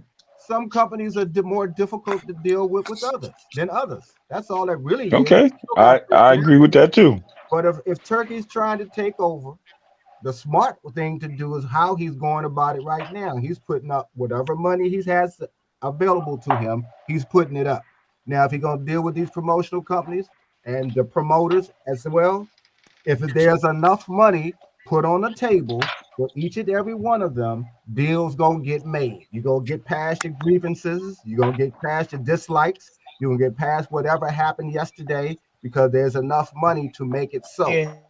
And sooner or later, just like Golden Boy was trying to sell Golden Boy a few years ago, if you remember. So that's why I asked Big Supreme about them selling Ring Magazine. There's probably other promoters who are also, or companies who are also thinking the same way. I've been in this game 30 years. Maybe it's time for me to cash out altogether. Some of them may have those particular thought processes. We don't know. But if he brings them all under one umbrella and puts enough money on the table, all of them, he's going to have control of boxing, regardless of how we He might feel definitely. about it. And we'll If he probably will see more of these fights that we've been dying to see, as opposed to we get a little fight here, a little fight there that takes 5 years to get made. So I think what he's doing, even though it may make some uncomfortable and make some even angry, let's say we were talking about Al Heyman. Heyman came out of concert business. That's how I actually know Al Heyman, from back down here when he was in the concert with the name Michael of the Jackson. company, I forgot. But at some point, Al is, from what I've been reading and hearing, is becoming sick. He has health issues. His mother was sick, et cetera, et cetera. At some point, you give up certain things, like a company. Now, will that happen? We'll see. But we have to understand, when there's all these promoters and everybody's had their little room of power, it's hard for them to give it up. It's hard for them to give up control because they used to running their own ship, calling their own shots. Now, all this is affecting fighters because now fighters are trying to call their own shots too, and they're not necessarily in position to do it completely. I don't know who got money to fund the fight right now. I'm Not a gonna big jump in real quick. Like I say, Turkey Al Sheik has been a godsend right now. I'm gonna say that because think about it, we lost HBO. That was the beginning of it. We had HBO After Dark. We had HBO Championship Boxing and the HBO pay-per-view. Those were 3 platforms that people got to fight on. Then Showtime followed suit. We had Showbox, Showtime Championship Boxing, and then Showtime pay-per-view. That's the Those are best three. one. The HBO, they What still doesn't at Showtime. the end of the day, it's all about the fighters getting the opportunity to showcase themselves. And right now, with those big promotion companies, those networks not in boxing anymore, that took a lot of bread, not just off the top fighters, but just off the mid-level fighters. They don't get a chance to fight. That's why you see a lot of these guys that you seen on HBO and Showtime. You can turn on YouTube and you see them on what? They on Pro Box. They on Team Combat League, because these guys are not getting the fights because there's not enough fight dates to go around. So that's why any promotion coming that can come right now is going to help the sport of boxing. Because if it wasn't for Turkey Al-Sheikh, it would be only two bodies right now, which is PBC, which they ain't doing nothing right now. They only put on 5 fights this year. And then you got of course, Golden Boy, and then you got Top Rank. That would be it. Yeah. So some of them Turkey Eddie IC Hearn too? cards should have been out here though. Some of them, he had a lot of cards, and I respect it. Now, I love it. I love what he doing. But like I said, like some of them cards, some of them fights could have happened, and out here in different cities and stuff. It's But gonna also, happen again. But you got to think. Hold on one second, real quick. I'm gonna be finished. Let me land it real quick. You got guys like some of these fighters who are doing good things, like Danny Garcia started him up a little promotion company. Now, what these guys need to do, if they're smart, they will follow in Oscar De La Hoya's footsteps and Bernard Hopkins' footsteps, and put your money together, y'all. You big name fighters, instead of buying jewelry. I can't tell you what to do with your money. You do what you want to do, but you instead of buying jewelry and doing the AB thing and just wasting your money, put y'all money together, pool your money together, and start a promotion company. That way you can keep the sport going. Then you could be a player. Companies. You can be a player in the game. You're like Oscar De La Hoya, like it or not, this dude's a player in the game, man. And that promotion company will be here long after he's gone. He'll pass that down to his kids. Put together. You can't pass. That's crazy. You said Danny Garcia. I was just thinking about that too. How he started putting on fights himself. Yeah, I heard he was doing these kind of things. What they need, can do, and can try. Put together streaming Canelo service. early. Canelo was with the Golden Boy, but he ain't there no more. But it was clean, but it ain't there. But it's still clean, like you said. Got history. They put that money together. They can start their own streaming service if everybody worked together. But they tried. A few of them tried doing that with POK Prime, which sucks. Excuse me for saying that. No disrespect to the people that ran it, but I mean, that didn't work out too well because people didn't want to move over for them. They didn't appreciate it. I mean, that would have been another fashion of boxing. There's gonna be some failures. There's gonna be some. Oh, absolutely. I agree with that 100%. I just wanted to tap in on what you said. I believe that was Look great. What Jake that Paul was great did. information. Look what Jake Paul did with MVP promotion. Look what he did. This dude ain't been in boxing for 4 years. And look what he did. And you got a PBC fighter over there fighting next fight. And he was smart enough, in my opinion, to understand the changes that took place in the broadcast industry. But how much money does Jake Paul have to put up? Like, y'all act like Jake Paul just hopped off the couch. No, he was always a multi-millionaire before he got into boxing. So, right. He was on YouTube. So that's what I'm saying. He had insight to seeing what was happening in the broadcast industry. That's something that a lot of promoters didn't pay enough attention to, because they had a Netflix. That's brilliant. Put a fight on Netflix. That's brilliant. And they had all of that. So you gotta have something where fighters can go and be seen. And if you got that, that's why you got when HBO was called the Mecca of boxing. That's because it was. And until you find something else like that, probably now in streaming, there's going to still be all of these back and forth and companies going under and companies trying it and then failing. But you got enough talent and enough brain trust still where you can put a package together that all of us can enjoy. Hopefully Turkey is trying to do that, and we'll see in the next I think the next 2 or 3 years. I do one even better than that. Tuesday night fights and Friday night fights. I look forward to them days. Yeah. USA boxing used to I be look forward good. to that. I don't care about the big names fighting all the time. I'm a boxing fan. Some of the best fights I've Right. seen was on Friday Tuesday Night night Fight with Teddy Atlas Right. calling them. Yeah, Like Teddy, and Right. then you all them had And days. that's What and I'm I was about saying, to say that what USA why fights used to be a they good popping show. take a Madison roast Square Garden somebody fights. fighting on when You used to have fights from Tuesday to Saturday, mm-hmm. and some even showcasing on Sunday on different networks like CBS. Used to have sometimes they used to have fights on Sundays, and then you had USA on Tuesday. You had Wednesday, you had ESPN. Thursday, you had Madison Square Garden. Friday night, you would have Fox Sports. Then you would have fights coming on the big shows on Saturday and Sunday, either Showtime or HBO. They would swap weeks out. It was always fights going on. Now, you know what I mean? Like you guys saying, all these guys are just shifting and moving their gears, and now we need somebody to bring that back. Is Turkey trying to with his undisputed belt? Is he trying to consolidate the belts to make that one undisputed belt so there's one champion and all these sanctions go away and then we have people fighting for all the belts? I don't know. I'm not going to speculate that, but it'd be a good thing if there's only one belt because then there's less headaches, right? We have a true champion Right. in the divisions. That's a positive to the sport. If he does consolidate all these companies and put them under one banner and have them fight in tournaments or wherever the case may be, that's another good thing. Because, like you said, we get the big fights. We don't have to worry about them crossing streets and this and this. It helps boxing. At the end of the day, we're looking at it as an evil entity. I don't know what he's doing. And Ring Magazine hasn't been the same since Oscar bought it. So if he did purchase it, maybe they're getting back to boxing because there've been a lot of things with Ring Magazine and their biasness towards certain fighters, building up certain fighters and putting other fighters down. Maybe they're going to get into the sport of boxing and start talking about it the correct way again. We don't know. Again, these are all things that I'm speculating because it hasn't happened yet. But hindsight's 2020. When things do happen, we'll see and we can talk about it. Well, that's a good thing. That's what we're doing. So 2 Cent, you gotta keep talking so they can hear you.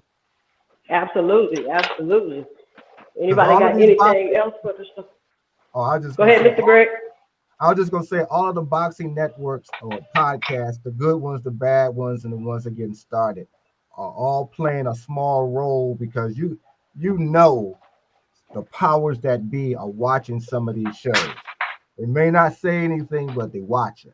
And they're seeing who's starting to build up some kind of influence and who's going to be useful and who's helpful and who's harmful. So if everybody like Showbiz boxing, Showbiz just got a goddamn contract with the Zone. They watching that dude, man. Yeah, and that's why we got to make sure they watching and doing the things that we talking about. Because again, you got a generation now who's fighting. I mean, they 3 generations behind me, but nevertheless, it's their turn now, and they're getting some money, and I'm happy they're getting the money. I'm sorry how they're using it, but they're still getting the money, and I want to see that keep happening. I want to keep seeing some great fights, for as long as I'm staying interested in it. So we should all, what we're doing is really helping them as well. We're helping ourselves because we want to see the fights, but we're also putting out that information and our thoughts and our feelings about what should happen, and possibly we'll start seeing that kind of stuff take place. But we got. Well, I think. Go ahead. But I think we should talk about the flip side of Turkey, like let's call it what it is, gaining all this control and power, one belt, controlling media and things like that. Like, what makes you think that he's not going to try to gain control and manipulate, for lack of a better word, rankings and things like that the way he wants it? He's already saying like 2 Cent. He may 2 Cent, but that's the thing about it. This is our fault. That's the WBA, WC, the promoters. That's their fault. What they fucked up. That's what they get. Hold on, let me hit the super chat. Let me hit the super chat. Shout out to Boxing Hacker. He said, "Man, salute to 2 Cent. You had the best show of the day, and great job to the panel." Shout out Boxing Hacker. What's going on, Boxing Hacker? If y'all don't know, Boxing Hacker is famous in these YouTube streets. Make sure y'all ask him to email y'all an autograph or something with the avatar picture. Boxing Hacker, I need an email avatar picture. Right. Big Dog Willie, that was a great point, man. I like what you just said. That is a good point. it has been bad for years. I mean, the money being taken, the people paying for belts that are not even championship belts, or just titles, and people paying sanctions on them, silver belts and interim belts. That's all bad for business in boxing. I mean, these people don't want to hold on to titles for that, and that's the reason why we had the Floyd days. You know what I mean? That's why I call them the Floyd days, because people they'll rather get the money than hold the belts, and we need to get it back to where it is. It seems like this younger generation of fighters are looking to get titles. They're looking to make the big fights and clash with each other. We're starting to see this trend coming back. I just hope it carries on the right way. I don't care if it's money or legacy. I mean, I do care if it's legacy, because that's the sport. That's the sport in general. But you know what I mean? If they want to fight for money, that's all for them. It's prize fighting. That's part of the game. I'm all for all that. You know what I mean? I just want to see the best fight the best. Yeah. Go ahead.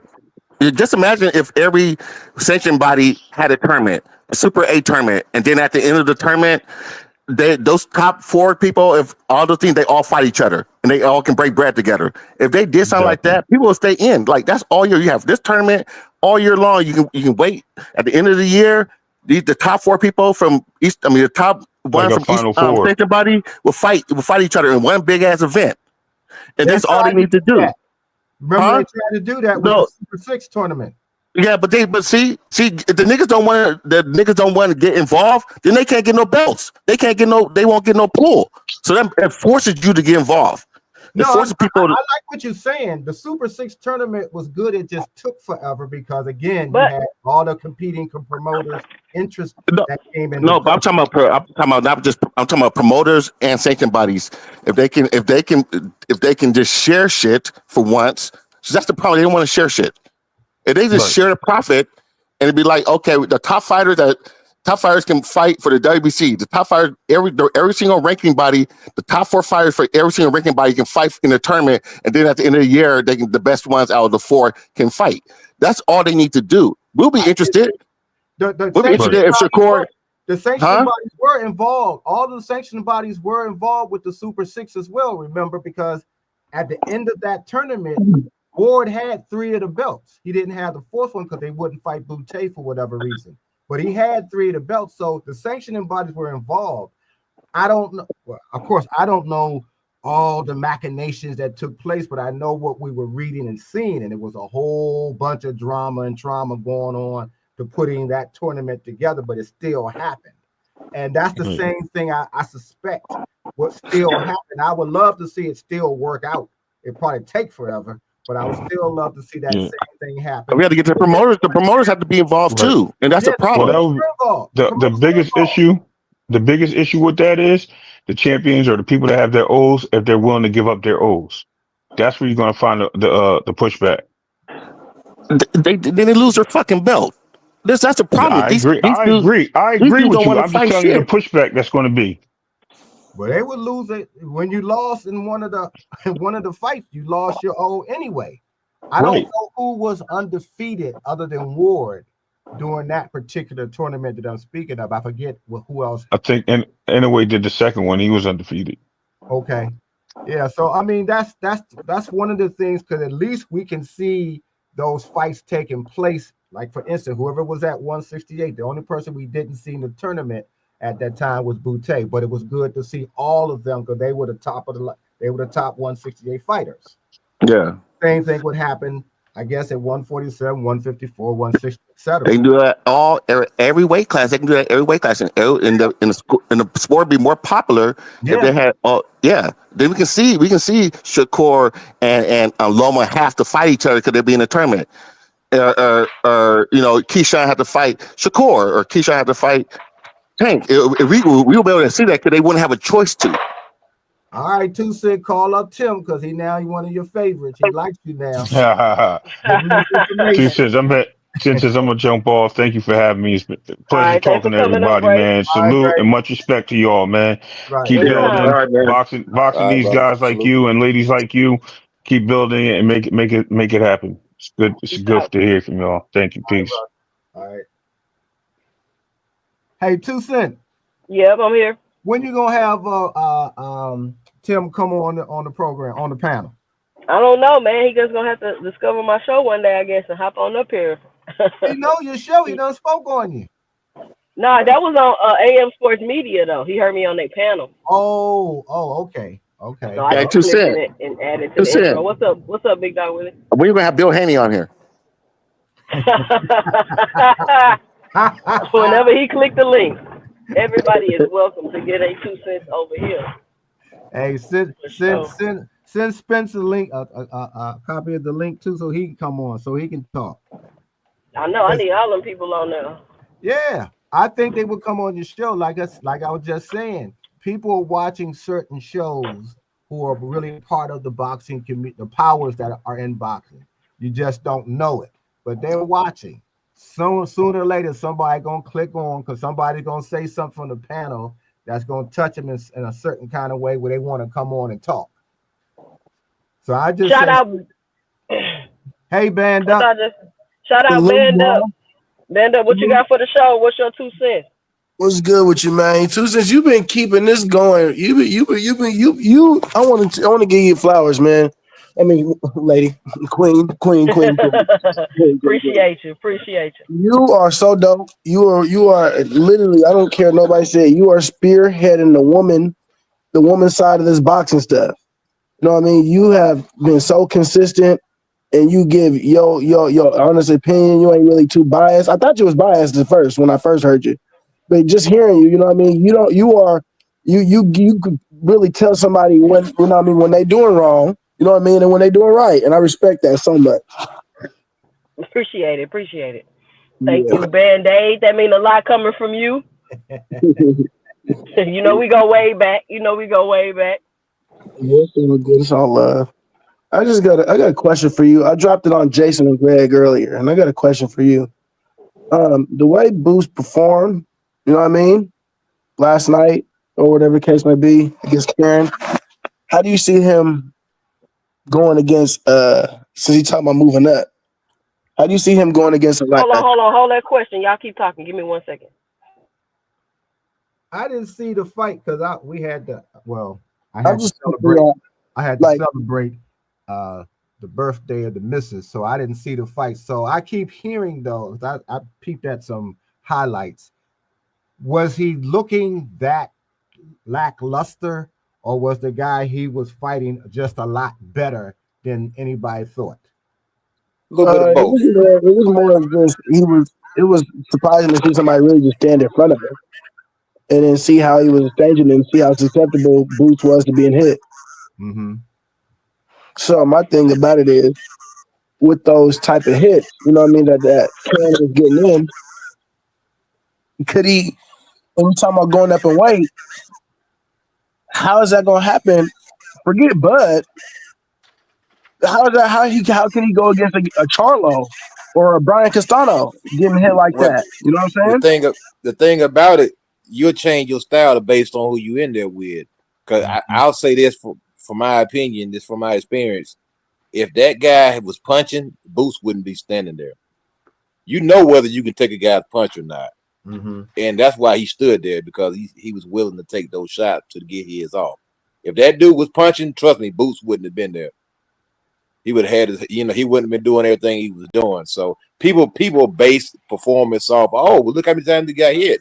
What is such and such hit him? Well, when such and such, when he get in the ring with XYZ fighter, he's Mm-hmm. gonna fight totally different because he's in there with a different animal. It's kind Yeah. of like you in there fighting a guy that you know is not really on your level. You know Mm-hmm. what I'm saying? As far as punching power, and you willing to take certain type of risk. You in there with a guy that you know is punching. Now that's an element of danger right there, and you're gonna be on your P's and you're gonna be on your Q's, and Yeah, you're that really was making Crawford punching sure. him. Yeah, that was Crawford. He won't be sitting there like that, you know. But No, you're gonna change the game up. You're gonna Right. change it yeah, up. So what y'all saying is he And was in so the so ring. let me give my 2 cents, man, to answer your question. I think that Boots, this is the thing. Let's talk about Karen for a second. Let's not discredit Karen's footwork. Let's not discredit his game plan. He came in there. They had a different game plan than they had the last time. He looked completely different than he did, so he fought a better fight. One, two. I think that Boots. He mentioned at the end of the fight that him making that weight kind of played a factor in the fight because his reaction time looked a little slow to me. He didn't look like he always did. Not that he looked too different, But I think moving up, he will be a more competitive fight. And I do think that he needs to fix the holes that he have in his defense. But who is he going to fight with that type of footwork that would possibly give him those type of problems? Not saying that a different style wouldn't give him, problems also, but it seems like that style really gives him problems. So who at 147 and who at 54 would show him that type of style and give him those type of problems? I think that he does need to fight more fights at a higher level of competition. Could he jump all the way to Crawford? I mean, he could. Like, this is what I mean when I say it's a different what phases the fighters are in. Boots is not a prospect. It's unfortunate that he got 30 fights and he haven't been able to fight top competition, but I mean, it is what it is. He don't got 11 fights. He not fighting 10 rounders. He not doing none of that. So I feel like he should be eligible based on skill and fighting. If we talk about the business, maybe that's another different thing. But I think that if he want to fight Crawford, put him in there, let him test himself, and let him see. You get what I'm saying? If that's what he want to do. But he definitely do need fights at 54. He shouldn't just go up to 54 and go fight Crawford. Like, at 47, I would have been like, okay, cool. But him moving up a weight and then trying to fight Crawford, I think that's a little bit different ball game. Hey, guess what? Guess what? Newsflash: Crawford. How do we know Crawford is the best fighter at 54? See, that's the thing with what they do. They take these fighters from other weight divisions and they let them skip the line and put them at the top.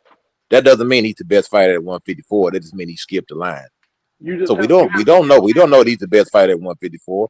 He hasn't fought the top 10 at 154. Being hurt, put down. I don't think he is the best fighter at 154, but I'm just saying, even not saying that he's the best. I'm just saying if Boots want to move up and fight him, he don't need to move up and fight him his first fight. Was Boots ever in danger of losing the fight? No, to me he wasn't, but he was getting. To me, he was getting hit a lot more than he wanted to. You can tell he was kind of embarrassed by getting hit that much. To me, it was more ego driven. It was more of an ego driven fight. It was more go out there, make a statement, knock this guy out, fight. And it was a lot of bad information. It's almost like the same mistake he made last time. Hey, yeah. Why y'all put? I got a question. Why y'all put fighters in damn weight class they're not in? What was that last question? Why y'all put fighters in weight class that they're not in? Why you don't talk about who they can fight in their weight class?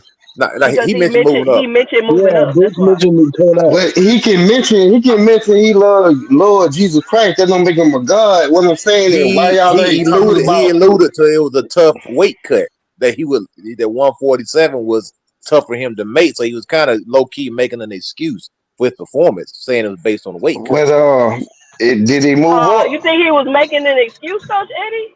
Did he move up? That's what he said. That would have sounded like it was low key. Did he move up?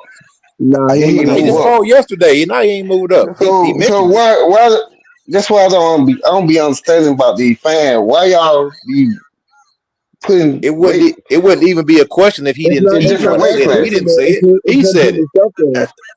No, y'all talking about it. Y'all talking about it. So we talking because about he said it. It's just a conversation. It's just a hypothetical conversation because he mentioned it. So we're trying to say this ain't what I'm saying is this ain't the first time I hear this. I hear it often now, and it don't make any sense to me. So why we're talking about fighters fighting in different weight classes, and they ain't talking about the fighters that's in the same weight class? Because tomorrow, Boots could literally just drop that belt and be at 154 and try to position. But it ain't happened yet. It ain't happened yet. So focus on what's going on right now. Nothing happens until it happened. But as far as what the fighter is saying to the public out of his own mouth is why we got to do. You know what I mean? Give our 2 cents about it. Yeah, the fighter said that's we would never. We ain't sitting here talk about Boots versus Canelo because Boots ain't never said Nello. Right. We sitting here talking about sense, right? But he has spoke on Crawford. He has spoken before about being at 154.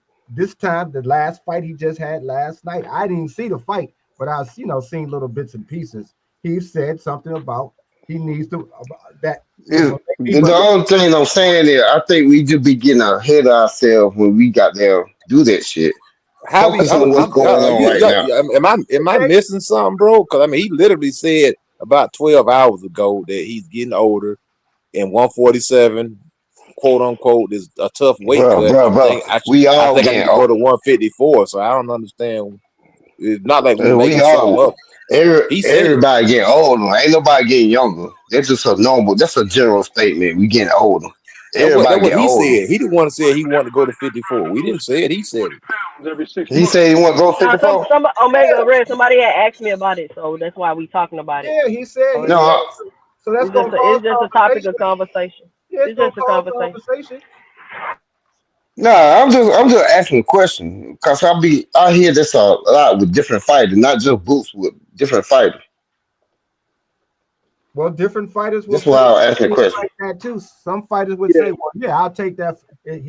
There's a fighter that's in a weight class above them. If it make now, don't get me wrong. If it make it's a big fight, gonna make money. I understand this shit. But if they say something about you, hear a fighter say, "Yeah, for the right money, I'll take that fight." Well, we can talk about Yeah, it, even if they never do it, because they mention it. Boots has mentioned this. This has been said before. This wasn't the but first then you know, I'm not really talking about a big fight though. Nah, but he basically alluding to that 147-pound weight basically took away from his performance. That's what he's saying. He's saying that physically it taxed him. It had nothing to do with the money. It just basically, quote unquote, the weight cut was tough. It took away from my performance. That's why I didn't get carried out of there. That's what I read. That's what I read into it. And if we're I gonna didn't read it like that. I So, didn't so read it like that.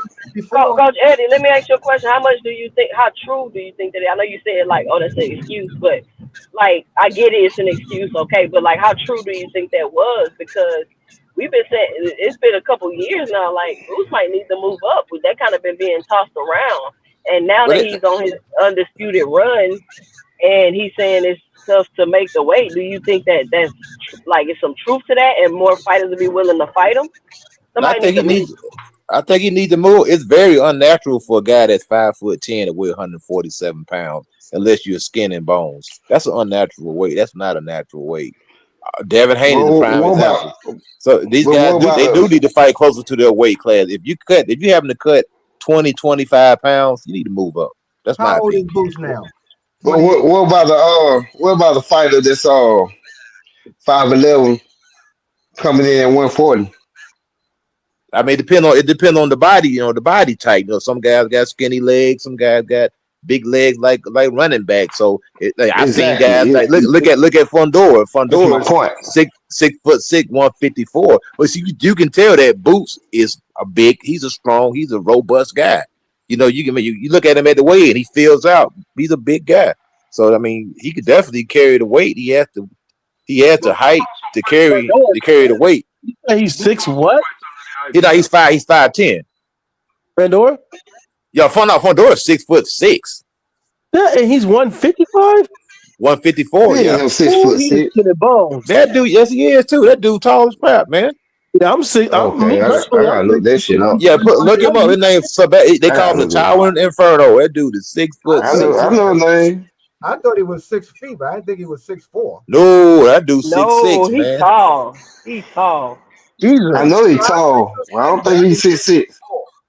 They got him listed at 6'6". Sometimes they list him at 6'5". Sometimes they list him at 6'6". Either way, you still tall. Yeah, 6 feet is tall, especially for that small weight class. But yeah, those conversations are going to always happen. Who's that? I think that wasn't Dre. That was someone else. But those conversations are going to always happen. Anytime a fighter who has a little status like Boost did starts talking about another weight class, it's going to spark conversation. How would he do in this weight class? Who should he fight? And you looked at the last fight from what I Yeah, understand. he listed at 6'6". 6'5". Wow. Okay. No, 6'6". He listed at 6'6". No, I just see 6'5" on the screen. That's why I said that. Oh, I forgot to put it up there. It says I'm looking 6'5". at his stats now. Okay. Yeah. But yeah, Damn, so ain't know that that's motherfucker all that it is damn for that, tall. Omega. It's just He that need he to play started talking basketball. about He need to give up You need to give up that damn box and play basketball. You that athletic, did that 6'6". Shit, you playing the wrong sport, playboy. But I mean, I think it's talks for all these sanctioning bodies to implement a weight clause, and people are questioning whether that's going to encourage these fighters to fight closer to their weight. Coach Eddie, how much of an advantage does it give these fighters to shrink down? Because some people were saying that also could be a disadvantage. Yeah, I mean, definitely, it can. Like I say, depending on who you in there with, and depending on how much weight you're cutting. Like if you cutting Hey, 25 pounds, and depending on how quickly you're doing, if you're doing it quick, that could definitely be bad for you. So, I my don't dad never. all hey 2 cents. My dad always told me when I was a kid, if you try to cheat, you end up cheating yourself. Do what you need Yep. to do at your damn own size and your own capability. Don't goddamn try to cheat because if you end up cheating, you end up goddamn getting fucked up in the long run. Yep, that's right. Well, I I think tell the there's too many fighter to weight fight where he classes to begin comfortable with. So at. Fight there's too where many you weight classes to comfortable at. begin with. Yes, Well, there is. that's why there are so many weight classes. They I want think was people to 11 fight weight close classes or to their 13 Need now. to add well weight. another. They need to add another weight class to that heavyweight. Ain't no way in hell Tyson Fury should have weighed that much of a Wilder. Do I got two big Dre's on the panel? Yes, you do. The one in the blue. Oh, No, you don't. No, you don't. No, you don't. You oh, got Big two Dre little in the Dre's on the panel. hold on, You got Big two Big little Dre in Dre's. the Big Dre in the blue. I ain't heard from you. What you got for the show? That's the big Dre in the blue is me. Oh, both of them you? Both of them me. Oh, Holla okay. I told you you got two little Dre's. You gonna listen to me now, 2 cents. And 2 cents, we do got the show today though. This is I hot. appreciate that. I appreciate that. Well, I've been Hey, on y'all here better. almost Hey, 4 hours. What's up? What's up, Omega Red? y'all better not Hey, be two messing cents. with 2 cents because I'm out. 2 cents. I'm this out of my here. that, hey, All right, this my big dog. girl now. All right. All right, let's Two go Enjoy cents, the my around the rest of your day. panel. girl. Let's go around the I'll panel and let give. everybody get their 2 cents off, and we gonna close out the show. Thanks for everybody for joining me. I really appreciate it. Don't forget to watch my videos that I post throughout the week. Like and subscribe and leave a super. Somebody getting a spanking or something? What is that? Oh, that was I me. thought somebody was cutting up some potatoes or something, man. But Big Dre, what's your two Pack it cents? in. Final 2 cents for the show. Close us out. Well, my final 2 cents is um, I think I had this the fucking older ass. fighters should be able to find a way to make the fight happen uh, because we want to see them. I also think that everybody that enjoys boxing should go out and enjoy live local boxing. Support the guys who haven't made it yet. Um, I've done that 4 times this year. So I encourage everybody else to do it. It's been a wonderful being part of your panel. I appreciate you for opening up your panel and moving through your technical difficulties tonight. And I had a good time. Appreciate it. So All right, all right, all right. I'll hit you up with something when I get off of here because I'm on my phone. I can't do that and be on the panel as well. Hey man, wrap it up. Wrap it up. We gone. Come on, Omega Red. Let him finish. Let him finish. All right, Omega Red. What's your 2 cents? Final 2 cents. What you got for Oh, the you show? gonna go there? You gonna skip to me? I got here last. I should go last. You did. You All did. right. All right. Coach Eddie, you've been up here for a while. What's your final 2 cents? What you got for the show? Oh, nothing. I'm just saying, hey, great show as usual. I see your channel is growing, and I wish you much success. And Whoever coughing mute. Whoever coughing mute. he's smoking some of that Zaza, and Mm-hmm. Band up. yeah, but yeah, good show today. You always, let people come in and get off, so that's good. And like I said, we just got to be careful not to throw these fighters away, too quickly, even if they have a bad performance. I think if somebody's allowed to go back to the drawing board and make adjustments, that's a part of boxing. Sometimes you have an off night, or sometimes the guy might be better than perceived. You know what I'm saying? So at the end of the day, that's part of boxing. We just gotta keep the sport alive, and like I said, we just gotta try to praise these fighters, that's taking chances and moving how we think they should be moving.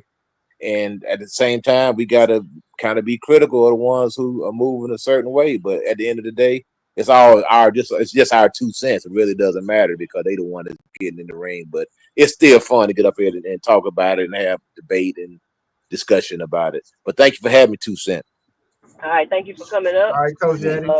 Yes, sir. Next Salute up, everyone. we got Band-Aid in the building. What's your final 2 cents? What you got for the show? Thank you for hopping on the panel today, Band Up. Yeah, it's my first time on, man. It's my first time on. I had to come say what's up, 2 cents. You know what I mean? You know what I mean? To give you flowers, like I said, because I've been thinking that for a while. You know what I mean? Nonetheless, Hey, man. this year's ending really interesting for us boxing fans. You know what I mean? I think this year is ending better than last year. You know what I mean? We having a lot to talk about, a lot of speculation, a lot of, you know what I mean, what's going to come up next. You know what I mean? A lot of fights that you know what I mean, that could be ironed out. You know what I mean? I think 2025 going to be a big year. Um, Nonetheless, 2 cents, keep doing what you're doing. You know what I mean? Salute Greg Quarter. Oh man, that's my guy. Salute Greg. Thank you, man. Um, Same to you. Omega And Red, the rest of sometimes the just panel. saying bye and just leaving is good. You know what I'm saying? And you know what I mean? Salute to the rest of the panel. And I feel you guys. You know what I mean? Till next time. All right. Peace out, peace out. Omega Red, what's your final 2 cents? What you got for the show? All I'm gonna say is, all you do is be jumping in your panel. 2 cents, you with me, girl. Damn all them. All right, I got you. I got Hey, you. and sometimes you just got this damn. Y'all just y'all get too emotional involved when you got there. It's just a sport. Just let the motherfucker fight. Just let the shit play out. I'm watching down Houston whoop Lions ass right now. Sometimes you gotta let that shit happen, dog. You know what I'm saying? Just let the damn shit happen. Goddamn. Everything ain't gonna be how you expect it to be. And when it ain't expected to be, don't be out there jumping on there in there talking about, oh, he got exposed. Then the next fight he knock a motherfucker out. This shit Hey, don't it's make no damn boxing. sense. Anything can It make happen. no damn sense. You know what I'm saying? Any given Saturday, any given Sunday, we done heard this shit for years and years, but everybody act like they don't know nothing about damn sports. Not just boxing, but all sports. Just let that shit goddamn play out. Motherfucker act like goddamn Boots lost. The same time, the exact same way the first fight. What the fuck is we got? What kind of world we live in? The motherfucker win and motherfucker cry like he lost. Anyway, I love you. And I'm talking to 2 cents, not the rest of y'all hard led, but I'm talking 2 cents only. Thank you for And coming peace up, out. Omega Red, and giving your 2 cents. Appreciate you. Mr. Greg, All what's right. your final 2 cents for the show? Close us out. Final 2 cents is basically about you, sis. When you gonna get that merch ready? It's coming. It's coming. I got to get the Yeah. subscriber count up. Look, I see people watching. Y'all got to hit the subscribe button. I see y'all watching. Go ahead, man. Yeah, get that merch ready. That your little icon is really, really sellable. So get your trademarks together, get your icon, get your merch out there. Keep this panel going like you have, sis, because you're doing this. To me, you're doing a spectacular job. I've watched you grow from when I first met you over at Marty's to where you are now. And I think what you're doing is great. It's great to meet all the people who come on your panel as well, because everybody, as you say, get a chance to give their 2 cents. Hopefully, is there any fights coming next week? I don't think there are, but if there are, we'll see them. But definitely, sis, keep making your mark in this game. I expect to see great things happen for you in 2025 as we get, closer to it. And that's all I got for tonight. Thank you for coming up, Mr. Greg. All right, sis. I want to thank everybody for joining me today. I think I got a cash app. Give me a second. Let me check.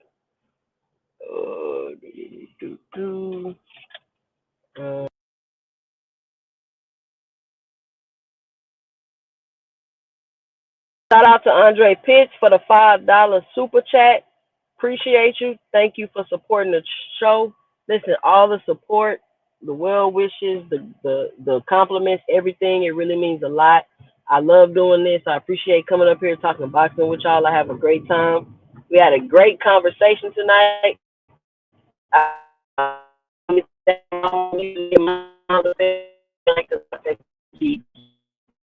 Me, but I will